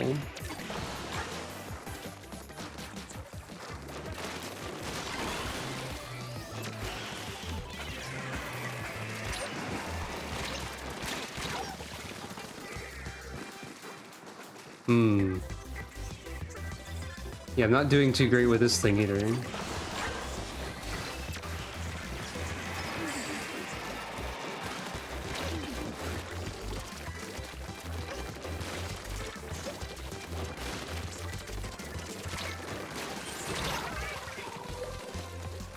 Problem with rollers is they can't really fight back at point blank because they're so slow. Which is how shoot them with your gun to counter them works. They also can't fight back at range, really. They have to ambush to get kills. And I'm not trying to kill, I'm trying to paint, but it's not working out because I'm dying, so...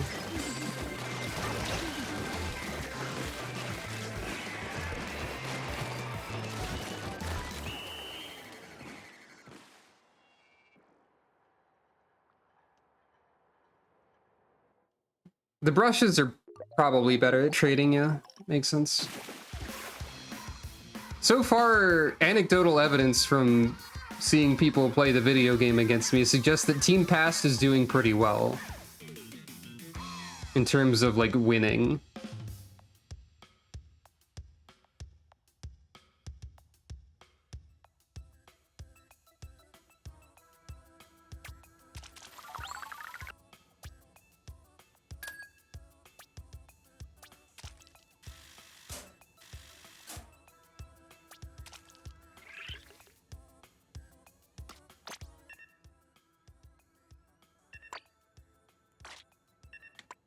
Uh...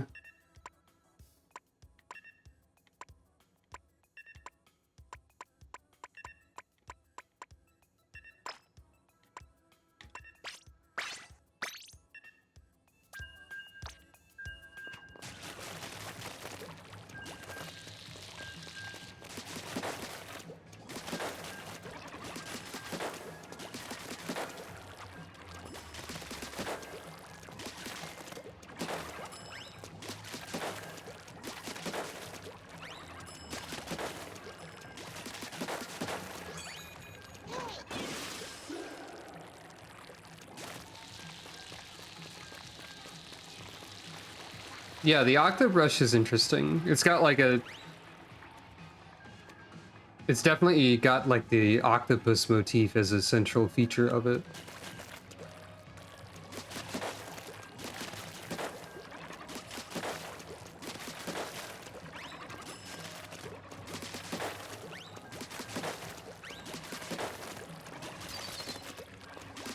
I wish they would invent a way for allowing you to hold down the button to use the swinging.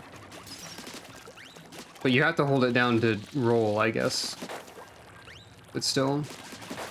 Maybe Splatoon 4 will invent some sort of accessibility feature for the mashing weapons.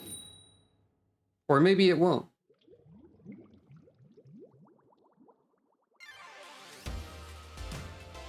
Once again, all present. Reincarnated Arbiter. Very serious name, Lieutenant McLean.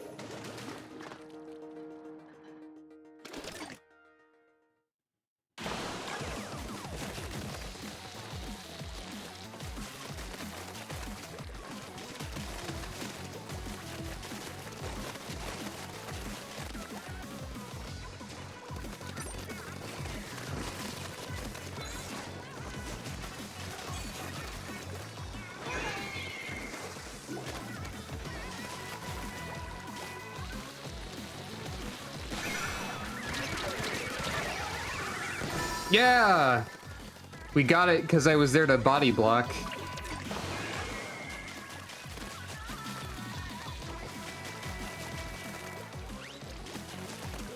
That's one way to do it.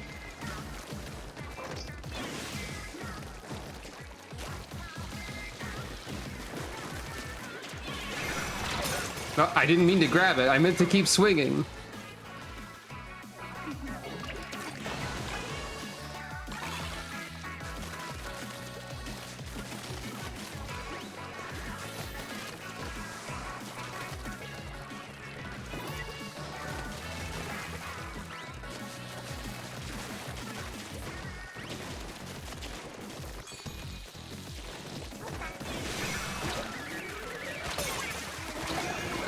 Shucks.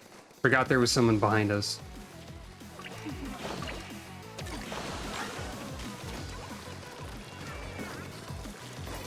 Well, I forgot my sub-weapon was a radar. Not terribly useful.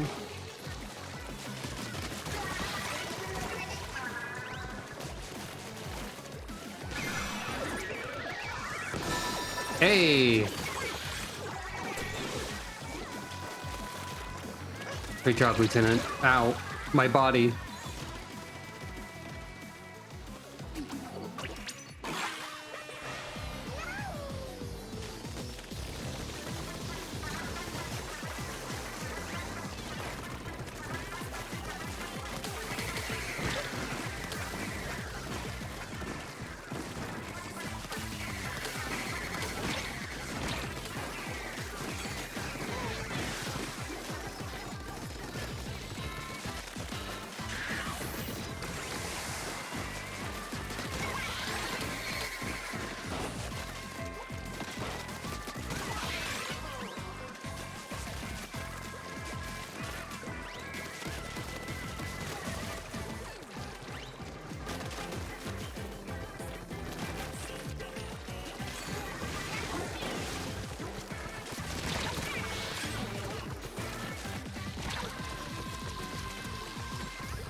Brushes are fun.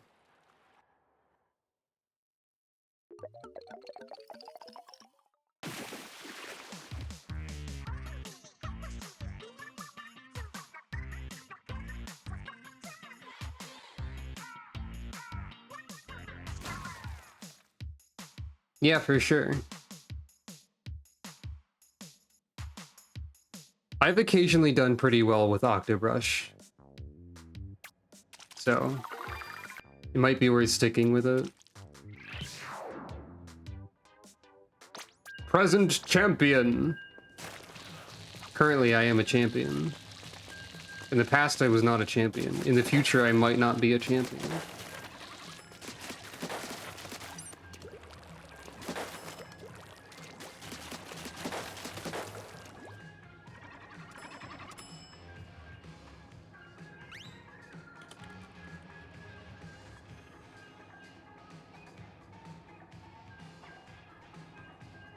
Maybe I should also try the paintbrush more. That goofy thing.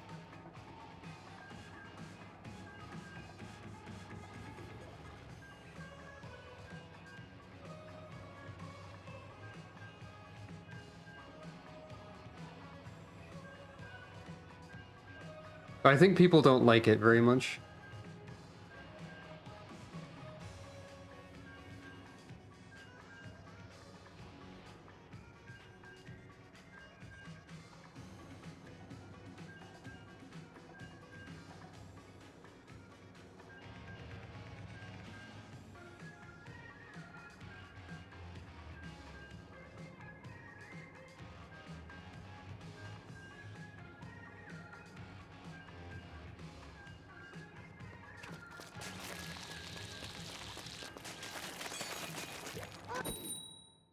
Whoop! Getting cut off when I use this special.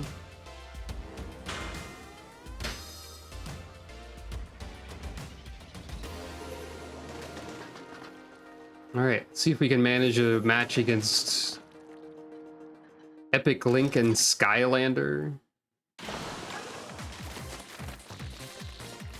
Sounds like we might be in for a rough one, gang.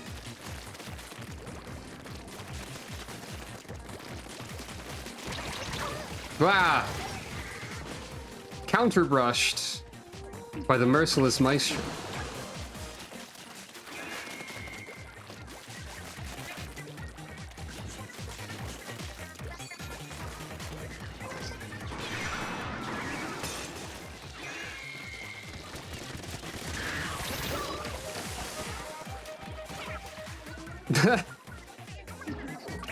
It's always funny when Inkstorm gets somebody.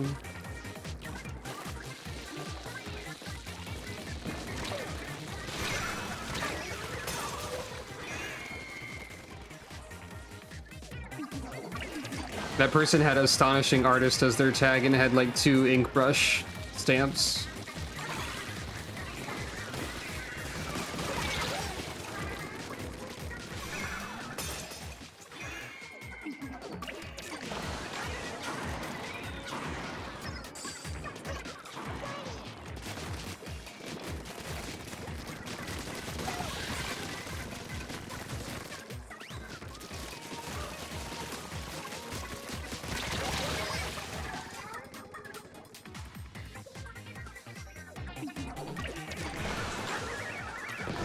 Yeah, there we go.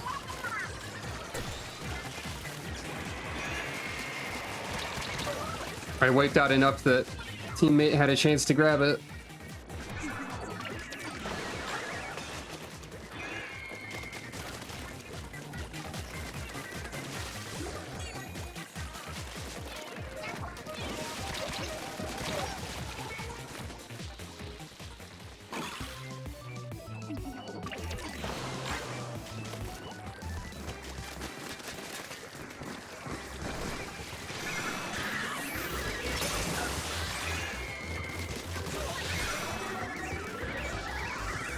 Yeah, there we go.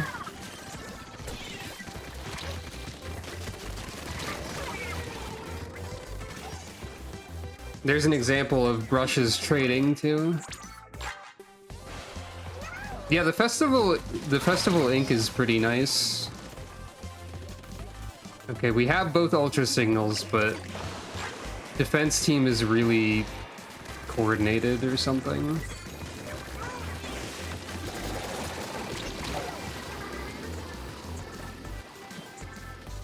Green might grab it. Defense team is having a tough time at the end here.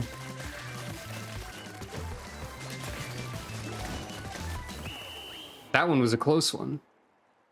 Don't know who got it in the end. Looks blue to me. Hey.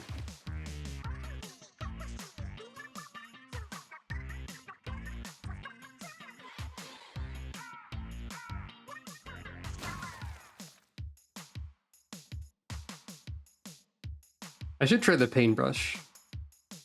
I only gave that a little bit of a try when it first released.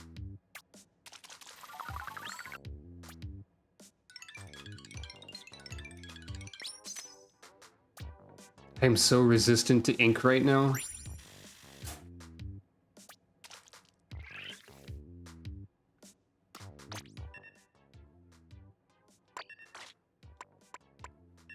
Oh, I don't have the Nouveau.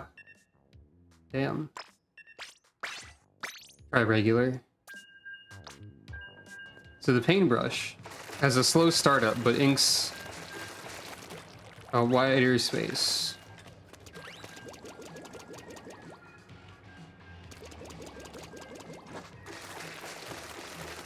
Forget how good it is at rolling over anything. Probably not very.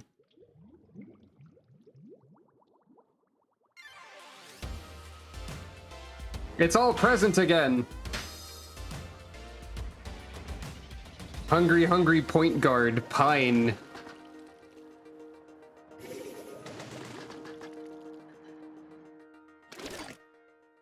People have funny names and titles.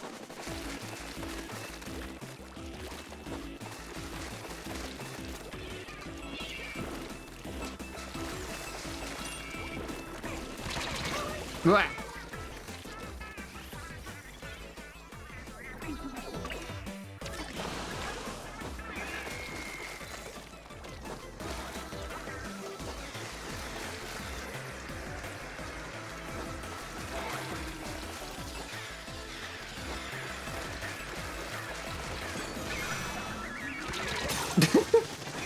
Seeing them just appear into the frame and like swap me repeatedly was kind of funny.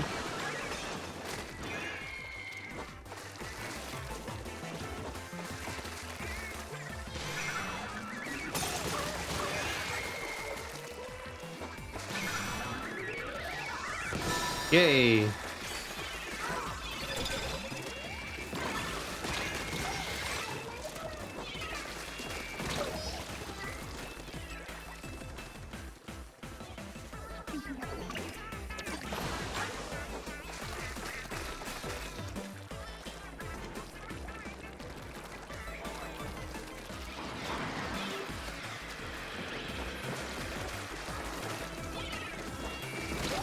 You know what? That's fair.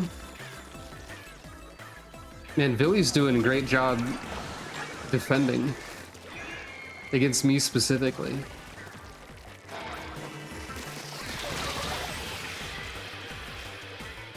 Yep, it's like every single time I die is this one person. Nice. Granted, I keep going to like the same exact location, Exhausted Gamer. Gamer is such an inherently funny word. Finally, revenge. Sort of.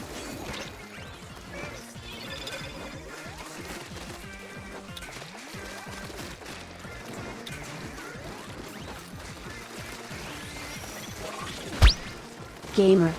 True. Ah! I swatted you, but I got blasted.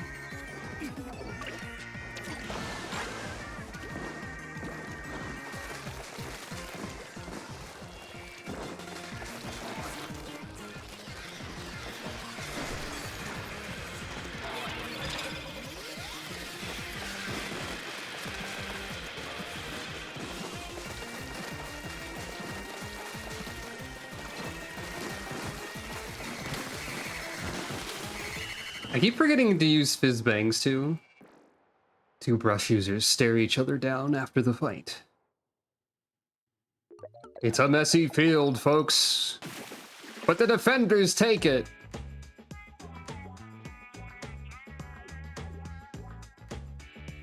Does the most roll in splash damage? Maybe.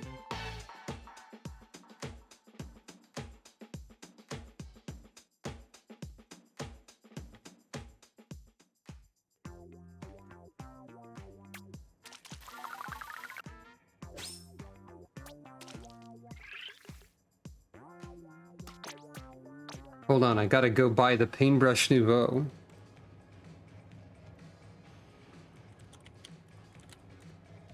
And also stop mistyping the website. I want to see what people are doing with this thing.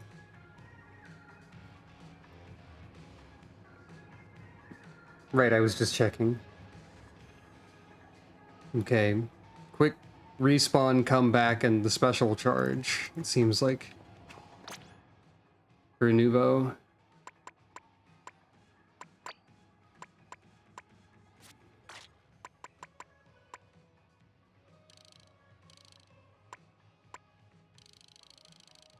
I could wear sandals that are repping a team that's not my own. A villainous act. Or I could wear ridiculous giant shoes.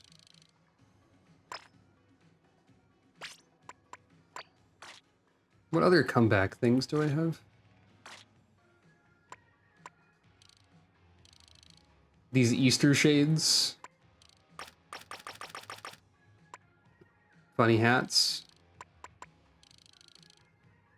This. God, right. I'm never gonna use the mascot head.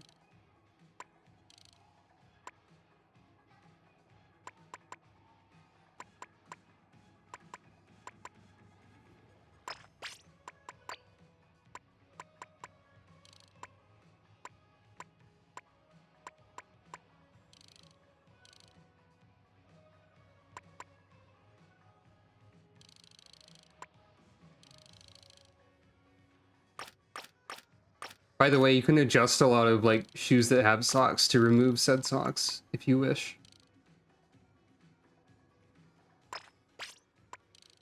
I think that's like it's a paintball mask, allegedly.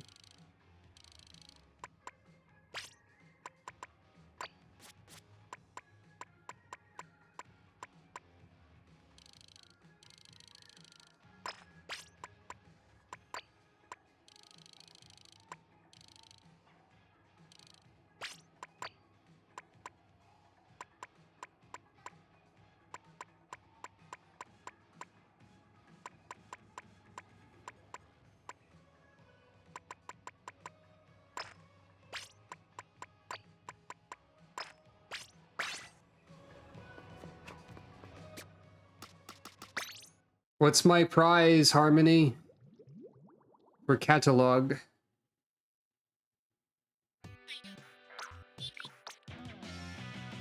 Shoes with stealth jump.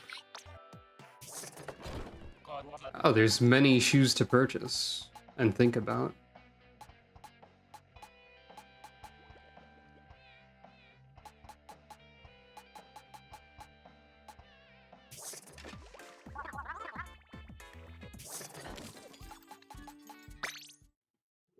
Joe Fonzo still has the shirt that says fuck you on it, by the way. In case you weren't aware that that existed, I feel like it's important to remind everyone that there is a shirt in Splatoon that the shopkeeper of Splatoon 2 wears that says that. There's Octavio, by the way. And Cuttlefish. He's having a great time. Wait, which... I don't remember what band that is. There's like a bunch of CDs and stuff around. I guess because he's DJing. He's got all sorts of music CDs. ABXY is there. Seaside is there.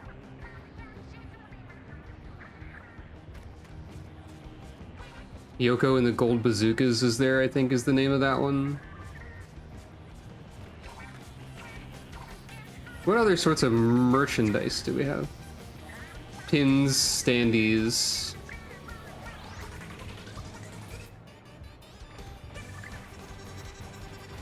It's still very funny to me that the plushies exist.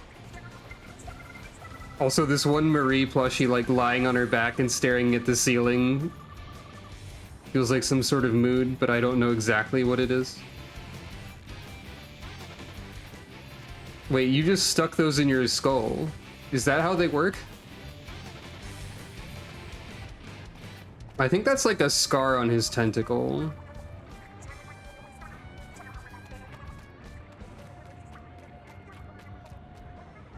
Right, I was gonna buy a weapon.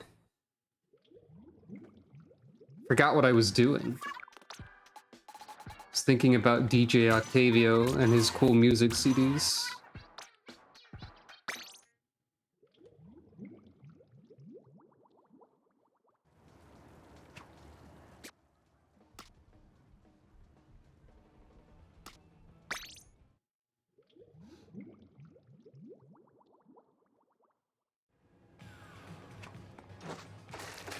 Team Past won a 3-3-3 battle.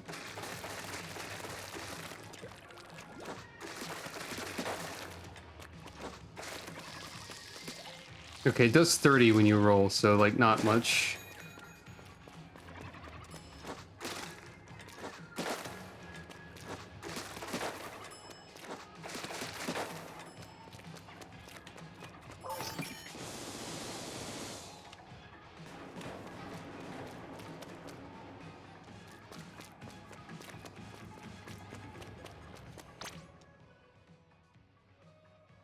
Right, I wanted to put quick respawn on the clothing too. That's fair. I feel like they all do about... I feel like the Octobrush probably also does about 30, but I might be wrong on that.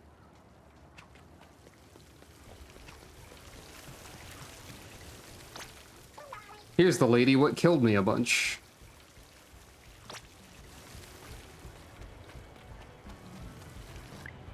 This is a pretty cool DJ Octavio poster also.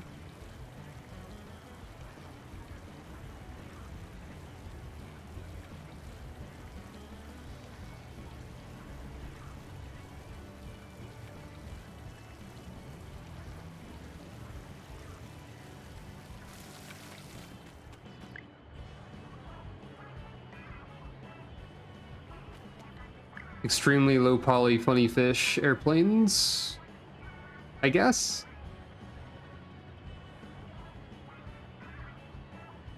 Is this like a travel agency? Ah, 25 and 20 for the ink brush. Okay, so it does do the most. Oh.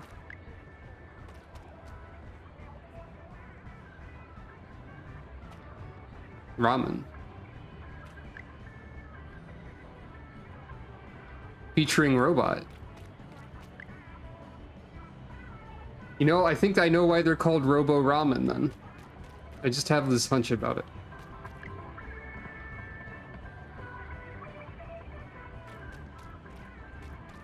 That robot looks so happy to be preparing food in some sort of way.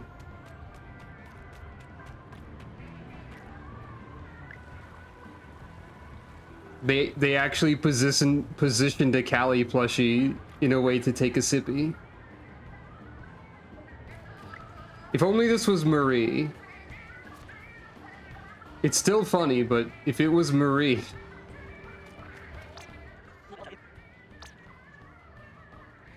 it'd be slightly funnier.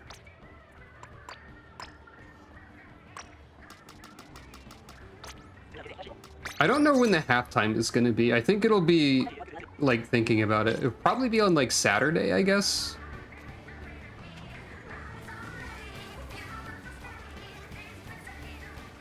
I like how you can't go through here because they're moving one box.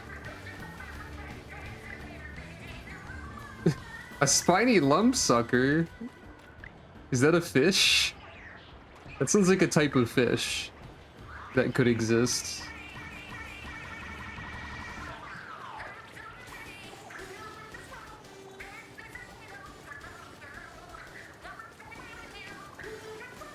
That is probably the best fish name to use as an insult.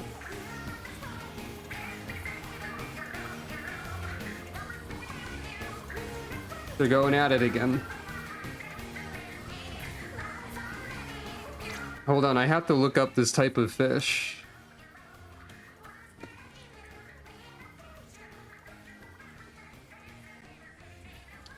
That's an incredible, wonderful fish.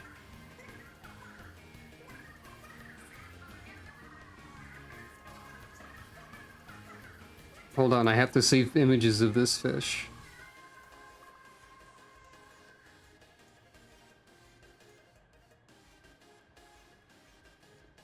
I have to post spiny lump sucker now.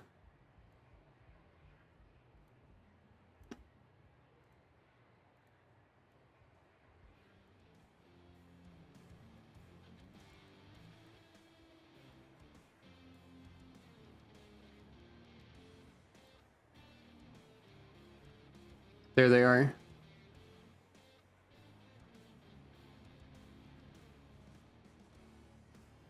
Look at them.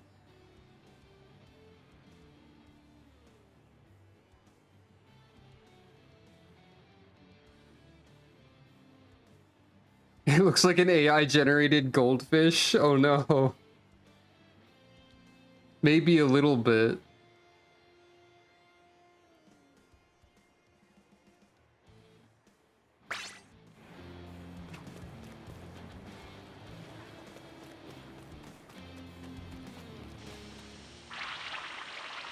God, all the jellyfish are so excited for the one song that the Squid Sisters have to perform. Get a new song.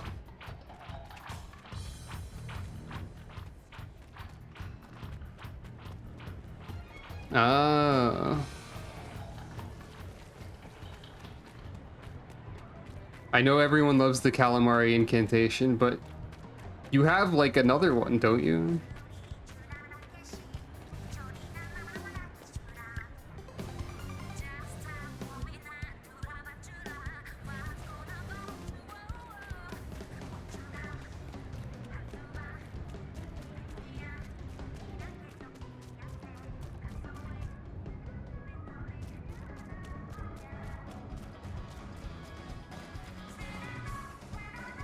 Wait. There's something about this art of them that I like. This is good, I think.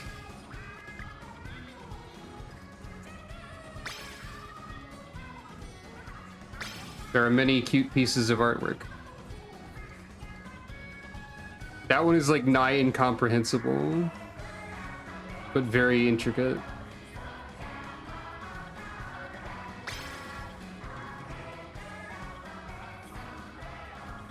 Xenoblade? That ain't Splatoon. Points for trying.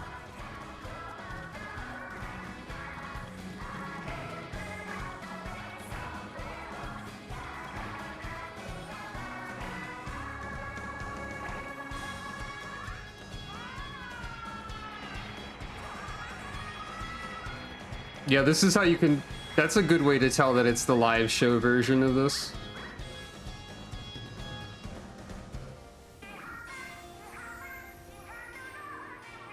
Big man is just vibing.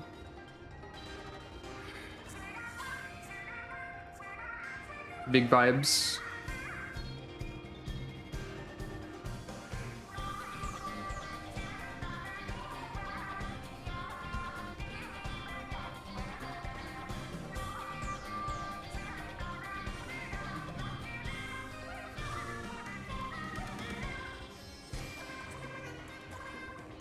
They even do their little solo parts for this in this version. Whoop.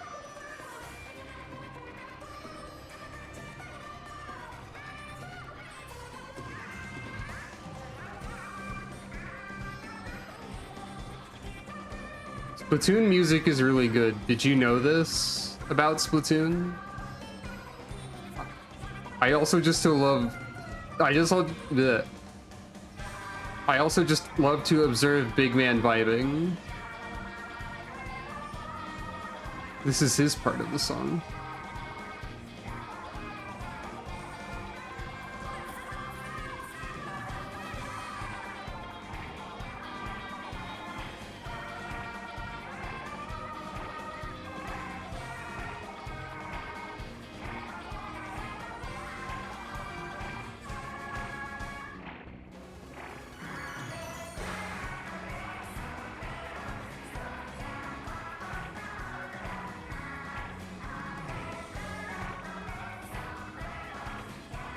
Something I wonder about Splatoon every time there's potentially going to be a new one is how are they gonna top the idols of the previous one?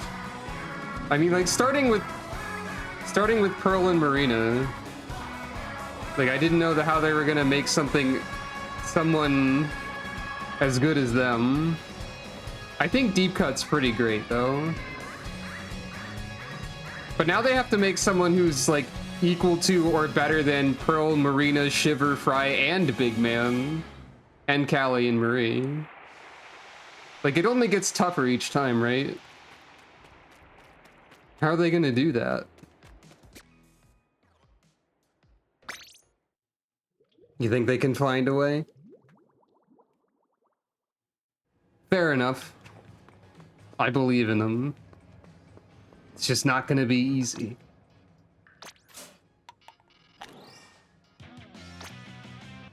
I also still wonder if they're ever going to introduce like a new playable character species. Do I still have the ancient artwork I did once somewhere? I do. How old is this? 2018. When I had the concept for a sea hare or hareling. God, this is so old art. My art quality has improved since then. But I think this could work. Maybe it would be a weird choice. They even had a little funny diagram.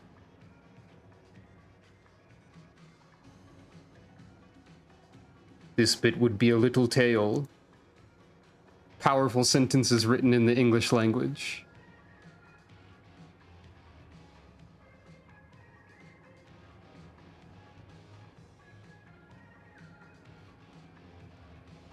It may be an old piece of art, but I stand by it. By the way, this lobby music is also different.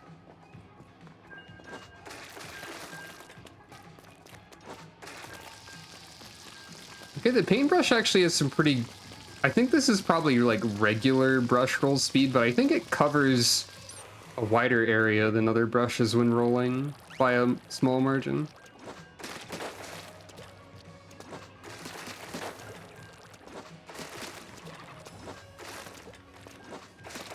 That is true, but it seems like I found a way. By the way, speaking of, I guess, cephalopods and Splatoon, between the Now or Never 7 being like the collective title of the entire like set of idols thus far, the 7 salmon rings in the sky, the mention of like salmon stuff happening every 70 years during the pre-Splatfest grand run, And also, like, the goal of 700 million, 7 with 7 zeros behind it. It feels like they're putting a lot of emphasis on the number 7 suddenly, like to the degree that Octo Expansion loves 8. And I have no idea if this means anything or will continue to mean anything. But I'm thinking about it. God, maybe.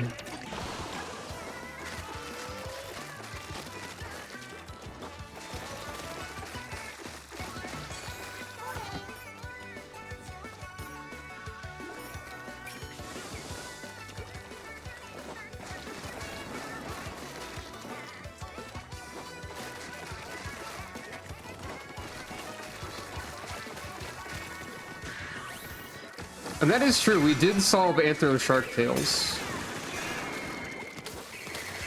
Shark furries are a thoroughly solved problem at this point, and more power to them, I say.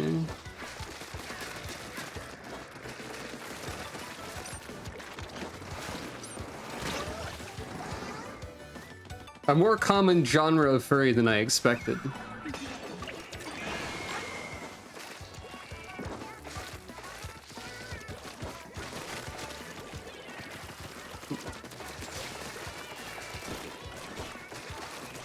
Sharks are a good shape, that's true. You ever thought about the shark emoji? There are a number of variants of the shark emoji that are quite good. Great emoji, in my opinion.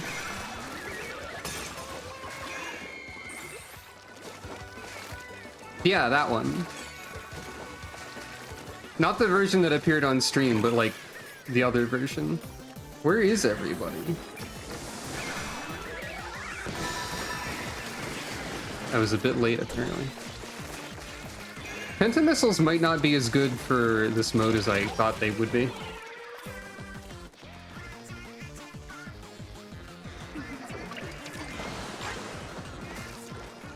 You know what else is a good emoji? Snake emoji.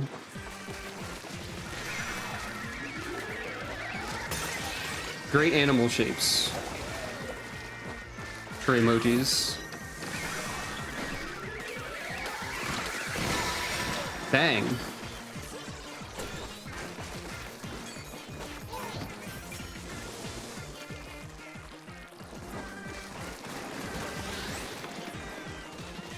I think Tentamissiles and Paintbrush would be better on attacking than defending.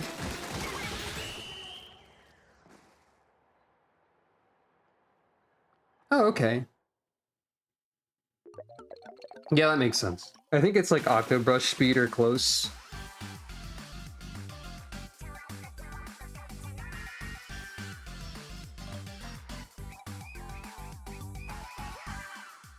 Hey, I forgot about that mask existing. That's funny.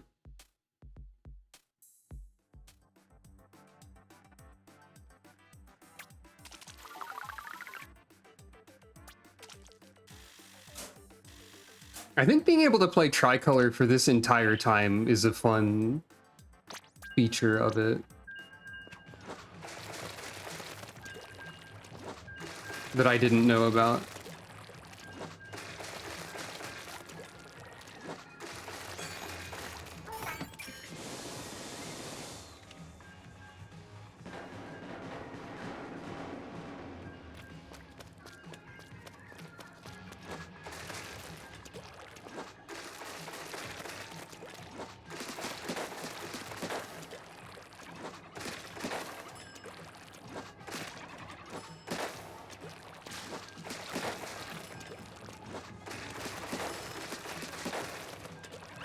And the tricolor map rotating a lot as well.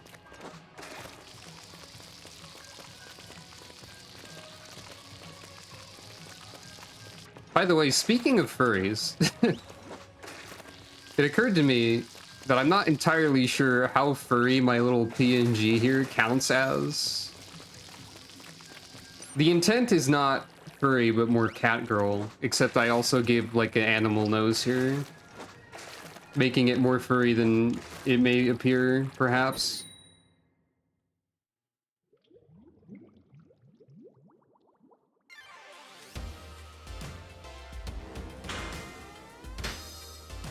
Defending again. Huge furry multiplier. I suppose that's fair. I just thought it was cute. I am once more contemplating potential redesign angles to take for this avatar. Eventually I might have to try and learn live 2D or something, but I'm afraid. I was also like, what if I learned Blender as a bit and did a 3D model that resembled... Like, one of the ideas I had was to make something resembling like a Microsoft Office 98 assistant. Like the same genre that Clippy is in, except not the Clippy one. I guess I'm an old-fashioned cat girl then. I can accept that. Like one of the office assistants is like Merlin or something. Like, what if I learned Blender just enough to make a crappy like 90s 3D model? And by crappy I mean endearing, hopefully. The main problem with this strategy is that I don't have the energy to learn an art program.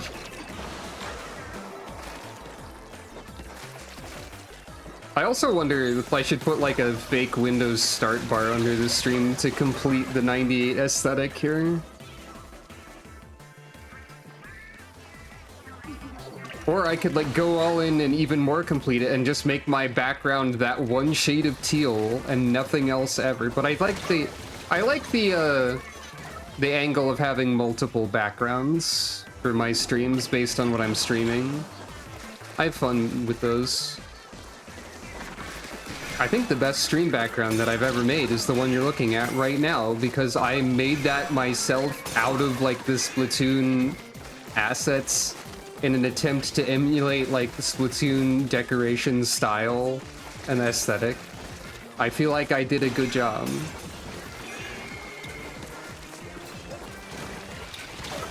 Yeah, this is custom, made out of all like the locker decorations and stuff, going for just the general like aesthetic that Splatoon 3 has. It's even my computer desktop background.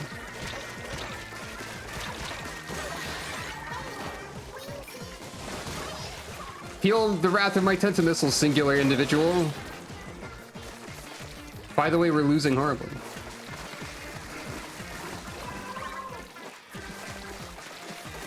Oh, multiple people didn't know it wasn't an official Splatoon background. Neat.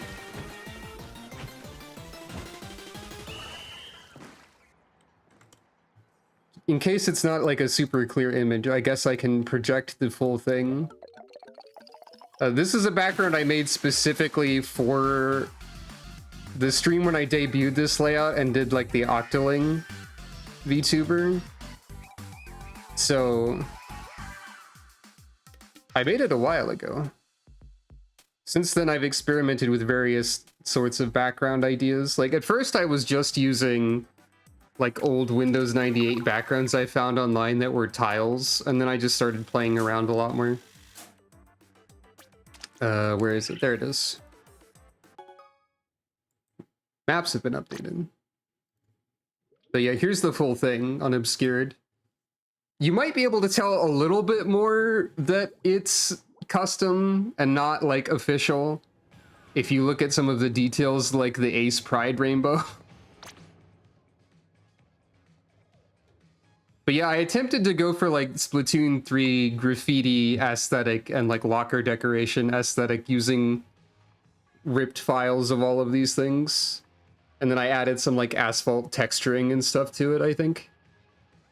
Also, I made funny worms out of the like blasts and eyeballs. Fair enough. Splatoon could use that color scheme as well. Ace Pride's important though. I love the worms. They're on my locker in the game too.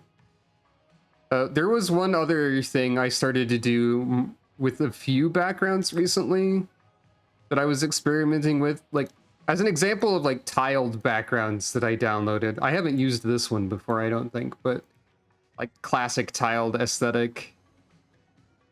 For some more recent ones, like the Etrian Odyssey 3 one, I experimented with like adding grids and gradients over stuff and like trying to unify the background aesthetic a little bit more, but I'm not so sure about it. Yeah. It's fun to like mess with stream things. I guess I could put like a fake start bar on the bottom of the screen. I don't think it would add anything other than aesthetic points, TM. But it would maybe be fun. The way it frames the play window? With like the worm poking its nose into there? Stuff like that? Yeah, the framing is a slightly difficult thing to accomplish at times. But yeah, I think I have those worms all over my in-game locker as well. But yeah, I used like people's lockers and stuff like these splash tags as well as inspiration for the background. Just like the general way of like merging a bunch of like disparate images together in fun layers and stuff is what I was going for. Very graffiti. You can see a bunch of people have done stuff like that with lockers. But yeah, the worms are here. There's even one poking out on the inside in the corner. This is before they added the custom junior, so I put the custom logo peeking out behind the junior in the locker. But then the custom junior wasn't the one I wanted, so I got mad. Slightly, not really. But yeah, like, just something about the like messy and yet somehow kind of clean aesthetic of mashing all of these random logos and things together. Oh, I see what you mean, yeah. That makes sense. This locker's a pretty good idea, or example of that stuff too. Well, not the empty inside, but the exterior. Courtesy of the absolute cool guy. Thank you, absolute cool guy. Sofa. Saren, take a nap.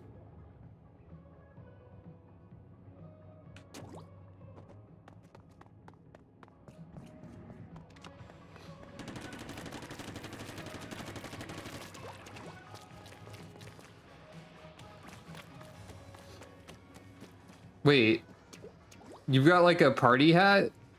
That's funny.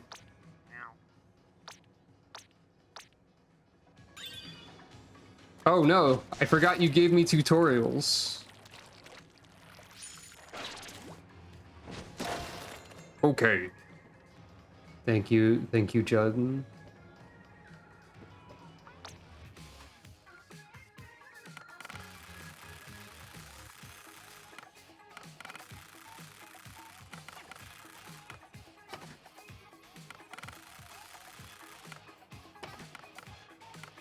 Oh yeah. There was a deep cut version of the Grisco lobby theme. It was very funny. Like, regular Grisco lobby theme.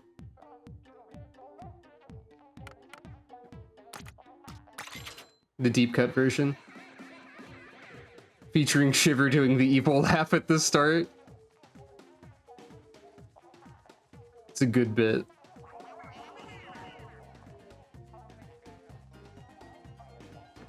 There's like deep cut elements to the music. And they sing along with it. It's like they don't even remember the story mode at all. Editor's note, they don't. They have one brain cell.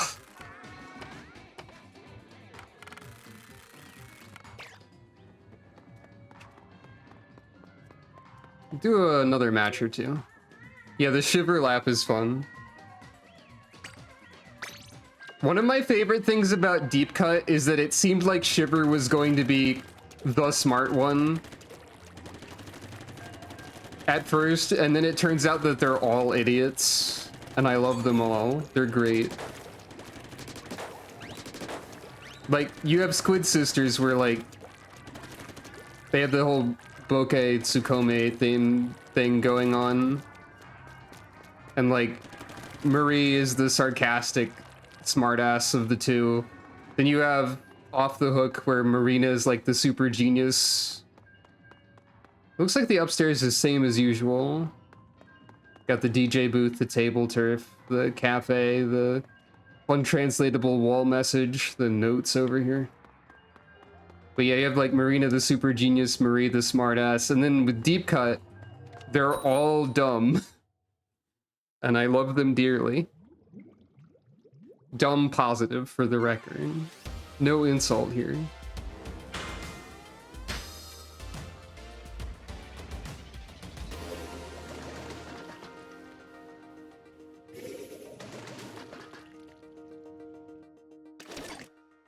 Oh, we're on here now.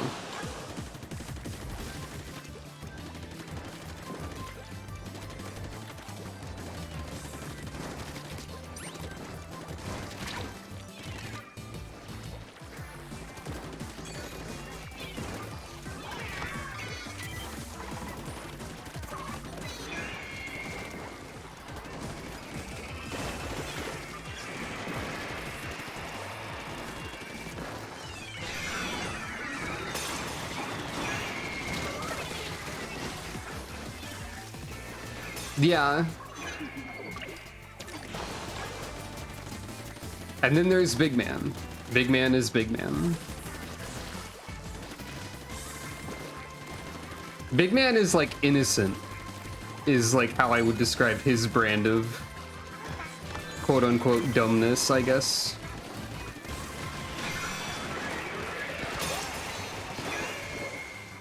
Or at least part of it. It's a component of his brand.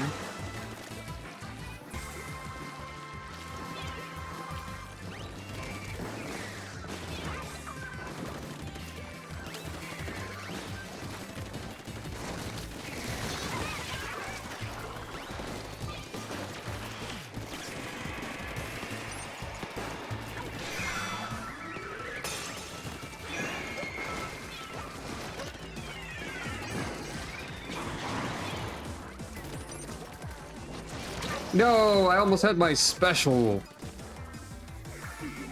It was defeated by Ian Jr.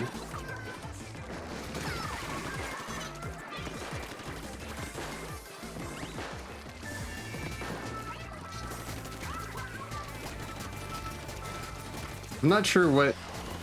My teammate seems to think they have a plan. But I don't know what it is.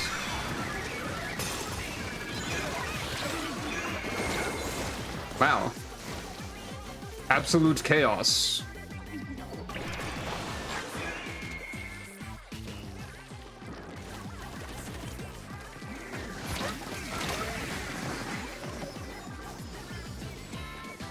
Oh yeah, the Flingza. I used to like that weapon.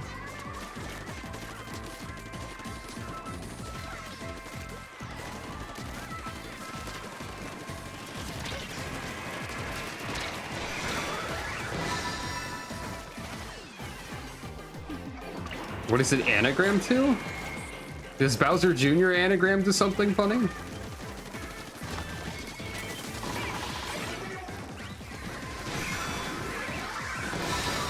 Hey, we got it at the last second. Nice job, Ian Jr. Actually, no, that's my enemy. I forget who's on my team. Now we sit here and wait for it to paint a little bit. I think purple wins? Yay. That is true. Big Man's fake stage name of Ian BGM, which is just clearly Big Man. Ah, I was on the same team as Splatfest. The Splatfest itself is my ally.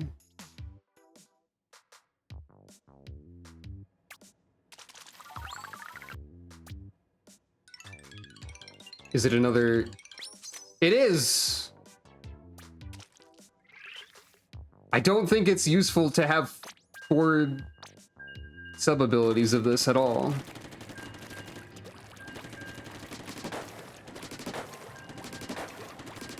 But such is the hand I've been dealt, I suppose. Probably like, I said one or two more after the last one, so let's just make it one more. Because it is a little late. And then tomorrow's stream will either be more of this, because Splatoon is important, or it'll be more of Elden Ring Convergence. Probably. And then I'll try to stream more of this on the weekend, at least post halftime, because we have to see how the lobby changes. And like, ideally, I would be able to stream at the end and see how it is at the waiting for results phase, because it has 3 stages to it, according to data miners. Once again, the present, featuring a Simple Fish Wawa. I need that banner with like the Windows 98 logo windows on it. Uh-oh, this one's not starting. It just took a second. I need that banner for my brand. Maybe.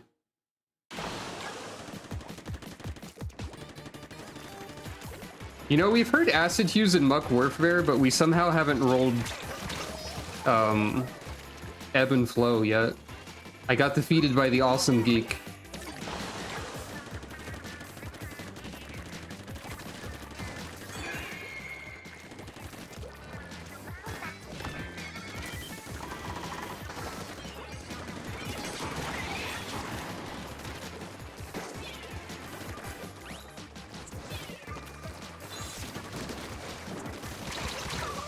Dang, if I had kept firing for like just a little bit more.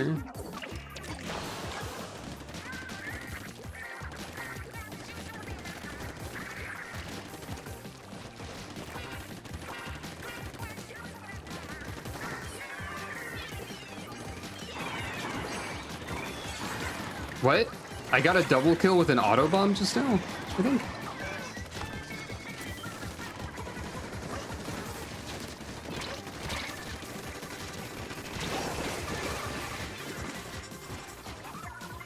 And then I got a kill with the super chump somehow.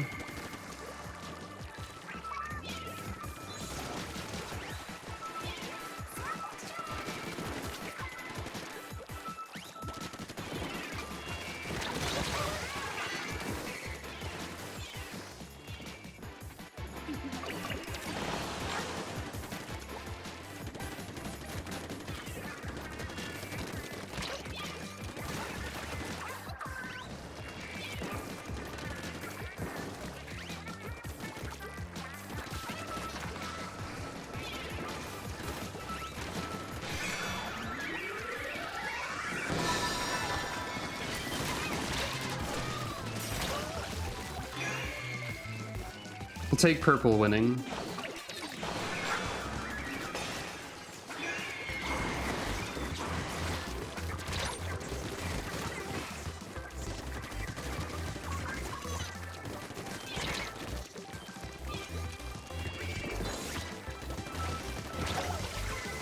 Really?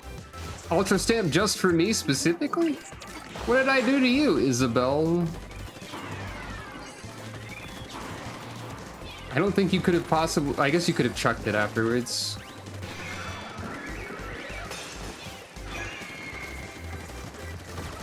Just want to throw another super chump because it's fun.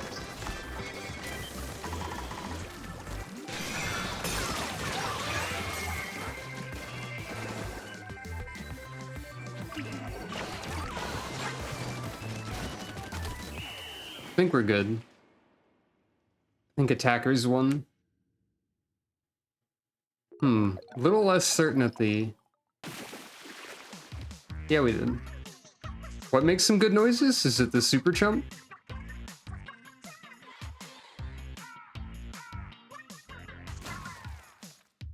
Hey, they did a fist bump. Yeah, I really like the rapid whooping of the super chump. Like 1,000 small FPS grenade launchers going off.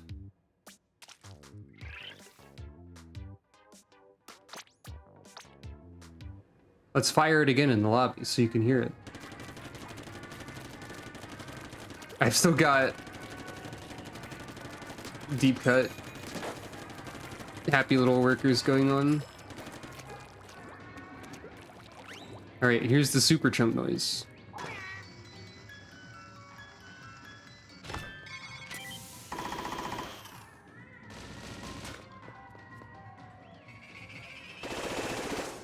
Great set of sound effects. Love it.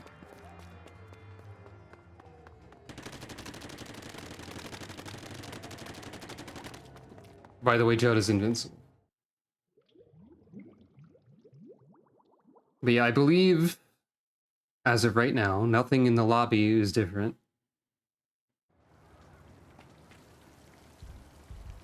Still great, though. Oh, I somehow did not observe the burger that is observing me.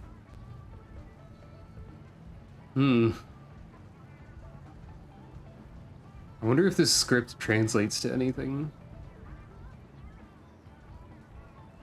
It doesn't look like it at a glance, but I'm not an expert in reading Splatoon script. The burger is watching.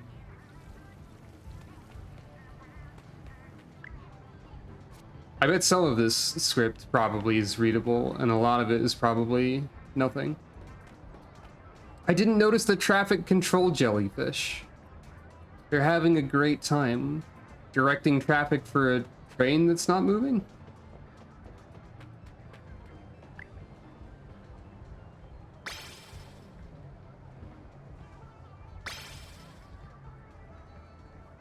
Future and present always become the past. You know what? Now that you mention it, that is an extremely mediocidal animation. Whoa.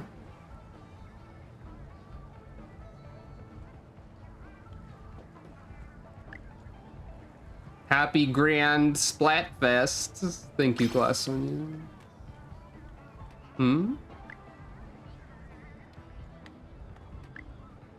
Oh yeah, Pearl's little fangs there. For sure. Smallest is here too.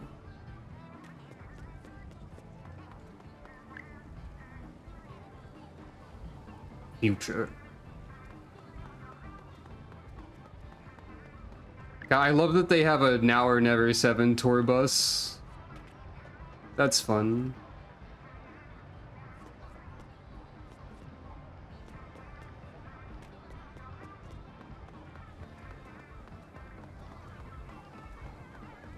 Wait, that's the Squid Sisters performing a song that isn't the Calamari Incantation, finally.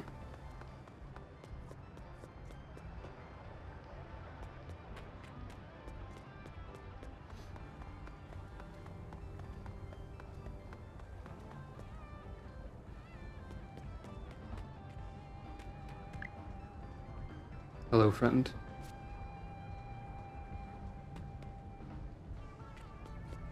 Yeah, why are all the vehicles like larger in scale than for anyone? You know, I guess we probably have stretchy enough limbs that it doesn't matter, especially the jellyfish. Just think about one of the jellyfish like sitting on a motorcycle that seems like way too large for the jellyfish, and then the jellyfish just simply stretches their limbs to hit the pedals and grab the handlebars. You say that, but there is no evidence of adults. Except for jellyfish of indeterminate age.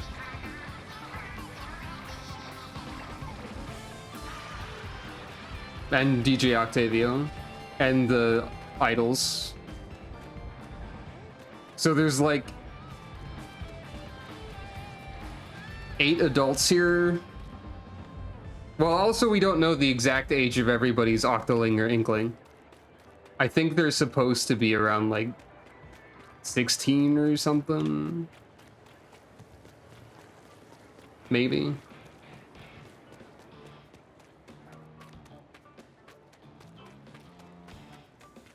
I will always headcanon my character as older, probably, but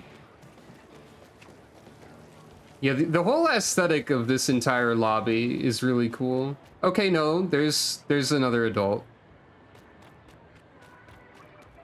There's at least 9 adults, possibly 10. At the most. Or at the least, rather.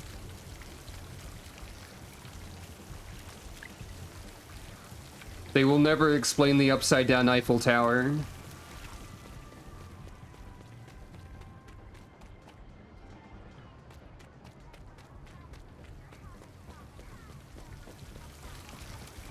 Yeah, that's true. Spike probably has the right proportion for at least some of the vehicles.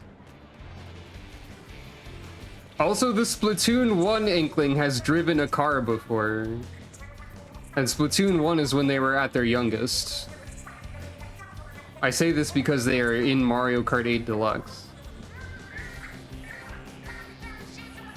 I had that exact reaction of like, Pearl, what did you do?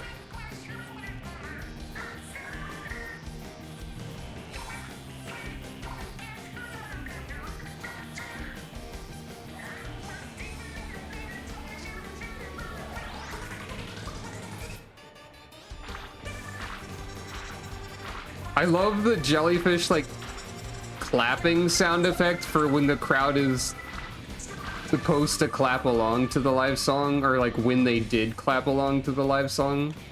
There's, like, a jellyfish noise.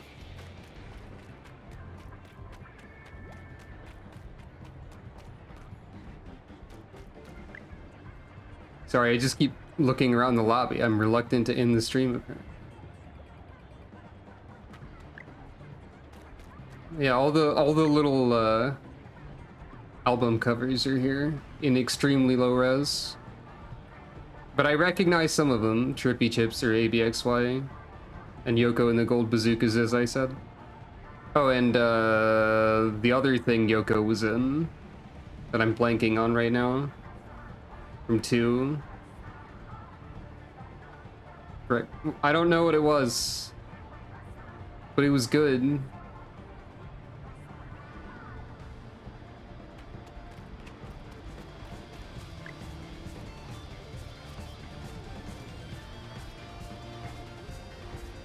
I just love to watch Big Man dance. And everyone else too, but like, Big Man is fun.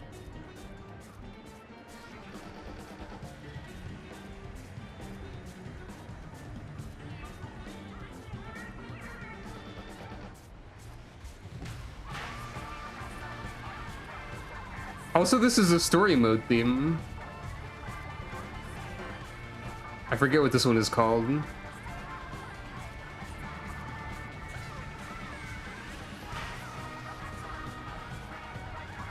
Anyway, the Splatoon music is good. Did you know this?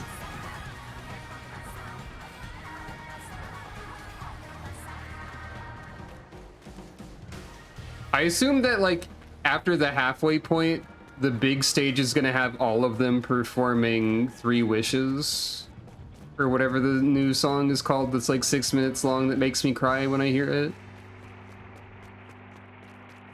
And they're all gonna have their, like, special Splatfest outfits on, because they gotta have those. Also, I didn't respond to go-karts being different. There are also motorcycles. But I guess those are like a different sort of motorcycle, maybe. Arguably.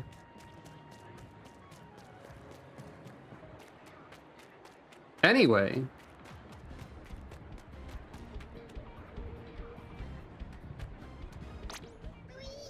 Wawa. Oh yeah, I could be wearing the parallel cannon mask. If I wanted to be a funny robot myself.